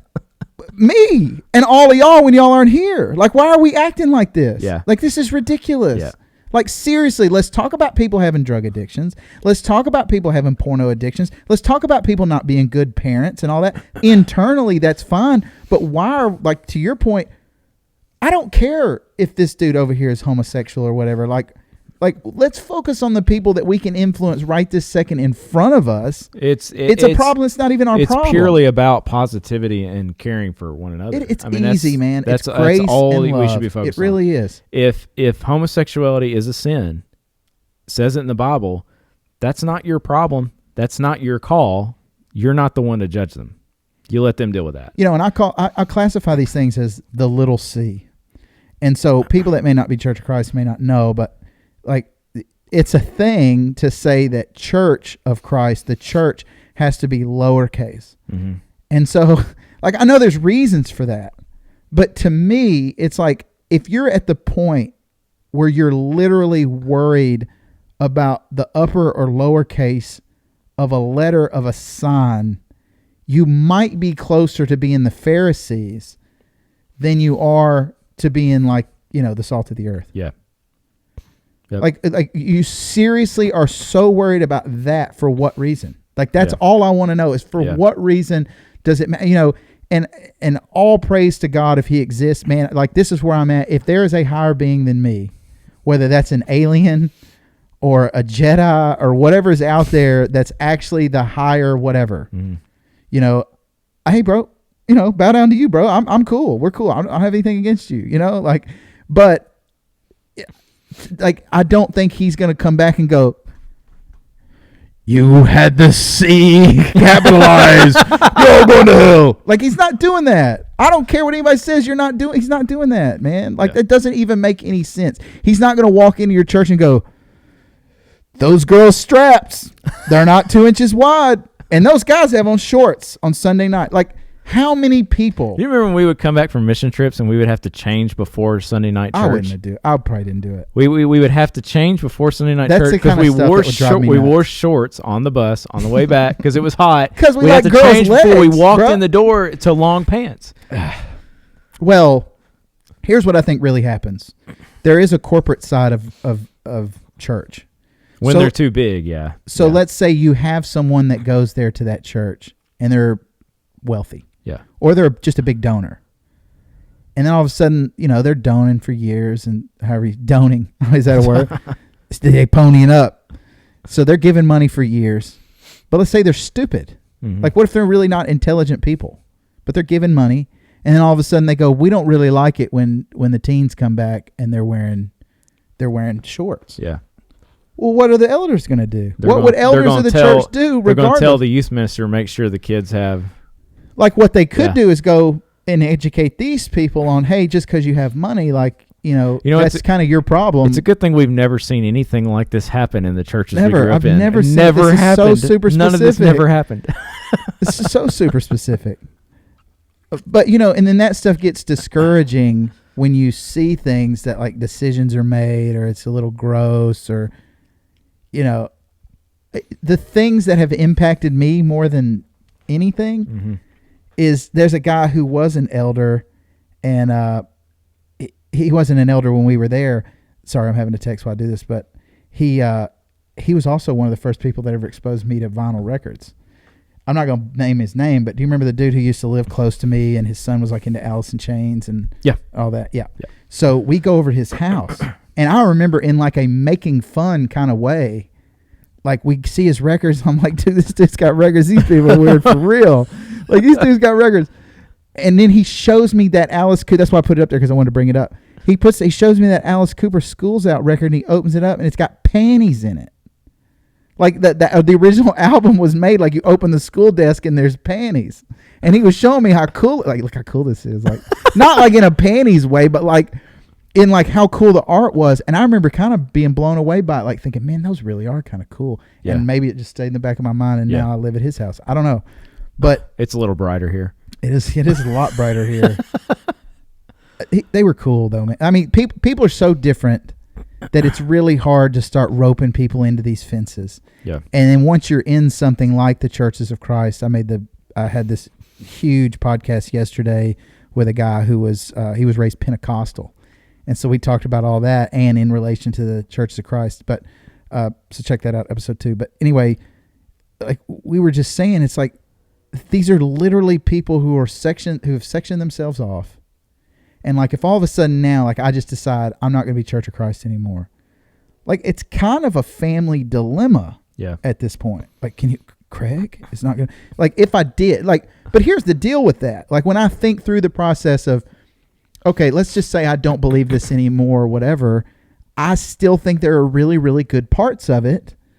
Like don't throw the baby out with the bathwater. If you were to say that, I am saying that. I'm saying that right here. You are still a part of the Church of Christ. That's the thing. You know that. Like you know the things from the Church of Christ that you were raised in that aren't things that matter. Yeah, and shouldn't be followed. And you know what the important parts are and what actually makes the Church of Christ. So here's what I'm interested in as a person who seeks to understand what religion is. Yep. What Christianity is, what this phenomenon of the Churches of Christ, Baptist, this Reformation thing, that it's very, American. But anyway, like I want to understand how you can have two kids who grow up, like I met you, we're sitting there drawing, we're 12, 13, I don't know how old we were, and we're sitting there drawing Star Wars figures and hanging out and having a good time with other people who are good kids and have good parents. And like now here we are 37 talking about, hey man, look, guess what we did the last 20 years to be able to pay for all this. Yeah. And like, to my knowledge, we're not felons or like we haven't fallen off into some, ditch or whatever. Like how do I take whatever was good for me and whatever helped me, whatever got, and like instill that in my kids? Yeah. Because that is the good part. Like if Jesus died and that really happened and all that happened, then okay, we're in the good as long as we're doing it anyway. But like as far as humanity goes, I think what churches have to offer, and we should start there, is the moral fabric that's there at the core. I would say even with the Churches of Christ, it is good. It is. It gets to this fundamentalist separatist mode where it becomes something else. It becomes a reason for us and them. Like they're going to hell, we're not. It becomes this like I'm good, all those people are like living in sin, and that is a huge turnoff. Now people might say like, well, it might be a huge turnoff, but it's the truth. It's what the Bible says, blah, blah, blah. It also says to show grace to people. Yeah. And it also says to love people. Yeah. So which one? And it says judge not lest ye be judged. Pretty simple. Yeah. It's pretty simple. And so those are the parts, man, that I try to hold on to. Yeah. And then, I basically concede the fact that like, I don't know, and honestly don't know if it's provable that everything that the Churches of Christ say. I mean, all of it seems like a lot of verbal gymnastics at a certain point where they, like if I say, I keep using the same examples, but like if I say that the sun was created on the third day, but light was created on the first day, that makes no sense. But I'm sure there's some sort of little tumbling gymnastics to explain that away. Or some, like, I've recently asked a question about like women in worship, and one of the responses I got back was all the way back to like the curse on women during childbirth because of the original sin. Holy cow. And I was just like, I'm not even saying like, so all things considered, if all of that is true in their concept, then I could see how that might be true in that framework. And so I start asking myself, like, okay, am I just not wanting to believe this? Does this just seem irrational? Like what is the problem with it? And I think the problem with it is like it is not bearing the fruit that if you were doing it the way I think it says and the way it's intended to be, if you did it the way it was intended to be, I think you would have more fruit flowing out of churches where they're actually helping their communities. They're actually involved in some sort of drug rehabilitation or homeless. They're not just like taking homeless people in once a month. Yeah. Just because they signed up for it 40 years ago. Yeah. Like if Christians really are in America living the way they're supposed to be living, they would be more worried about how they could help the next person they're going to help and in what way, as opposed to spending all their time worried about what I believe in something or what this other group down the street believes in something. I mean, here's the reality of it. Like this little game of like how many people we can go get from the Baptist church and bring them over to the Church of Christ, and how many of our, Catholic friends we can talk into coming. Hey, bro, we suck at that game. How many people are we bringing in doing that? Yeah. How many? None. Yep. Ever. Maybe like through a marriage or two. So, and you have to understand that those other people in Baptists or whatever the group is, they're going to have those same dilemmas that we're talking about, that if we decided we were going to leave the Church of Christ, we can't. Yeah. You got your grandma would be mad, your mom would be mad, your daddy, whoever, like for whoever it is, you got people that they're like, I'm disappointed, man. I'm just so disappointed that you would. But what if that person went on and did something bigger and that maybe helped more people? Yeah. In a completely different way and used their skill. I'm thinking about another person in like very specifically, like, people can go on and use a skill that they have in some sort of medical way to physically help and heal people. And it might be a better use of their time than hitting up all three services and a singing and everything else. I'm going to be the one to say that. Some people's time is worth, I would say, if God exists, there are people's time that is worth more to God doing other stuff than some sort of like little ritual that we do that, where do they get it, man? Like, you know what I'm saying? Like 3 songs of prayer. Like, it's like junk we made up anyway, 1 hour, exactly. And we have 2 services because during World War II, you had people that worked factories, but then stuff like that just sticks. And then it becomes like, it becomes doctrinal to come on Sunday morning and Sunday night. You know what I mean? Like, that's the stuff I'm talking about, where it's not the good. It's the everything else that maybe matters on some level, but doesn't matter on the biggest level. Yeah. So anyway, that is all. That's all I have to say about that. Thank goodness. Yeah. Was it getting hot in here? Woo! No, just you. Ooh. Yeah. So, dude, anything else we need to cover on the drugs piece? I don't think so. I mean, I think I can talk about it more. I mean, just corporate aspects and all that stuff. But so, I don't know. It is what it is. It's just something we'll have to learn as we go. I will say, though, I'm glad that we're almost done with coronavirus. Like I was saying earlier, like we're so close to being finished. We just got to hang tight. When do you think all that'll conclude out? Texas Rangers are going to have a full stadium on opening day. Of course they are. Yep. Well, what are they doing in Florida? So, like Texas is wide open, Florida's wide open. I think, I don't know what like the Marlins are going to do. They wouldn't fill the stadium anyways. We're going to go half empty. We're going to go 20% capacity. That's normal. Come on. People still watch baseball? Yes, man. People still watch it. Do you know who you're wearing a baseball hat now? I love my hats. I just like the hats. So this is more for Tom Brady. Am I wearing the TB hat? No. So, I mean, I would say, hopefully by June or July, being optimistic, we'll have full baseball stadiums. Probably not in California because they still think coronavirus causes cancer or whatever. People get so hung up on the way they were acting That's what I'm afraid of in Nashville. Like, Nashville's a pretty liberal place now, even though we're in a conservative state. Yeah. Like, how long is it going to be before we see full Ryman auditoriums? I mean, it may be a little while, but I don't think Nashville's. You'll have to worry about Nashville. I mean, they might open a little bit later than other places, but Nashville might be becoming a liberal, hippie type, hipster place, but there's still plenty of people that are Tennesseans, Oh, I get that. I mean, they're going to want to go back. I mean, So they they're already Titans are. football, for sure. Yeah. I think. What about? I think by how's fall we'll University have- of Tennessee. How are they handling football? I mean, right now, 100% is what they're going to do. But I mean, last season was 25% capacity. And that's how many people is that now? That'd be 25,000 people For what? for Football? 25% capacity. Oh, I thought you said what is it at 100%? No, 100's 104,692. Dude, that's a lot. it's a lot. That's a lot of people.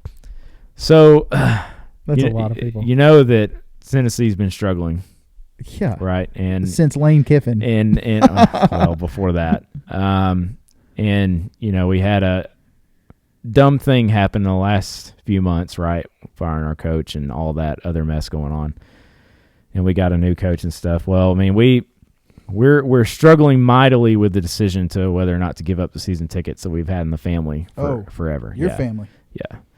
So my parents have already given them up. Me and my brother pay for them. They buy them, we pay them back. So now they're me and my brother's. 4 tickets. So my brother gave his up across the stadium, but we now buy my parents. So like my dad's done. Like he ain't going anymore, probably. He's just over it. And my mom, we'll take her to 2 or 3 games a year. I mean, or as many as she wants to go to, really. See, last season we bought him again, and we were struggling with the decision to re-up him last year, regardless of the corona situation. And we're getting pretty close to wanting to give him up. How long have you guys had him?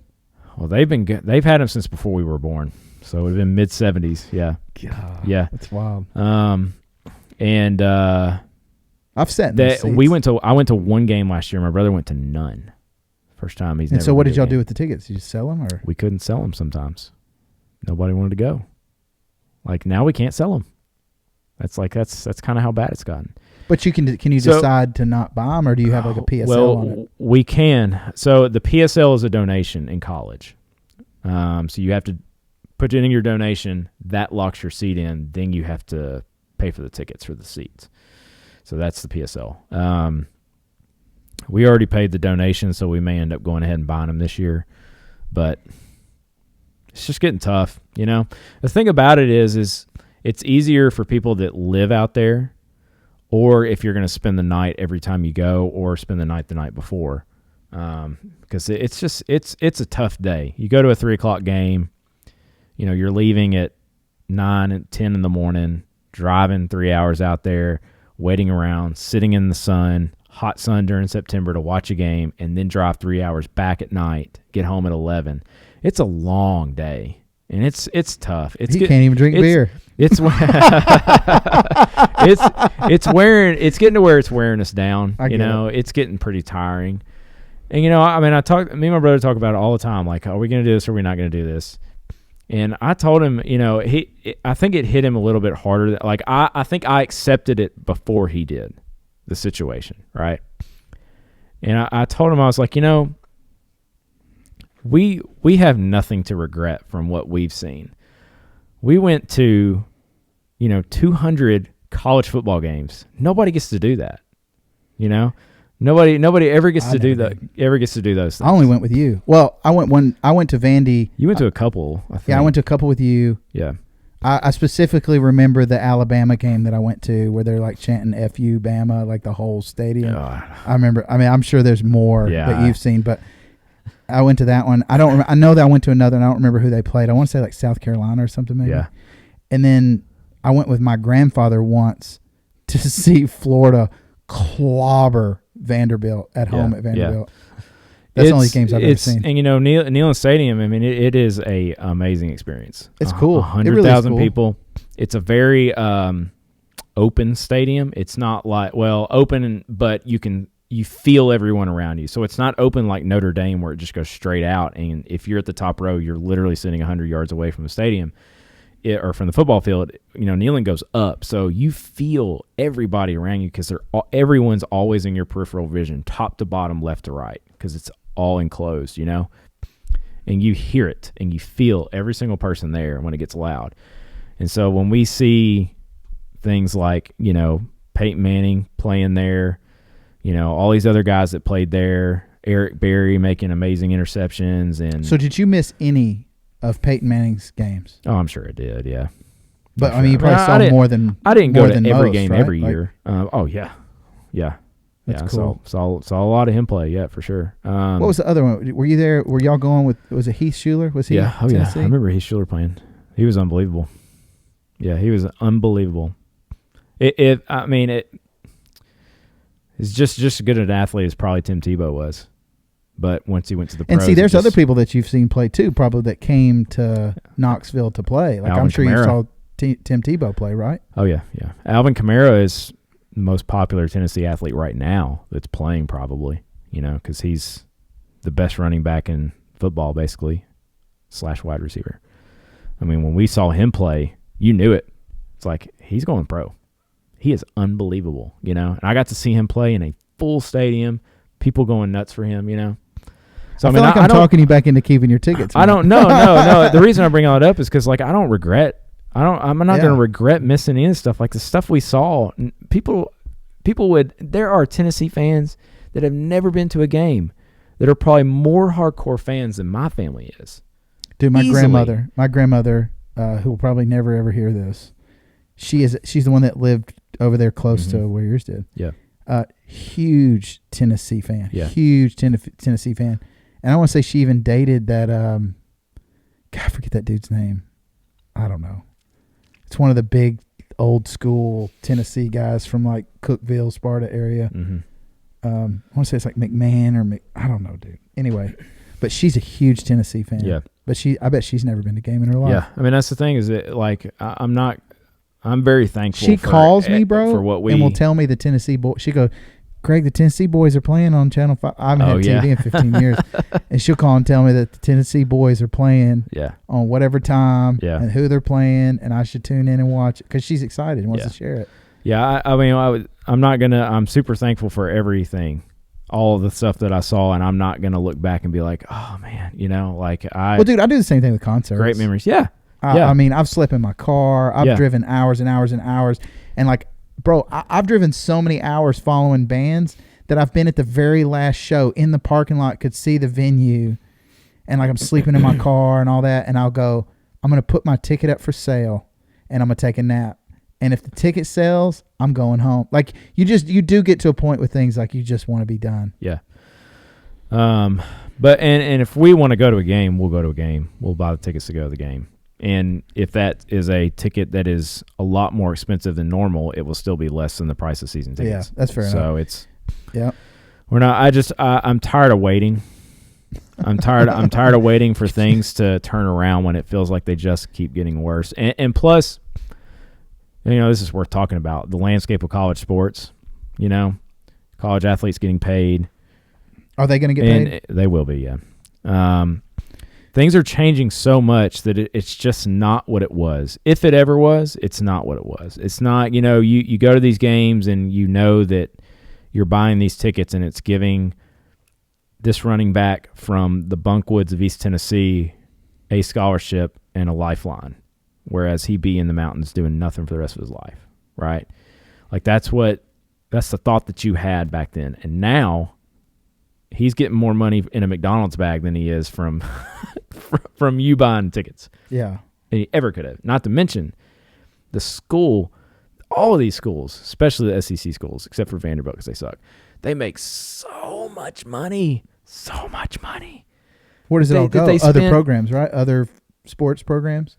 A lot of it does, but a lot of it goes back to itself. And it's like they spend $300 million on a stadium renovation. And then they raise tuition for the normal student. It's not right. Where it could, what you're saying is it could almost be self-sustaining in a way where the sport pays for the school for everybody else. Yeah. But they're so concerned with the football. The football is all that matters. Like in Alabama, well, it's isn't easy that to like pick the on ignorant Alabama. American, right? Like, don't we kind of do that with everything else? Yeah. I mean, it's I got a little high there, didn't I? Yeah. Yeah. That the You thing might have topped out on it's mine. easy to pick on Alabama because they're winning everything, but man, it's the worst there. That's why they're winning, because that's the only thing that matters down there. You think those kids aren't getting paid down Yeah, there? because those girls aren't pretty. I'm just kidding. I have no idea. You're probably right. I have no idea. I mean, money's changing hands down there. Yeah. Oh, they're killing it. You know what? I don't understand. And Nick Saban gets paid $14 million a year, whatever the heck he's getting paid, and they're raising tuition on Alabama students for I'm their going to tell you education. this. Coach Calipari, however you say his name, Mhm. he is worth every dollar they've paid him, except For this year? for this year. Dude, me and Ashley lived in Memphis when he was coaching University of Memphis. Yeah. They should have won. They literally just couldn't shoot. Yeah, free throws. it's just because they were Memphis. They That's were the reason they jumping out of the rafters. That team was so killer. That's And an then- NBA team. And then Ashley, being from Kentucky, I'm married into the whole Yeah. Kentucky basketball Yeah. cult. And I do dig Kentucky. Like, I've enjoyed watching Kentucky. I do root for Kentucky. I haven't paid attention this year, but it's more or less because I just haven't been paying attention to sports, I hate period. it. I hate it. Just them, period? Kentucky basketball specifically. Or do you hate Duke just drives basketball me too? nuts. Pretty much, yeah. But do you hate them equally? No. You hate Kentucky way more. Oh, yeah. Why? Because they win? Because they're just at my border. No, it's just because it's just Kentucky basketball. Dude, I want to see their football team get good. It's Alabama football. I I get it. hate Alabama So do football. you as hate much Tom as- Brady? I don't hate him. I'm over it. Why I are you? want him to go why do away. dude, why do people knock on that dude so much? Like, as a 37-year-old man, I don't care. I see what you're saying. Listen, He's old and he's doing it. He's freaking good. He is. He's the best. He probably will be the best quarterback. He of all is the time. best. He I would is the argue best. otherwise, but I get it. I get it. Okay, and at the same time, it's like the thing with Drew Brees and Phillip Rivers and all these guys playing at the same time. You have to enjoy the greatness while it's here. Yes. Right? Because it's going to be gone. Yes. At the same time, I'm Hey, tired of freaking hey, seeing him playing. hey, I want him gone. He's going to win next year. I'm going to call it right I know. here. We're I'm gonna tired play of this seeing clip. him. Get him out of here. He's going to win next year. He's going to go out. He's won his two. Yeah. He proved it wasn't Belichick. He proved it was him. You know, and Belichick's fantastic too, man. They had a Like, bad team, though. That wasn't his fault. Hey, man, there's no Tom Brady without Belichick, and there's no Belichick without Tom Brady. I don't think anybody can really make. I mean, I know Brady went and did it after, but it's still after. And Tampa Bay put together a better team than New England, though, too. Yeah, A much better team. Yeah, it was. That's why New England spent so much money recently to. But the thing, anyways, going back to the college thing, I just want to finish off on that. So, we've got Penn State. Sorry, man. I keep having to text my wife. I am listening. We've got Penn State where a child abuse ring happens, right? Yeah. You got Baylor where sexual assault ring is going on.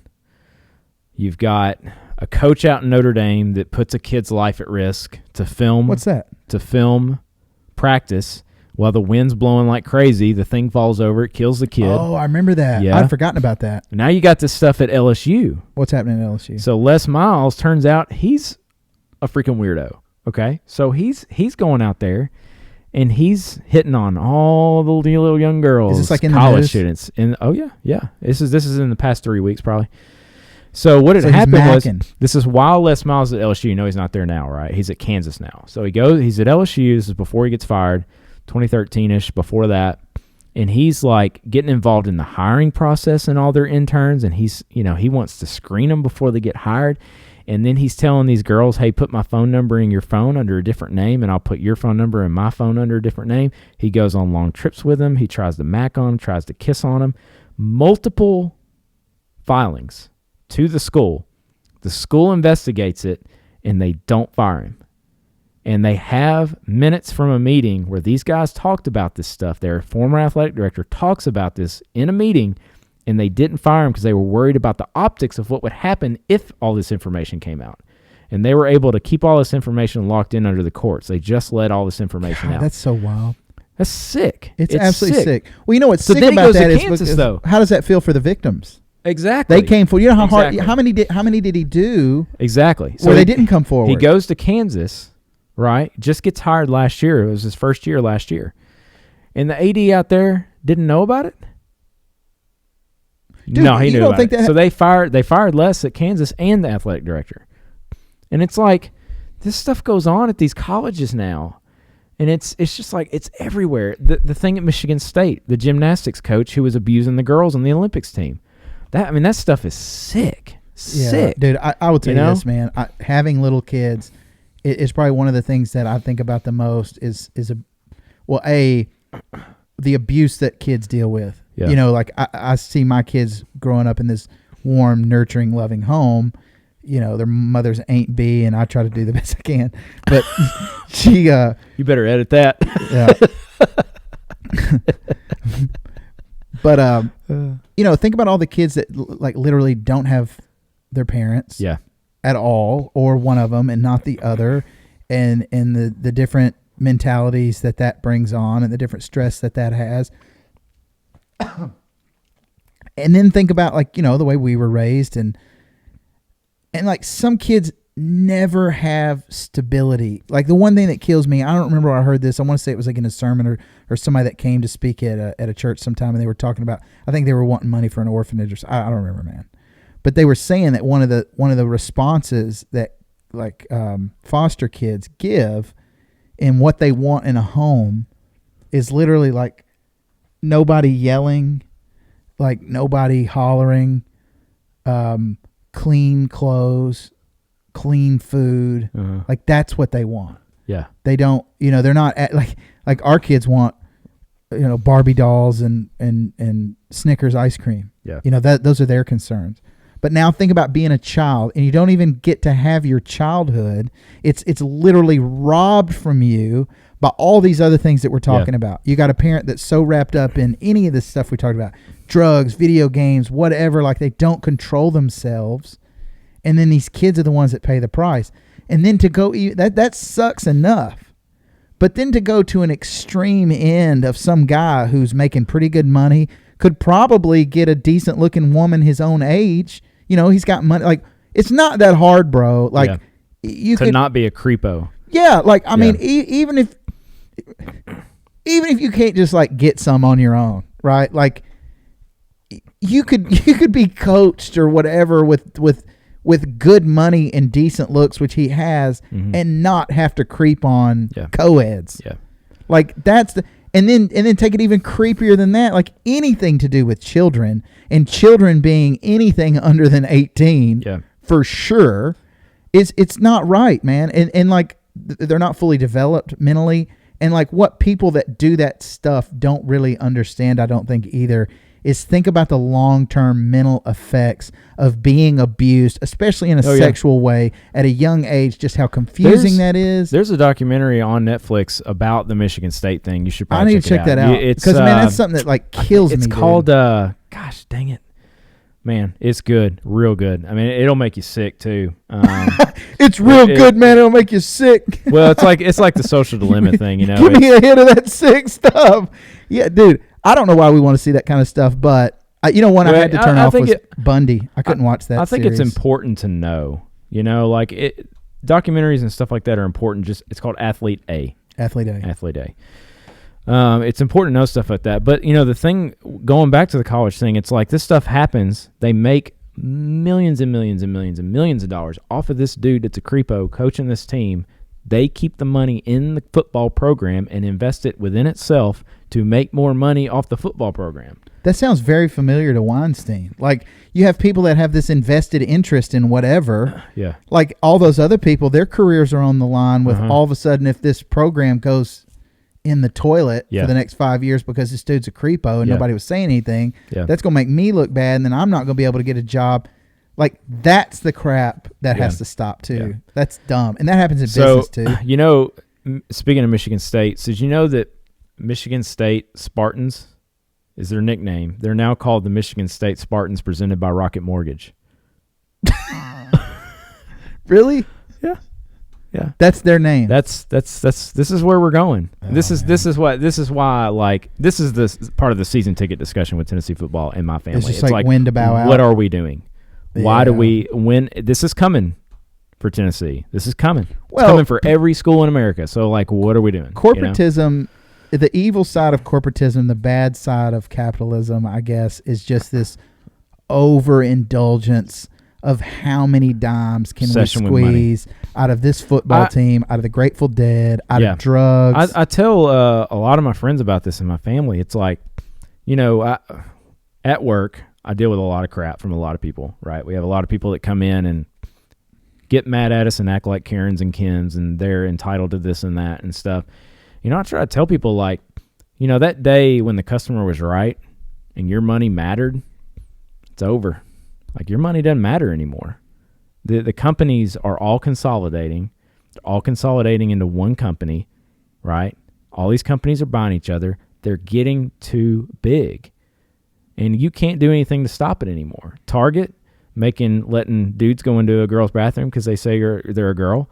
You don't like it. Well, I think there's some check and balances on that. When you say it doesn't matter and people's money doesn't matter, I do agree with what you mean in context, but go look at their stock price when that happened. Like, the last true democracy is where we give our money. But look at it now. Yeah.